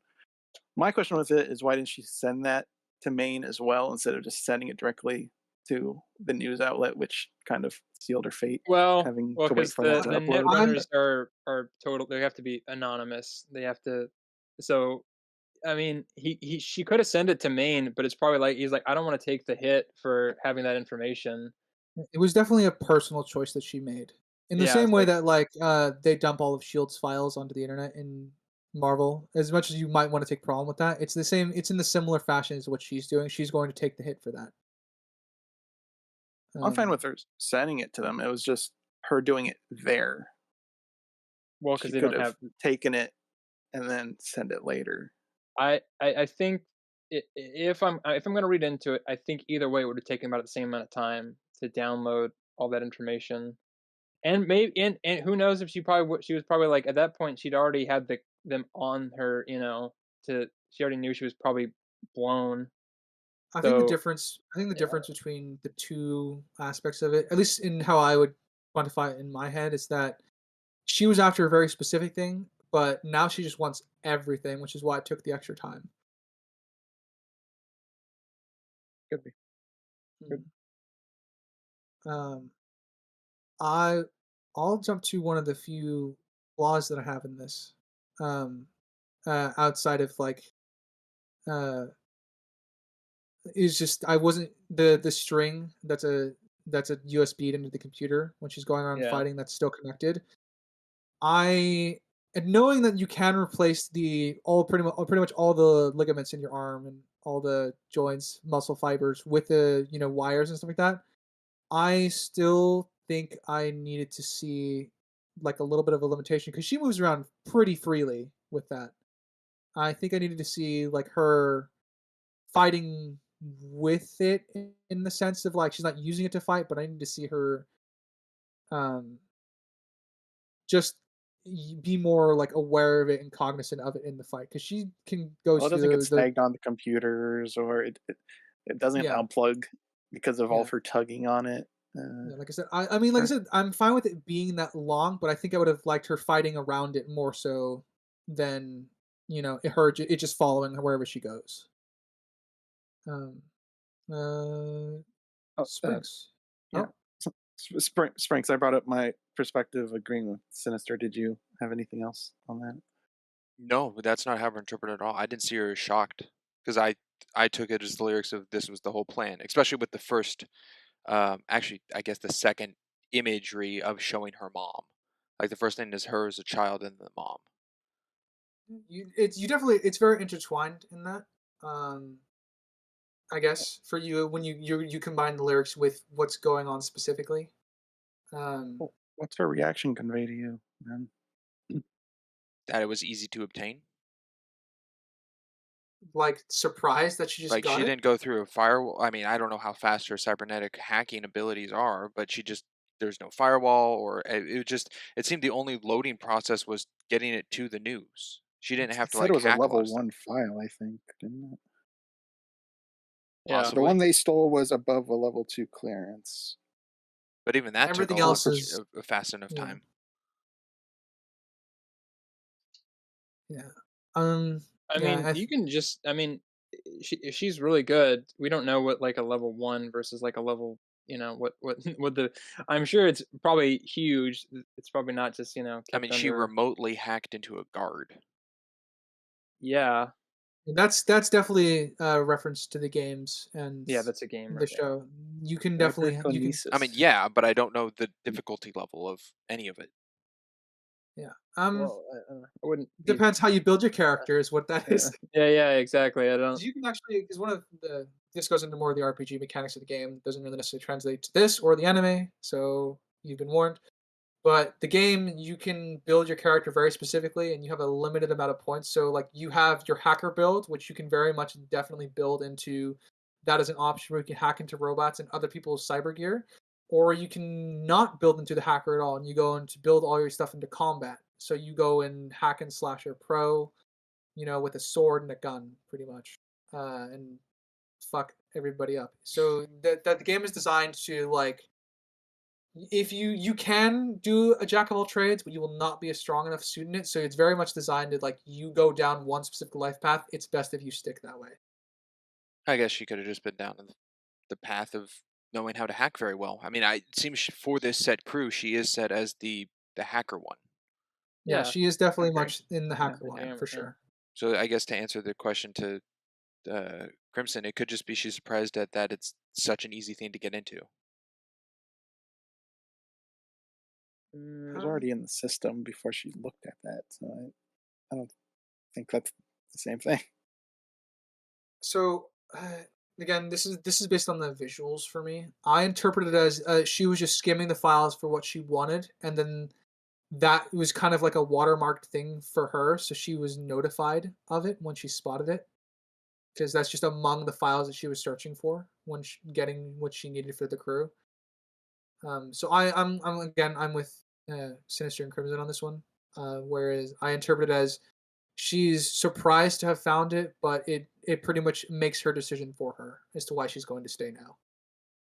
Okay, if all three of you are on that bandwagon, then in that instance, upon this necessarily wasn't her goal until it was found that she would go rogue, how does the lyrics of the song affect the previous parts of it? Whether it's simply just for the whole song conveying this one moment to kind of like lead into it, or is it a set difference from what I interpreted as I shared? Well, you're Well, the I'll it goes into the poetry thing, right? That like you can interpret what you want from the lyrics to a certain degree. So I think down to if we're going down to lyrics line by line, I think we'll all have slightly interpretations of different interpretations of what it means to what we're seeing. But I guess and to quickly answer your question, I think the song is about the decision, not necessarily all the baggage. Like everything hit all at once in this moment, and the song is exemplifying the decision she decides to make to stay. I guess if we're gonna go with uh the quick version. Yeah. Okay, To Crimson. your decision, she could be dead, and this is just a retelling through her headspace post decision. Uh, it could just not be connected, but I don't think that's the case. There's several options that it could convey. Well, I guess I'll leave it at that. Okay, and Yeah. Sinister. um, I'm sorry. Are we going over like what we think, what we interpret Well, if you're from the saying song it, into the if you're thing? saying the surprise of the files being here was not the initial plan of the whole Mhm. like setup heist of how long she's had this idea since a kid, as I interpreted from the beginning to this point, what did you see the lyrics connected to in that regard then? I can I be totally like transparent right now? Yeah, absolutely. Sure. I do not remember what the lyrics were at all. Too engrossed in the But visuals. yeah, I liked the visual. I mean, it was a good song. I'm not gonna say the song wasn't good. I went in that like, okay, there's a song playing, and and it fits the vibe. That's But I fair. wasn't. I was like, okay, I'm having a visual narrative here. I don't really want to listen to the words because I'm following this thing right here, and I'm sure the words are not gonna probably line up 100% for this because if anybody knows poetry, it's like you can't really get a story so much. It's very hard to get a story out of poetry, and then it's even harder to put a visual that fits or hand in hand kind of thing. It's very difficult. So I just went from the visuals, and I was just like, oh, the song's pretty good too. And Okay. more for the point of you just saying that this wasn't. You were implying that this was the mission. Springs, is that what you're saying? This was the mission. Um, hand hand in hand, like she was working for this team to do the mission up to the point to get her in enough resources to get where she needs to be. But going rogue and knowing the file was there was initially how I saw it as that she always knew how to get to. Like that was her goal. So from the start of like the glass drinking, she saw that already hopefully coming to be. So, But it sounds so like you're the saying three she of was you, she was using the team for the team's means and then piggybacking off of it. Is that what you're saying? yes. Okay.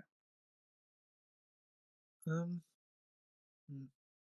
Yeah, like I said, I like that interpretation. I just can't reconcile it with the look of surprise when she comes across the file. I mean, as you say, it can be attributed to other things. I just don't see it as strongly with that.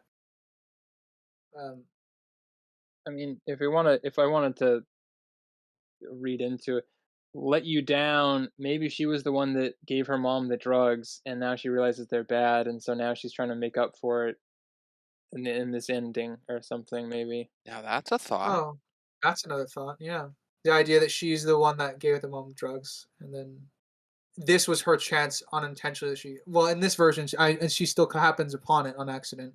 For me, whereas like that's her lifestyle is just making effort, which is why she's always stealing from rich corporations and stuff like that. Kind of leads into why she chose Yeah. her life as a net runner, and then obviously that would lead to you know help solidify her decision. Like, oh, I can do more than just this. I can actually avenge it now, in a way. Yeah. But yeah, like I don't. But you're not sticking to I that like. theory. Well, I'm just throwing it out there. Like, if you want me to, give some kind of representation of something that's possible. There's something of a visual there to it as well. This is kind of like the tricky area with a short film with with a music video aspect or something is eh, you can potentially read too far into one thing and kind of miss the point of the other. So you kind of have to. So when I watched this, I kind of was like, okay, some good words, but I tend to think of lyrics. Some lyrics have meaning. Some lyrics have a story. Not saying they don't, and I like some of them that do. But I tend to think of lyrics as more flowery language and not necessarily with not not necessarily always having a point.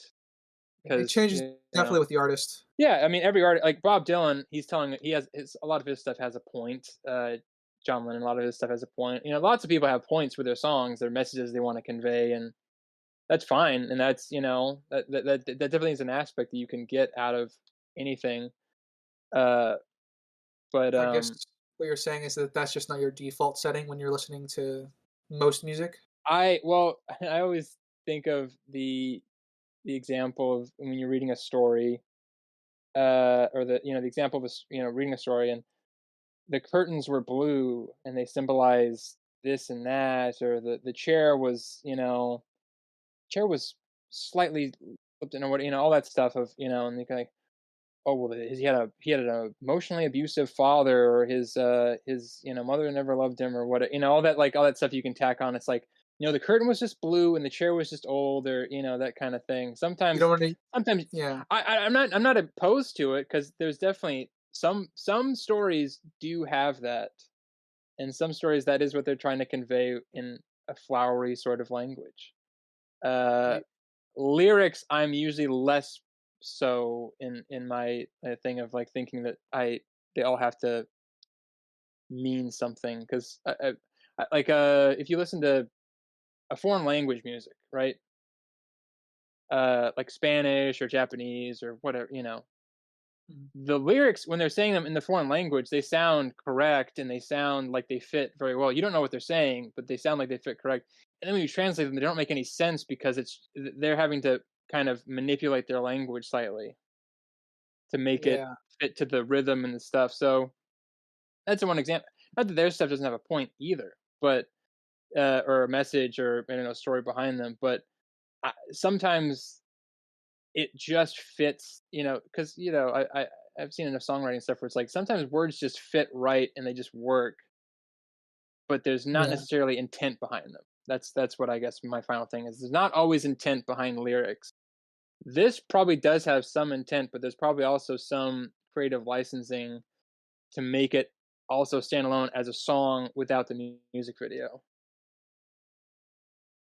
yeah. I guess my guess little addition onto your point, Sinister, is not necessarily related to this, but like I listen to a lot of English covers for anime songs. Um, Hmm.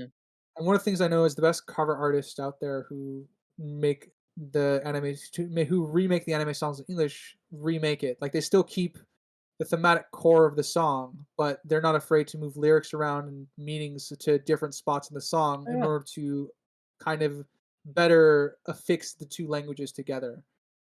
Yeah. Um, Well, like some people that sing songs that are written for, female singers, they change the gender pronouns around so that it better fits. yeah, Yeah, it's a it's a smaller version of that. Yeah. it's a very fluid craft. Um, but yeah, no, I wouldn't go too far in what you were saying, Sinister. Though, like I actually do think there's a lot of meaning to the lyrics that go with the song. I'm kind of also in that line of like I ride the middle of it. I do think it feels more of a story with the music attached, but I do think there is meaning for the music to be found in the No, video. yeah, this. I mean, I know this was created in tandem with the thing, so I know there is a point to them all. But I think as we've just seen, some of them don't, or some of them might have meaning looked into them that isn't actually there, and I kind of want to try to distinguish that Yeah. for some of it fits, some of it doesn't, I and to mean, not. Yeah, I don't know. like it's a good enough song where I think you can read your own meaning Yeah, into yeah, it. no, I'm like fine. Um, would you? Yeah. So, like I was saying, to kind of go back to where we were, which was whether the lyrics now change meaning if it's not the whole she planned this all along and the build up to it. I think the meaning of the lyrics is still there. We can just apply it to different things within the context of the song. Um, like the story about, like for me, like I said, the reason I focused on the decision point is just that seemed at least the obvious front face one is that this song is entirely about the moment she makes the decision to give her life on the hope that this would bring the company down by putting it on the internet. Crimson, you got a point? I'm running out. The bulletproof desk, typical fashion Yep. right there. Something I I don't like in a lot of like futuristic movies or shows is with robots with guns missing. It irritates me because they should It very rarely annoys miss. me. It gets me. It's Eh. robots are so precise in modern day. Future, they should be pretty darn accurate when shooting. And I know it's so the characters don't die in our media, but it doesn't Well, change the but point wait, that it It's but bugs she it's a me. small does die. That doesn't make any it's sense. it's definitely a small nitpick that is true because That's that's what fair. nitpicks Yeah. are. They're Actually, Yeah. valid little the robots nuggets are of accurate. criticism. The guns, however, are the problem.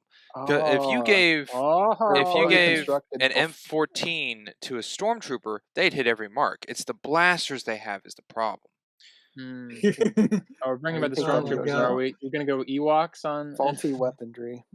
Shoot, Yeah, yeah. You Yeah. didn't think about that, did you? I They didn't. can be a precise mechanism with an imprecise, machine. That's funny. Um, no, it's true. It's It's a good funny. point, But Springs. yeah, Yeah, you got one it there. is it's a good point on the guns. But yeah, that's pretty much my only other like negative was the bulletproof desk and the robots missing. There is the one of the better things about the game is it like obviously it shows that she's hacked into one of the robots to kind of shift their aim. Which is nice, like homage to what you can do in the game, which is you could probably you can hack most of the robots at once to essentially do their job for you. One if you go hardcore into the hacker build. But that's obviously reading way too much into to this scene that's not here because the robots are mostly focused on her. So, Sprinks, you have a point? Oh, I Oh, got plenty. I've I barely gotta touched make a. my page. Yeah, I I, know. That's why I'm turning over to you. But I Sinister has gotta I something. gotta make I gotta make a phone call, so I'll be back in a second. But I'll You just got it. All right. Um, I like that the cut of the beginning from the kaleidoscope eye effect cuts to what I took it as her future self.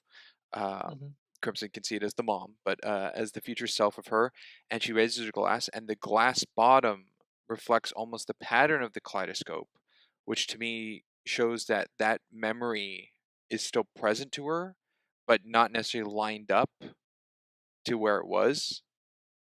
Yeah, it's an event that shaped her life. Yeah, that's how I kind of interpreted that transition, which I thought was had a lot of like thoughtfulness and meaningness into it. So Yeah. I did really like that. There's a lot of stuff like that in here that I really like. I'm Um, also a sucker for cyan and magenta coloring as a duo pair. And there's so a good amount of that in here, so I really enjoy that color yeah, pattern. so you really love the color aesthetic of Yeah, this. her That's in the fair. elevator with the two lights of the signs on the left and right of her. I really like that. But it also could slightly go into a little more of, if you want to lean more cyan blue and magenta red, uh, like good and evil on the sides of her in the elevator of the two If you signs. want to if you want to read in more color theory. Yeah. Yeah, I can see that. I mean, netrunners are criminals more or less, but they, you know, they're toppling evil corporations. So are they really evil? That kind of thing. Yeah. Does anyone recall what the advertisements on the left and right were? Which one was the cyan and which one was the magenta? I do not. Okay. No, I I know don't. one was probably the pharmaceutical building Yeah, that well, she's I in. think they're in the corporation, right? Like that's when she's in the building. Like it's Yeah. not okay. Yeah, one of them is probably related to the building. The other one might be for one of their products. Because I mean, this is kind of one of the things that I stressed to I think all of you when I showed you a non-podcast movie night called oh Carbon, Altered Carbon. The how like overbearing advertisements always are in cyberpunk. Um, it's definitely like I said. I think that's mostly there not only just kind of promote the company, but it's also there just because it's baked into the genre almost. Well, then So you're doing that's really nicely detailed then, um, because if the company's the blue like positive, and it's like they're in good light, it's like, hey, we'll take care of you, but the product is the red because that's the side effects that don't get shared to kill people. That's I don't cleverly think it would done. be I don't think it would be the specific product, but it would be one of the company products, which I think would be enough. I don't need it to I have it literally up. be the okay. So the blue one is an advertisement for Supplement, and the red one is an advertisement for Nymph perfume. It's just two different products. Crimson, I also have it up. The neuro supplement is angelic with a halo and wings in blue, and the Nif perfume has a devil tail in red. Yeah. Yep. I think it's So I think it more portrays a little of the angel and devil on the shoulders. it definitely portrays that that it could be tied to the relation of both the company or the main character with the you know the heroic by a evil deeds kind of thing.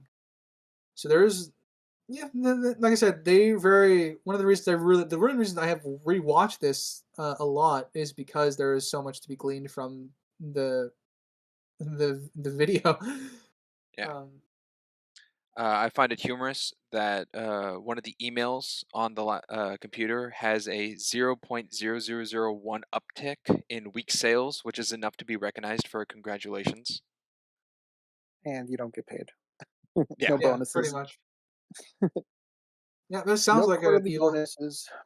That Spend your sounds like 6 days off well, or yeah, something that along sounds those like an lines. evil. Sounds like an evil, corrupt corporation. That Um, was one of my problems with this. I know I'm not the fastest reader in the world, but a lot of the text goes by really quickly. Oh, it does the same Yeah, thing in the game. Yeah, you yeah. it's It's one really of hard. yeah, yeah, it's definitely an oversaturation aspect, which is why I'm happy that you rewatched it as many times as you did, because that's how many times I had to rewatch it to catch everything. Because I never really watched it with a pause button before this, what we're doing for the podcast. I did have a So questioning situation. I don't know if it's just silly or if there's a game function that it conveys. Why do you need to remove a jacket to hack into something? I knew you were going to bring that at some point. Why'd she take her jacket Why'd off? she take her jacket off to just put it back on? she wanted Couldn't tell to. you. Because It's she's on a timed hurry. It's needed, I guess. I mean, well, I mean, she's using her arms for like hacking in, so she might have just removed it so it didn't interfere with the wire. But I genuinely But don't then when know. she's It, attacking it was to get out of it the was a chair, she's style wearing choice. it because it's still Yeah. plugged in for the percentage bar to go all the way up. They wanted to show off her character design. I don't know what to tell you. They wanted I to don't show know. off shoulders. Okay. It's, Yeah. It could be as simple as that. I don't Yeah. know. I don't. There's no strong reasoning why she should, and there's no strong reason why she shouldn't. So definitely, they I just made mean, the when she choice. takes it off, you can see she's got mechanical arms. So I Yeah, mean, it could just show how cybernetic she is.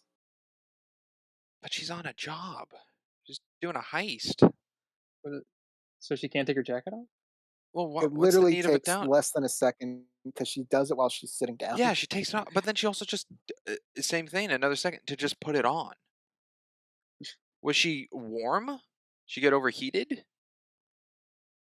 Could be. I mean, It's she's pretty Could machinery. be. cybernetic. I don't know how she treats temperatures. I Could don't have know how been. that works. Just a silly detail.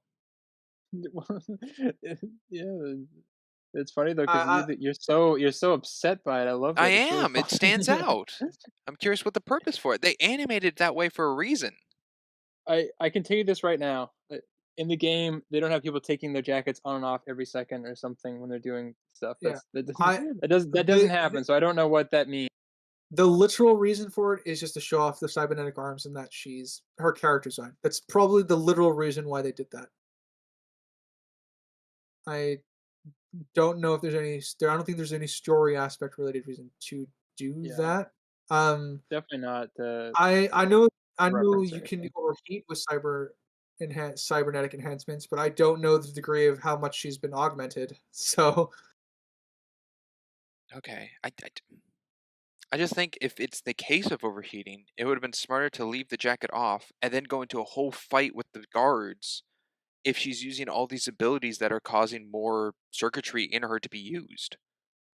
yeah, like I said, I don't know.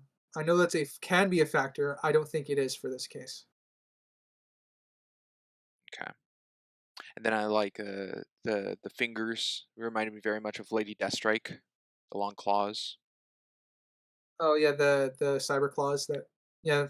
It's a fairly common weapon in the game. You'd be surprised. Uh, Another question I have: the circle of glass she goes through and Yep. falls out of the building. From the angle, is that shot out from the guard shooting at her? Because it seems in the angle it's shooting more upward. Is it simply a transitional usage of like the window breaking while she's like actually like an actual situation her body is breaking the window, it's just open to show a transition from the inside to outside? What's everyone's interpretation on the window? Interpretation. Oh, The she famous doesn't window touch the scene. glass when she's going through it, so she's not breaking the glass. So the only thing I can go off of is they shot the glass behind her because they kept missing her. Okay, so it Yeah. shot a circle out of for her to go through by the robot. Yeah, Far could have there's been, enough there to be yes. interpreted that like they were shooting behind her to get to the glass. Well, not literally meaning to do that, but No, yeah, no, they weren't. there's enough to interpret that the robot Well, shot out the glass. And there's the also animators the animators intentionally did that, but but the yeah, robots did yeah, not. yeah. But and then I think she could have broken the glass on him jumping out, but that raises more structural integrity of building questions. So I think we're supposed to interpret that the robots shot it out behind her via an unintentional consequence. Interesting. Okay. Because that's not how I took it. I took it as she's the one who broke it with her body. Why am I not She I didn't think Um, touch it. I think it can work either way, yeah, I but think it's like I because of said, the use of slow mo and how it's showing shots of like the rain staying in the air. So everything in time is moving so slowly around her. That's why when she goes through it to the outside, there's already broken glass around.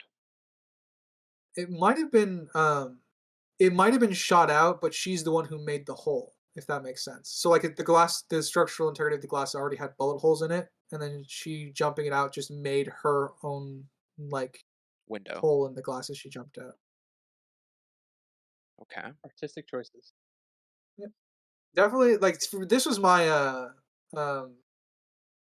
Oh, you brought it up earlier, Sinister, and I forgot the name of it. Uh, Cyberpunk anime. Scarlett Johansson oh, shitty movie. Ghost in the Shell. oh, Ghost. the Yeah, Ghost in the Ghost in Shell. the Thank Shell, you. yeah. Yeah, this is my Shitty This is movie. yeah. That's really funny. Yeah, Sorry, that got me. yeah. No worries. That was partially the intent. Uh, But yeah, this to me was the reference to the opening of that with her jumping yeah. out like Hmm. upside down. I very much got Ghost in the Shell vibes. I got the imagery. I need to rewatch that lot. It's been a while. The animation and the movie. No, not the movie. I didn't.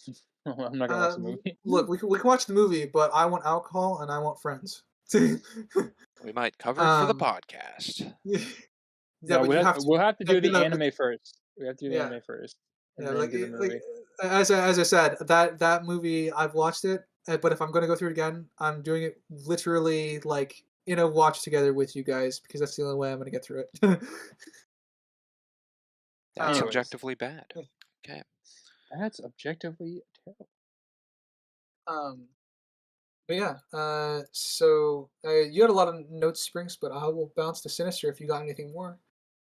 Um, I this probably goes hand in hand with kind of what I said before, but I really, or when I said at the beginning of this short, is but I really like the kaleidoscope effect in the. Oh, I love it. Yeah. It's very cool. It reminds me. I've been talking about it a lot recently, not on the podcast, but in private. The earthbound backgrounds and stuff that are those are really cool, and that kind of reminds me of that a little bit.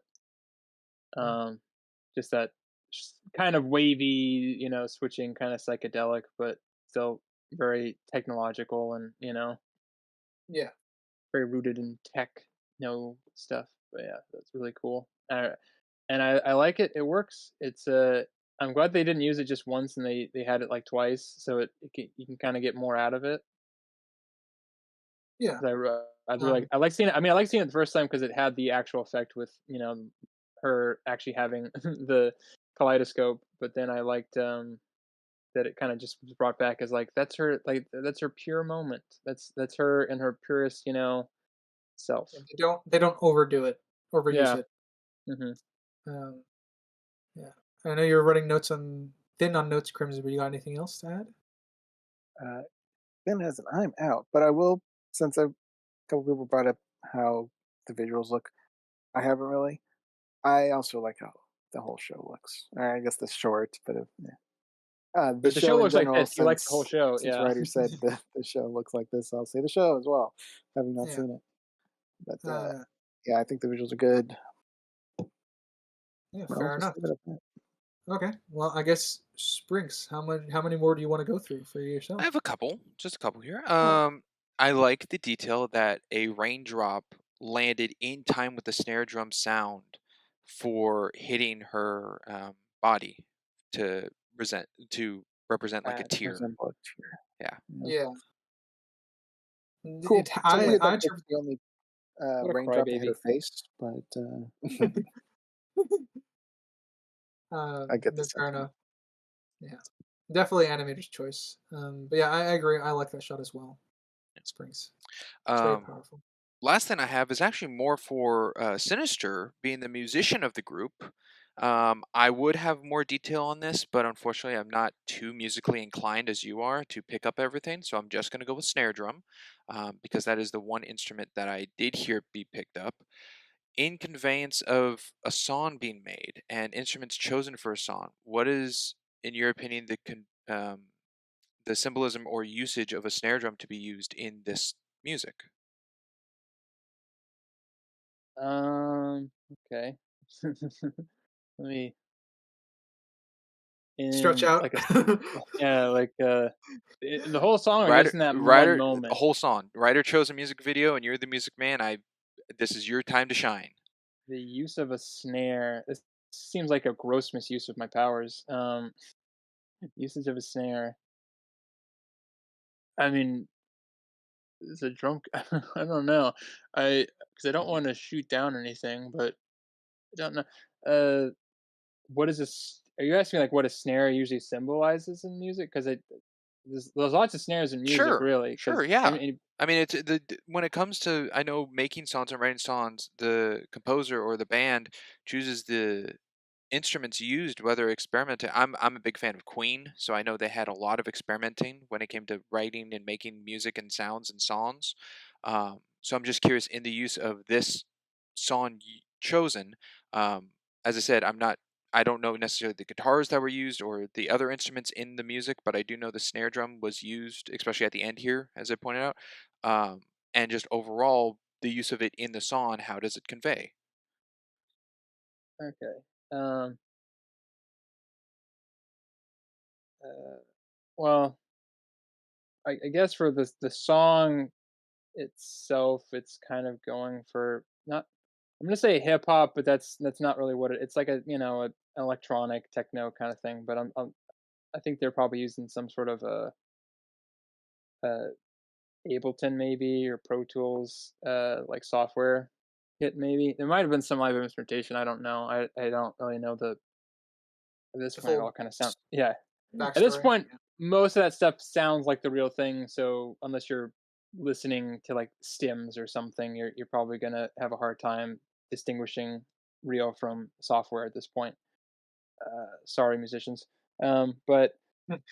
so it could be. I feel like for the song, and because it seems to stay in one tempo, it's probably a software instrument using quantize or live instrument using quantize, one of the two, but probably software. Just um, it's more than like I don't know if it has any meaning other than well, just because that music tends to have a lot of that music tends to have a kind of a emphasis on kick and snare because in a drum kit, those are the ones that have the most defining qualities sonically.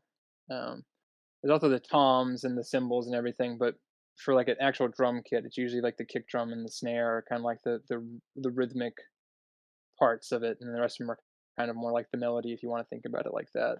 Mm. So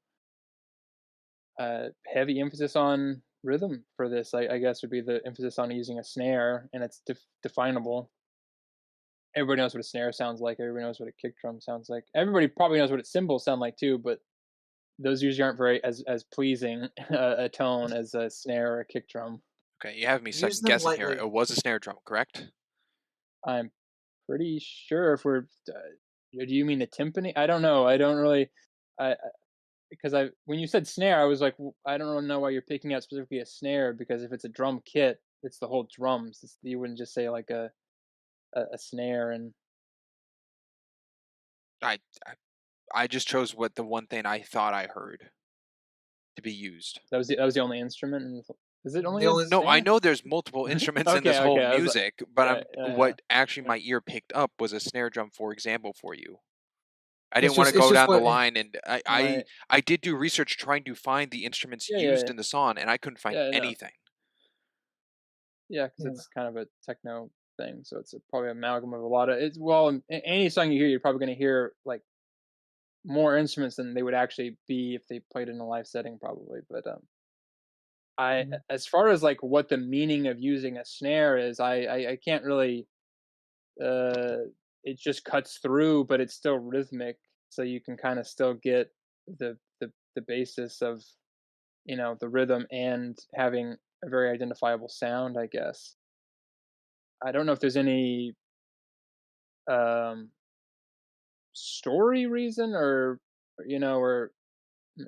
for using a snare versus a kick drum. It just comes down to personal taste, I guess, for the project. It varies. Okay, and for you, it Mhm. fit well with the story being shown. Yeah, I think the instrumentation worked. It wasn't I think if it was really somber though and kind of down tempo, it wouldn't have fit quite as well through the whole thing. It probably would have fit the middle part of the flashbacks of the story, but uh, as a whole, it probably would have been very um, unfitting. So, as it being a little bit higher tempo or up tempo, I guess technically, um, song or music with slightly down tempo lyrics or somber lyrics fits better with the overall subject matter, and you still get the emotional aspect, but you don't necessarily have to make the animation fit for that. Okay, cool. All right. Well, if that's all, shall we move to ratings, gentlemen? Can I go first? Because I am going to Yeah, have I'm to gonna. leave pretty Yeah, much right after, yeah, yeah. unfortunately. You're. I was gonna pick you first, but Yeah, if yeah, that's Yeah. my all, notes are I think good. you can go right into ratings. All right, Yeah. Crimson. Any last thing? Nope. All right, take it away, Sinister. All right. Thank you, writer, for being a sly fox and a devious fellow, and all different adjectives for Machiavellian mastermind. I guess maybe we'll throw that in there because we had Embers. Mwahaha. Here, here. Yeah, is because we probably would have been against this if you hadn't have been unnecessarily sneak or unintentionally sneaky, and I would we would have missed out because I like this. Um, it might get me to watch the show now more than I know kind of how it all looks. Um, yeah, I really like this. We kind of had a similar thing that we had with I think kind of our previous short of writers that was somewhat sci-fi techno. But I feel like this one didn't fall into the same pitfalls quite as much because it was vague, but we could kind of understand the inner workings of the technology itself was, for the most part, other than kind of more of the video game mechanic references stuff. But even that was sort of like, yeah, okay, because we can sort of do things similar to that. It's not not like a technology that doesn't actually exist. Uh, no voice acting. All of it was done with the music and the song and everything. And some of us you know use that as most of the template for the story, which is fine. Some of us didn't. Each to their own. uh, I focus mostly on the visual aspect to get the story across, and I do sincerely think that even if you didn't have the way for this, you could still get a lot of the impact, and I think that's what a good music video is at the end of the day. If the story can still be told through just the visuals, you've done a good job. If it relies on the music too much, then it can go either way, because once the music's gone, you're probably not going to remember the visuals. But if you remember the visuals even without the music, I think you got a winning combination there. Turned down for what? Doo, doo, doo, doo. uh, so That's some striking visuals. yeah, that's some striking visuals, but not really a story. So uh uh but each their own. uh the only thing we kind of really had any faults on were some of the vagueness of the story might have lent itself to the story kind of getting a little bit misinterpreted, perhaps. But it's still vague enough where we can't tell if we misinterpreted it or if it was, intentional, which is a good thing. So 50-50 on that of whether that was a good or a bad thing. I think it was kind of in the middle ground there where it's just vague enough, but also gave just enough detail where both sides could be right. Um, yeah, overall, pretty good. Um, I feel pretty confident in giving this a 9. Well, all right. Sprinks, would you like to go next, Yeah, or do you have to absolutely. dip out, Sinister? I probably do. I probably, to be safe, I will skip out, but and I will for and hopefully I'll get my ratings in for the recap for anything we handle later if I'm not available. But I will try to be there. Alrighty. You got it. See you, Enjoy the rest of your Sinister. day, Sinister. Thank you. Bye. Why Sinister? Bye. Perfect. Then there were 3. Yeah. All right. Sprinks, take it away. Sure. Let's see. Let's start with subjective. I got tricked, and Bamboozled. I Lied was. to. I don't think lied to. I didn't ask and get lied to. There was no I intent was behind. yeah. Even Ryder didn't know what it is he did. I will say But immediately after watching this, I shot out a text to Sinister saying, "Hey, are you going to be prepared? Do you know what's happening?" Unfortunately, in that text message, I did it in order of what we were watching in order versus what he had as ratings in order of what he had. So he thought I was talking about Best Friend the whole time. Well, he had it on the snake draft order. That's right, snake draft order. Um, so Yeah, I he's didn't look at like, my playlist yet. yeah. So he saw it as, oh yeah, he'll be fine. So unfortunately, I don't think he was fully prepared for being put out there for music theory and everything, which is slightly Uh, unfortunate. But but I think he did a good job with what on hand. oh, absolutely, I just saw this. This is his vein.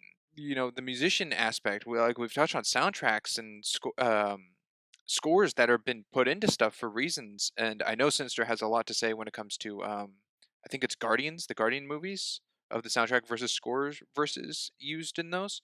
Um, but like this, I thought this was a good introduction to it, even though it was sly. So that definitely bumped up my subjective of just enjoying like the outside happening to it. So that helped. Also, it's a little my soft spot because it revolves around a heist, and I'm a big heist guy. Um, so I did enjoy that. I enjoyed the color scheming of the cyan and magenta. It wasn't throughout, but where it was present, I did really enjoy. I like the vibrance. I like the fact that to me the lyrics did line up to what is visually being shown, and it's not just like someone's artistic um, way that a lot of it happens a lot where someone's like, no, this is what it's conveying, and a lot of people argue with. I think that mostly happens with paintings. Crimson, if you want to back me up on that or not. Uh, In the what the was the point? visual, or when it comes to like a painting, like people's like depictions of a painting, it's like, oh, I think it's this, and this is what the artist is conveying. When It's like the people like It Jackson definitely gets. Pollock's like, oh, he used a lot of red here, which could, yeah. I mean, It you could definitely. interpret stuff. Yeah, yeah. The more Sure. abstract a painting is, the more open to interpretation it is. Like yeah, Salvador Dali as well. He's got realistic drawings, but they're all like they're surrealistic. So there's stuff off with it, and with the offness of it, you can read what you want into it, and I like feel like the that, melting clocks and yeah, and I whatnot. feel like that form of art can also go hand in hand with this form of the music being chosen for the visual. Um, and for me, I think the interpretation I had fit well. I do like Crimson's of it possibly in the mother. I like the thought that it's the first like it wasn't planned to go rogue at all until the files were found, which is not how I viewed it, but I did like that. And like all these little theories around of like what it could be that didn't break necessarily what is set in stone for how much is conveyed with what we see. Um, so it was just very enjoyable through all that. Um, so overall, I give it an 8. It was fun. Objectively, um, being that there's nothing really set in stone and these theories could be a possibility, kind of hinder it a little, because I don't think that fully gets the message of what it was made across if it's kind of up in the air, but not so much up in the air where it's like breaking stuff. I guess like what we brought up was the mother, like there was the grave that was touched on, but without fully knowing is like, did she actually fully die? Was she brought back cybernetically? Um, like, is it a consciousness move, which is what Crimson brought up at the beginning? So it's like these questions that are like, if you're more well versed in cyberpunk, you know more of a definitive answer. But even still, with Ryder and Sinister more versed in that, there was still a lot of kind of like ifs and ands. So that was interesting. I think the visuals are very good and the animation is very fluid. um, I like the I like the outfitting. That it's still functional without being, like clanky or like armor or anything. Like the skin is the I guess Metal, yeah. metal. Yeah, the skin is the armor already. So it's like everything else on the outside is just cosmetic wear. And it seemed like all the characters kind of had that to it. So I do like that it's more of the fashion look than the functionality, because the functionality isn't necessarily needed because it's on the inside. So I like that. I think the way that she said as the hacker to go in first to get bypass everything is fine. I don't necessarily know if all it was 4 of them at the what was it, Afterlife bar to begin with. It was Maine, her, and 2 others, correct? Main, her, Rebecca, and I don't know the third one. Okay, so there's Or the 4 last one. total. We don't necessarily know if all 4 were a part of the heist or if it was just her and Maine, because when she's infiltrating the building and hacking, No one else is around. No one else is there, and we only see Maine at the very end when he's by her dead on the car hood. So maybe it possibly could have just been a her and Maine job, which is still fine. Maybe he was just like the getaway of the whole mission. Yeah. They might have set up the jammer for the job. Yeah, I was gonna say someone could be the jammer. Maine could be the jammer. Yeah. That's a Etc. possibility. Um, so all of that I think works well. The cinematography usage of like the camera movements, I like. It's mostly stationary except for some like even the action points. It's like wide, so it's not a lot of like disorientation of like moving with the actions. It's the action set in the frame and then cutting to another point, which I think Embers could have relied on a little. But I do like all that it captures all the movement needed in the frame, whether it's going into the shot already there, like when she after slices with her finger and slides into like a cat kind of position before jumping on the guy, the guard. I think that fit well. The color of everything, like everything's like red and like shutdown mode when she first enters the building and hacks into it. Um, there's obviously something I have not touched on. I guess I'll go with the writing, the lyrics. I got a depiction out of it, and I think it fit well with what was being conveyed. So overall, I'm also giving it an 8. All right, Crimson. All right. So I'd like to preface this. I technically misspoke on my theory. I said the more I watched it, the more my mind changed on what could happen. I more meant more of what I was seeing could happen, not that's what I thought Not a happened. certainty. Okay, you're No, just like so I another don't actually theory jumped believe out to she's you. the mom. I was just throwing out an alternative. Uh, so I my theory is not what I believe in. It's just I threw out an alternative that had enough evidence that it's possible. That's all that was. Mhm. Um, so I'll go with my subjective first. I did enjoy this. As I said, I saw it like 4 or 5 times, and I'll probably put this on my podcast playlist. I have a podcast playlist. Uh, Hell yeah! It yeah, was all a scam from the beginning to get it on there. A personal podcast playlist. yes. It's not a song from everything we've covered. It's just the songs I like from things we've covered. Uh, so they'll probably make it on that list. I think it was a wise decision. I don't know during the development of this if it was planned to be a music video or they had the credits music and they're like, you know what, let's add something to it. I don't know the order things went, but I do think that this little story was better as music video. If Maine called her instead of texted her and we had like the actual dialogue stuff, I think it would be less entertaining, at least for me personally. So it definitely added being a music video, which I agree with the snake draft. I probably would have said no to. So interesting Good in that job, past me. regards. I guess. Uh, so subjectively, I'm matching the 8. I think Spinks gave it. Objectively, uh, it is interesting because there's a couple ways you could interpret it, but I do think it's the she's the daughter, not the mother aspect of it. The perfect circle in the window thing, they did that for an artistic visual. I like the visual. The theory that she broke it, I was looking at it while we were talking about it, and she doesn't touch it at all. So obviously, they just did it for the visual because there's glass inside the building following her out instead of the glass breaking from either direction. They just had an image of her and then the image of the window, and they just moved the assets. So there's no definitive on that, but it is a little.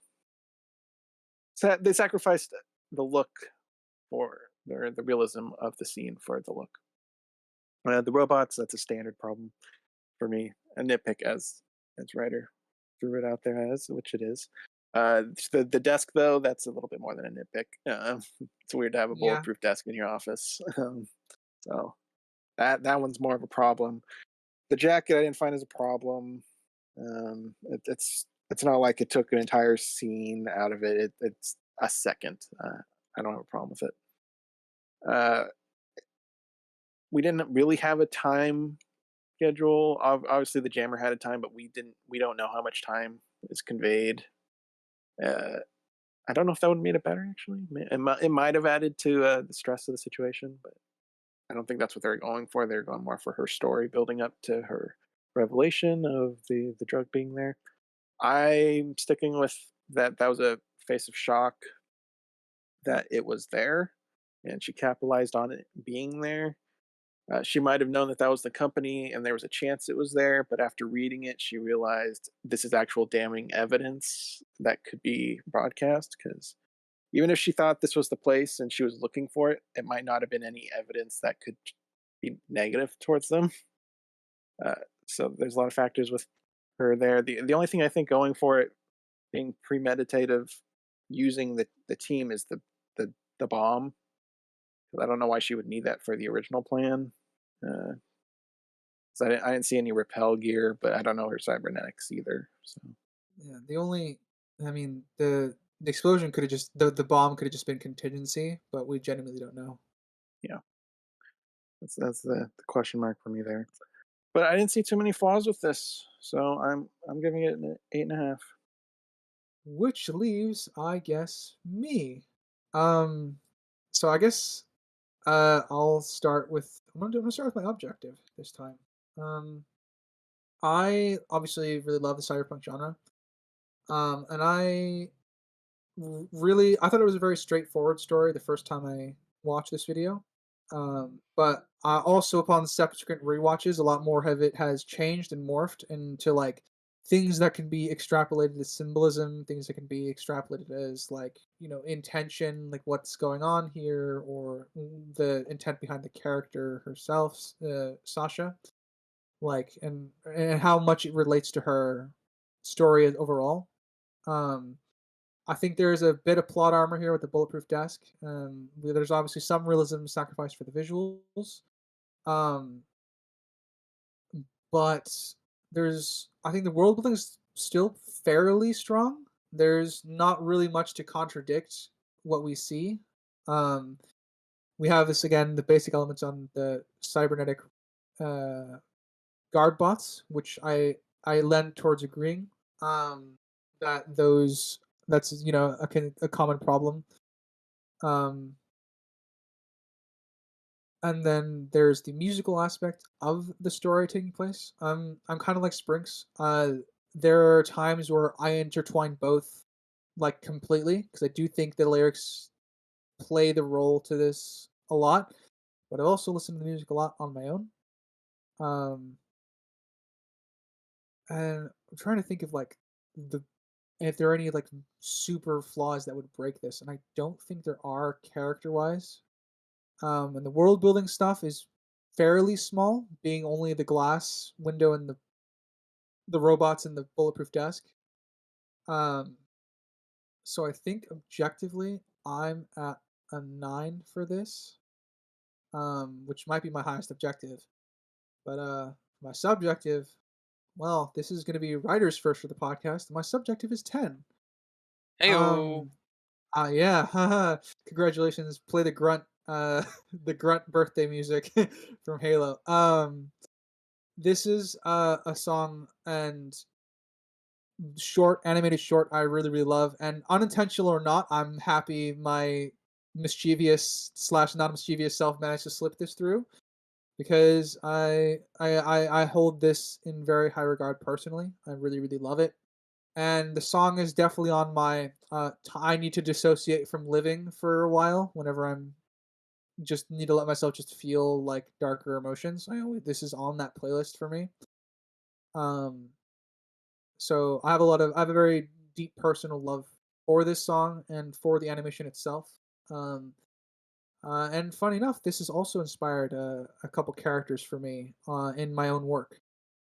But yeah, that's my ratings. So with that, gentlemen, shall I read us out? Sure can, Mr. Fox. Yes. Crimson? because you're sly. All right. Yeah, I got it. No worries. I'm excited to hear Sprinks' 10 on his shorts. It Mike just got 10? one. Two in a row now. Yeah. Oh, I see. Sinister. I see. If I get Yeah. it, gotcha. You're next in line here. Yeah. I wonder if there will be one. A All lot of right. pressure.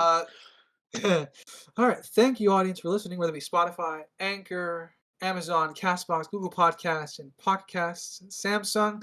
And if you're on the visual side of things, be it YouTube, Rumble, thank you for tuning in. And as feel free to like, subscribe, and comment everywhere. Tell how much you love our opinions or how much you hate them. As always, I have been a geeky writer. I'm Crimson Maroon. We had a sinister boy, and I'm Sprinks. And we will catch you next time. Later, everybody. Bye. Toodaloo.